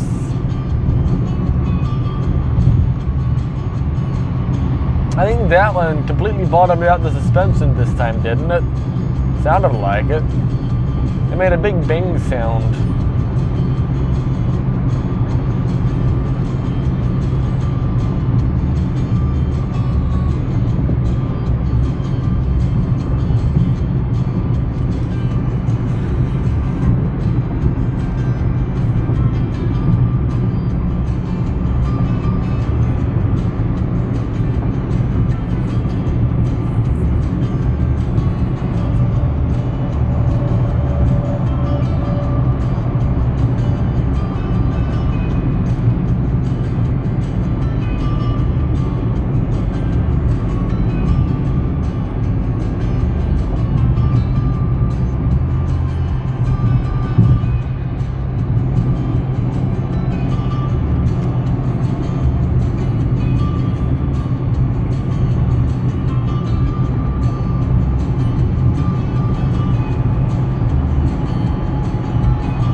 That truck is going way above its speed limit of 55. To be fair, he probably also forgot he has the trailer on the back. And now a lot of the modern pick-em-up trucks, you can kind of just forget you have something hooked onto it, and it will just do whatever you want without really realizing there's a trailer on the back. So you possibly could end up going way too fast just because you forgot it's back there. We actually do have a trailer. I've never towed with this car, but with our Nissan Frontier, I was towing the trailer once. I had quite a bit in it, and I completely forgot the trailer was behind me. I didn't feel it. It's a Harbor Freight trailer. It's not big. Not even near the max capacity of the truck. I think the truck can tow like 6,500 pounds, and the trailer is like 500 plus maybe 1,000 pounds of stuff in it. So not really that much weight. I mean, almost as much as this car weighs empty, but like for the truck, it wasn't really that much to tow. You know what I'm trying to say? So yeah, nothing happened because I forgot it was on the back. I didn't speed. I don't go over 55 anyway, besides down hills. But I didn't go down any hills anyway to speed, so there was that. But to add to that, I mean, I didn't like cut anyone off or anything. It was just, I can see how somebody can forget a trailer. Like me, somebody who absolutely sucks at driving with a trailer because I need more practice. On the freeway, somehow forgot there's a trailer. I can see somebody who does it all the time forget there's a trailer. Probably the best thing to do is just assume you always have a trailer on.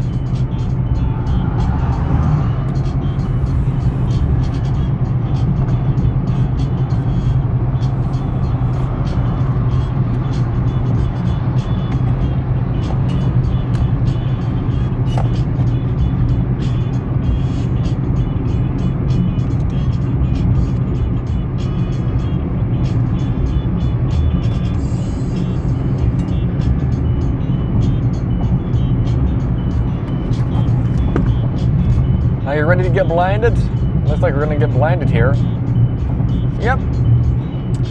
I have the sun visor out, not that it's doing anything. It needs an extender to do anything right now.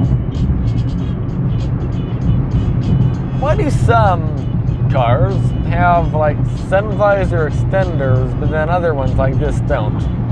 Jaguar, are you gonna go, or got this, Jag. You got this. You got 4 exhaust pipes, so you must have a lot of power. You can do it. There we go. I'm not trying to make fun of them. I just thought it was funny. They're in a sports car of some sort. I was going to say maybe it's in limp mode, but then they got in the middle lane and they're going like 65 now, so probably is not in limp mode. Oh well.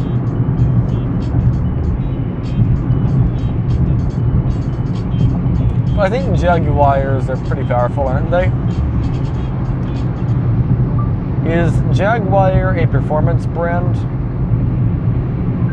On the website Quora.com, they say, it's always considered a performance brand in all models, but it's not viewed as a quality brand, dating back to the days when it was a true British car company. Alright, so it's not very good quality, but it's sporty. Alright. Is Kia more reliable than Jaguar? On the website compare.kianorthaustin.com, they say, J.D. Power and Associates 2022 survey of the owners of 3-year-old vehicles provides the statistics that show that Kia vehicles are more reliable than Jaguar vehicles. J.D. Power ranks Kia first in reliability, above the industry average. Huh? Kia is first in reliability. So what you're saying is Kia is more reliable than Mitsubishi, Toyota, Nissan, Honda, Volkswagen, Audi, Genesis, Hyundai, Saab, actually they don't make that anymore, Volvo, Saturn, Pontiac, Chevrolet, Ford, Dodge, Chrysler,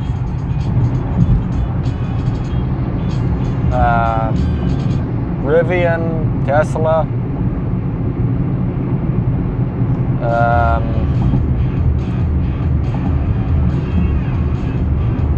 I'm running out of vehicles to name off. Lexus,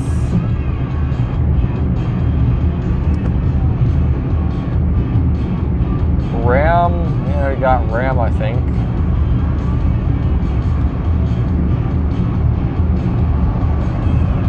Yeah. Oh, Alfa Romeo. We didn't get Alfa Romeo. Yeah, there's some. Yeah, I mean, I'm sure. Oh, Jeep. Yep, there we go. Chrysler PT Cruiser. Oh wait, that's from Chrysler. Oh, Cadillac. Didn't remember to count that either.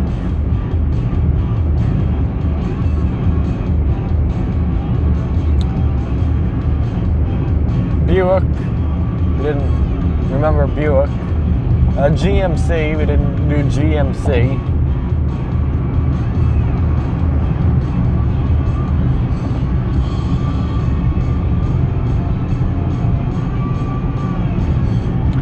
I refuse to believe Kia is more reliable than Toyota, Honda, and Mitsubishi. From my understanding, Toyota, Honda, and Mitsubishi are like pretty much on top. And then there's, I don't know, maybe, I don't know what's under the top 3. By the way, when I say Toyota, I mean Toyota, Scion, and Lexus. Excuse me. Toyota, Scion, and Lexus. When I say Honda, I mean Honda. I don't know if Honda has like a side brand or something, but I mean Honda.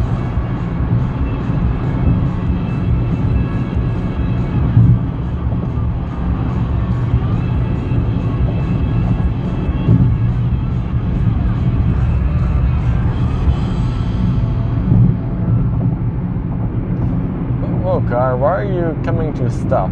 Oh, now you're speeding up.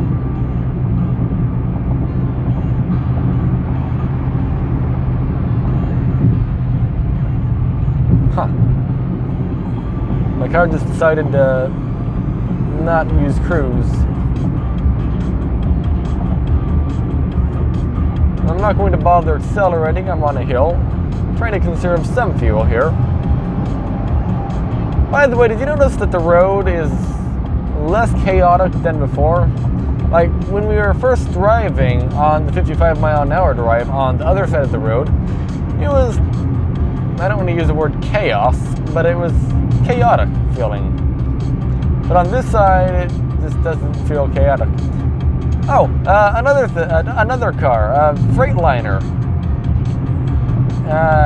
There's that, and then there's MG.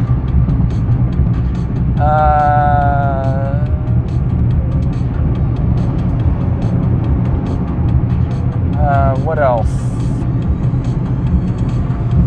A Nash. There's Nash. Oh, Subaru. Yep.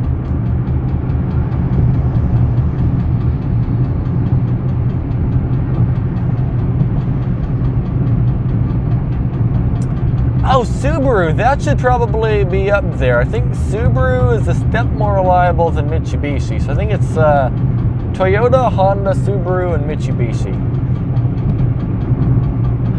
Well, then I guess I should count the luxury brands. Lamborghini, Rolls-Royce, Bentley, Bugatti. I don't know what else there is. McLaren. Well, actually, McLaren. No, I'm thinking of DeLorean. DeLorean kind of sucks to drive, though, according to Vice Grip Garage.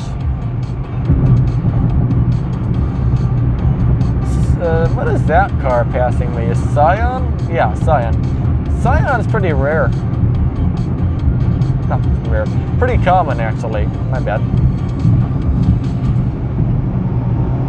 Mercedes. There's that. Studebaker. There's Studebaker.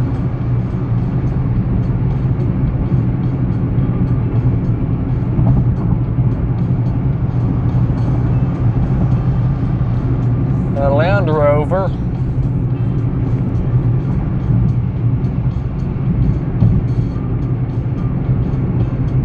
I'm trying to think of all the cars.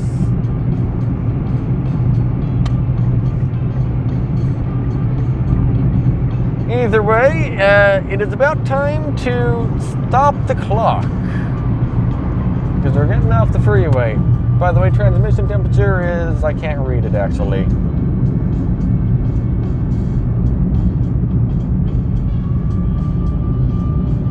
No idea. Oh, 181 degrees. Once I come to a stop here, stop the clock, me. Yeah, this car does not slow down too good with this much weight in the back. I'm using heavy brake usage here.